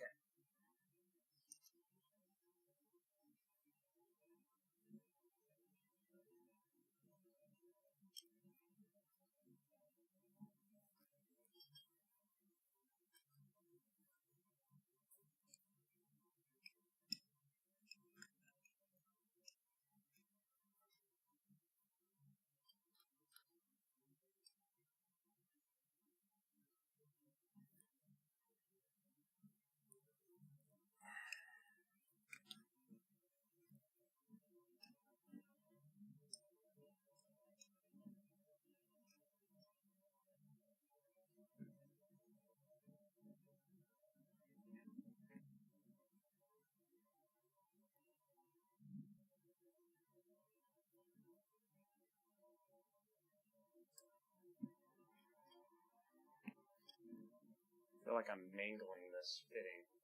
I'm not liking that because this is part of the fuel system.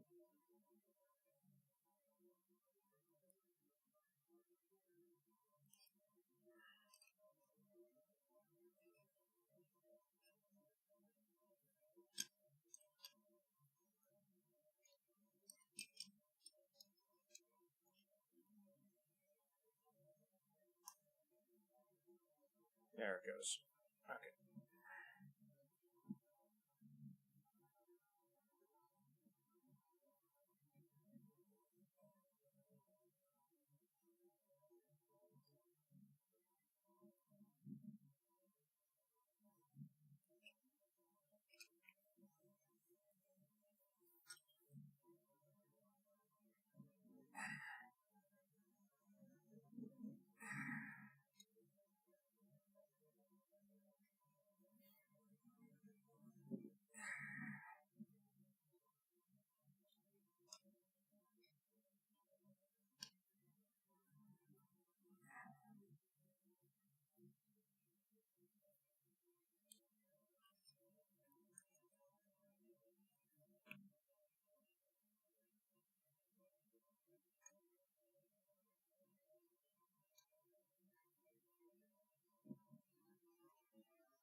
camera 1.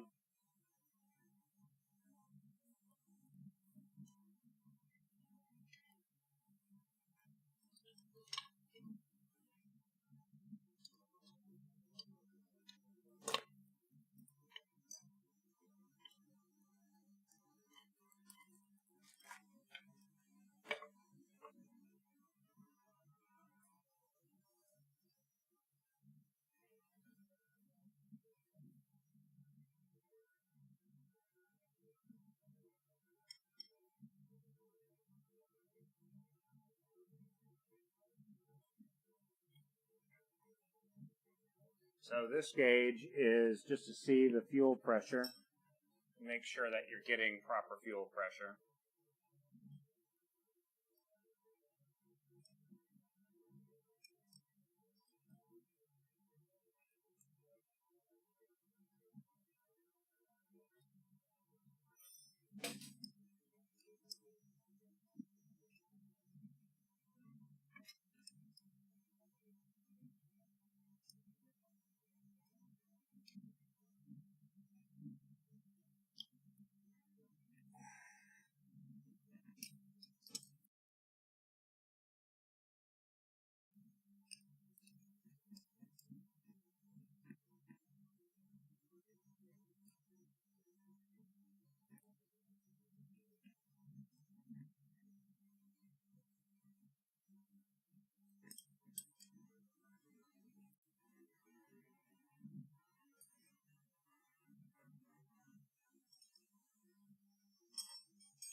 Now comes the annoying part. Getting the fuel injectors to go in.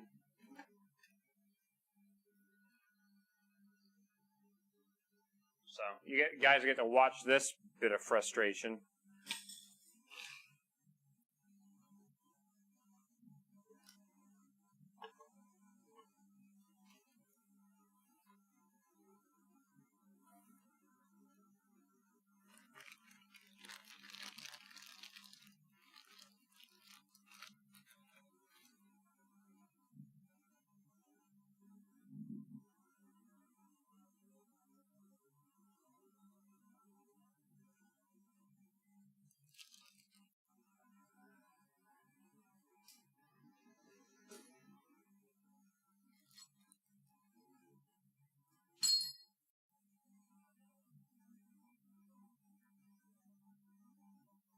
Six 1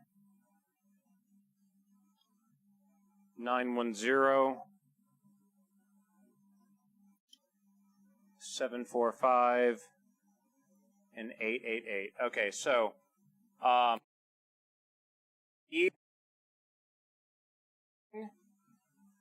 I put the fuel injectors in what is it called?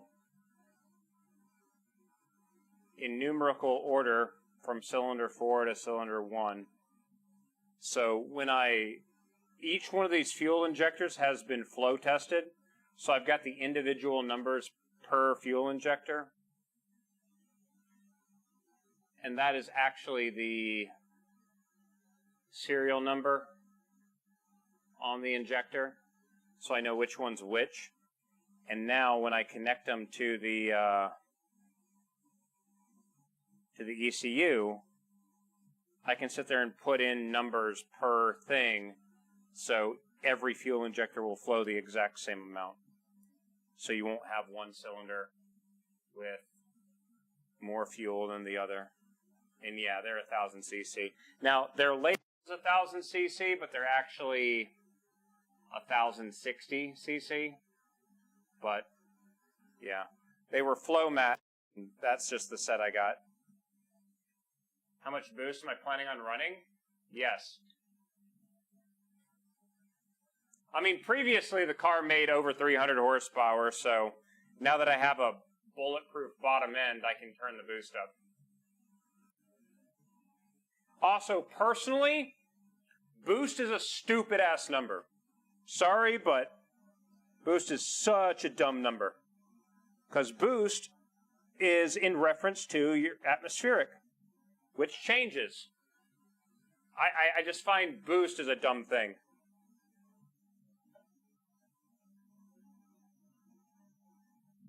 And this is where the pain in the ass is. It is, but that's what we have to deal with? No, you don't. Use kilopascals. Kilopascals is the same no matter what. So here's the deal. 100 kilopascals. That's sea level air pressure. Pause music. 200 kilopascals. 14 psi. I'm sorry. My mistake. 14.7 psi. If you're at sea level. Right? If you live, for example, 6,000 feet up, where regular air pressure is, say, 88 kilopascals, well, if you have 88 and you're giving 14 psi, well, now you're only making 187 kilopascals worth of air pressure, which is still 14 psi. That's why I say boost is stupid, because it's all dependent on what your local pressures are. 200 kilopascals is 200 kilopascals no matter where you are. So it's always funny when you see like YouTubers. They're always talking about how like they're down at sea level and they're running 25 psi, right? And then they go up into the mountains and they race, and now they're running 35. And it's like, it's not much difference. You lost so much air pressure going up in altitude. All you did, like both of them are running, say, 350 kilopascals on both, but one is showing more boost because boost is a stupid number that is dependent on what your local air pressure is. That's why I just think it's dumb. It's just dumb. I wish the community would understand that and move away from using a number that is variable depending on where you are. It's just stupid to me. Crazy thing, a lot of things other people don't think about too, is if you're at a higher altitude and the air is thinner, have you ever stopped to think about how that affects your exhaust? Because at sea level, because you've got, 14.7 psi worth of atmosphere pushing the exhaust back up the tube, right? Well, at higher altitudes, there's less air pressure, so the exhaust flows better.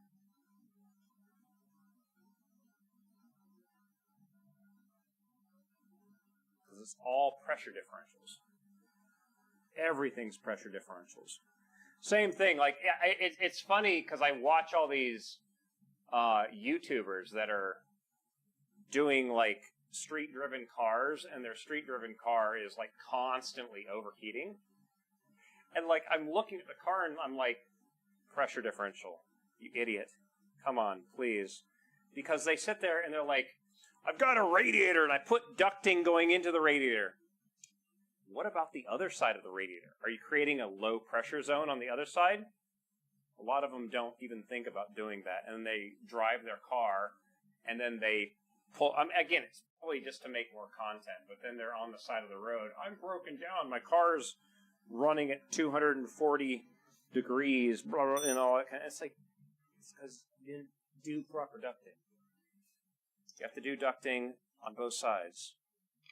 It's all pressure differential.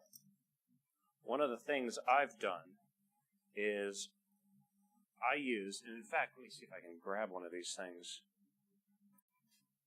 Ever messed with a manometer before? Where did I put it? I think it's in the trunk. Manometers are fun little tools. Pretty sure you've seen one. But manometer. I can't say it. So all it is a thing. You tap both sides into something, and you can essentially get, inches of air pressure on either side, right? If you are building a high-performance, air-cooled PC, I would highly recommend get yourself one of those.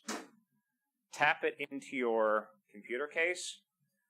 One side exposed to outside atmosphere, one side in the case itself.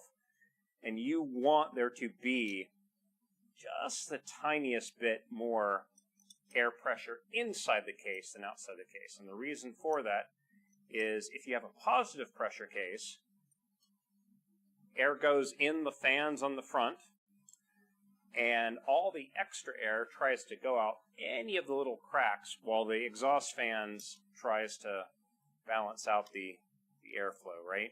But you want that tiniest bit of positive pressure. If you have a computer case and you have negative air pressure, your exhaust fans are too strong. What ends up happening is every single crack on that computer is now sucking in dust. And that is why a negative pressure case tends to be the most dusty things on the planet, while a positive pressure case tends to be nice and clean because you control the airflow going into the fans on the front, which tend to go through filters, right? And now that's actually one of the problems that I'm having to deal with that blue thing over there. That is my bead blast cabinet, media blaster. And for that one, I need a negative pressure because, again, I want clean air around to be sucked in, and I don't want any of that dirty media getting out any of the crevices and getting dust everywhere. So that'll be a thing later on. Sorry, I'm trying to align these fuel injectors slightly so I can actually get the cables plugged into them later on.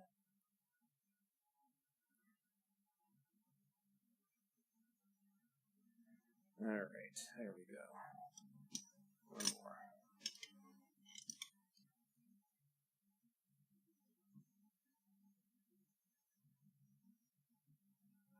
But yeah, like when I tune my cars, I tune my cars to kilopascal limits. So, like the Miata, 250 kilopascals, which I think is at sea level, like 20 psi or something like that. Why am I loosening this? But up in the mountains where I was living at the time, again, still 250 kilopascals, but the boost pressure was a lot higher.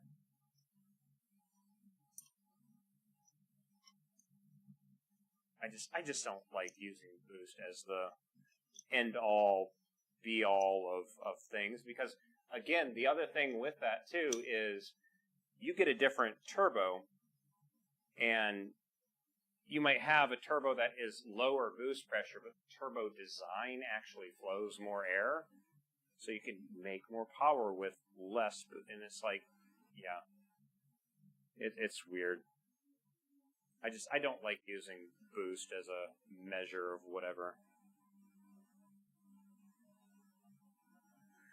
Alright, there's that. Fuel manifold is now on. That is good to go. Oh, the next bit that I've got to do, I've got to pull out the cherry picker. You know what we can do, though? Let's see if I can actually do this real quick. I do have this new seal that goes in the end. How does this work? That is a different size. I don't like that.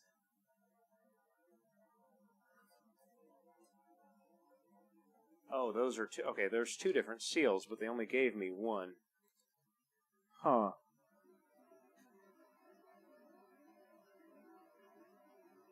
Did they give me the other seal in the other bag? Let me check this.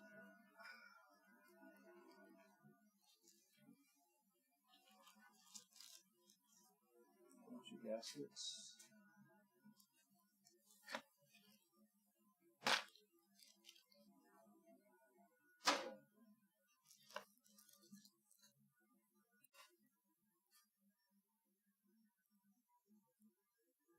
That does not look like it.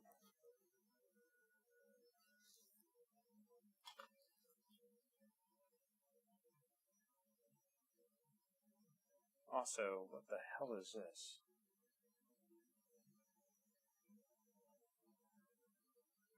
My car does not have a gasket that looks like that. I don't know what the hell that is.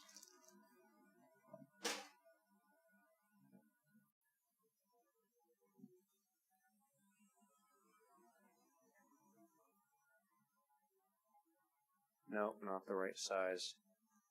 Okay, I'm going to hold off on that because this thing, it wasn't leaking oil out the turret anyway, but I was like, you just change the thing, but I don't think I need to do that. Oh, man.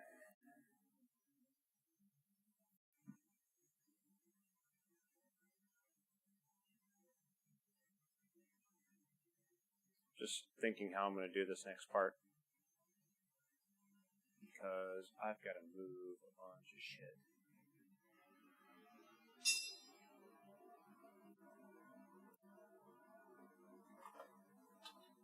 Okay.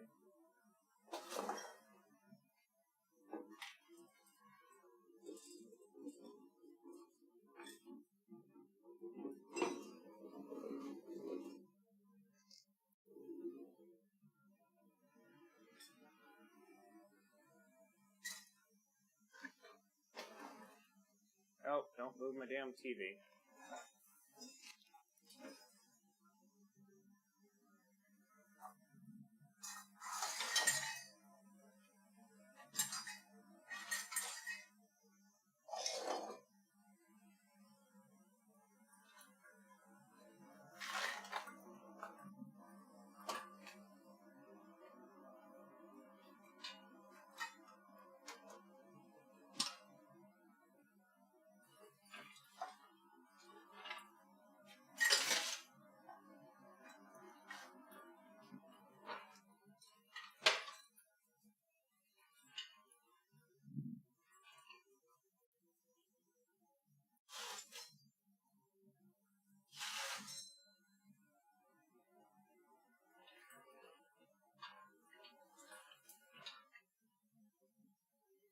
Oh, okay. So yeah, I'm kind of at that weird point now where to do anything now, I've got to unfold this cherry picker, get it completely set up.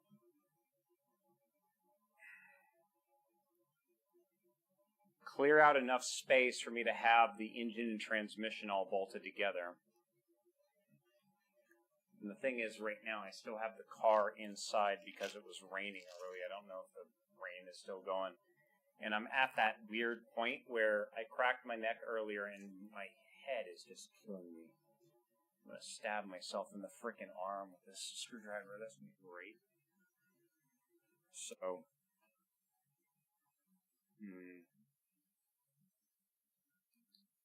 Okay, fuel manifold bolts. Trash. Got those back on. Okay. Yeah, to be honest, I think that's going to be it for me today, guys. Just, oh man, just got this freaking headache. It's so annoying that I was doing good too, and then try to relieve the pressure in my neck, and now everything's gone to shit. Ugh. I did get 4 brand new tires, because again, these have sat for a while. I'm pretty sure they're flat spotted, so I got 4 new tires. I'll have to get the car up on jack stands and get the wheels pulled off and take to the shop to have them change that out.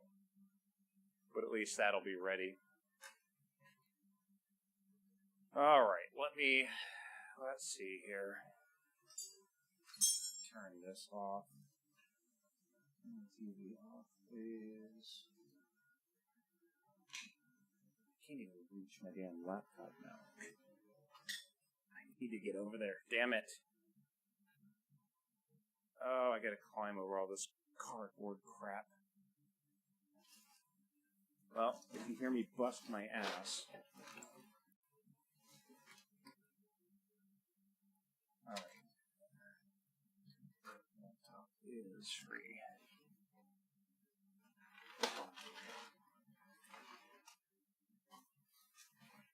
Alright. Oh, nope.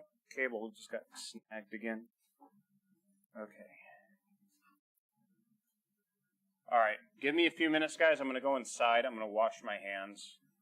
And then I'll get downstairs and get you guys over to go watch somebody. But I got to get off here, guys.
Alright, let's see here.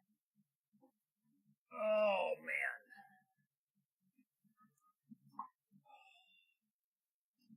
Where is...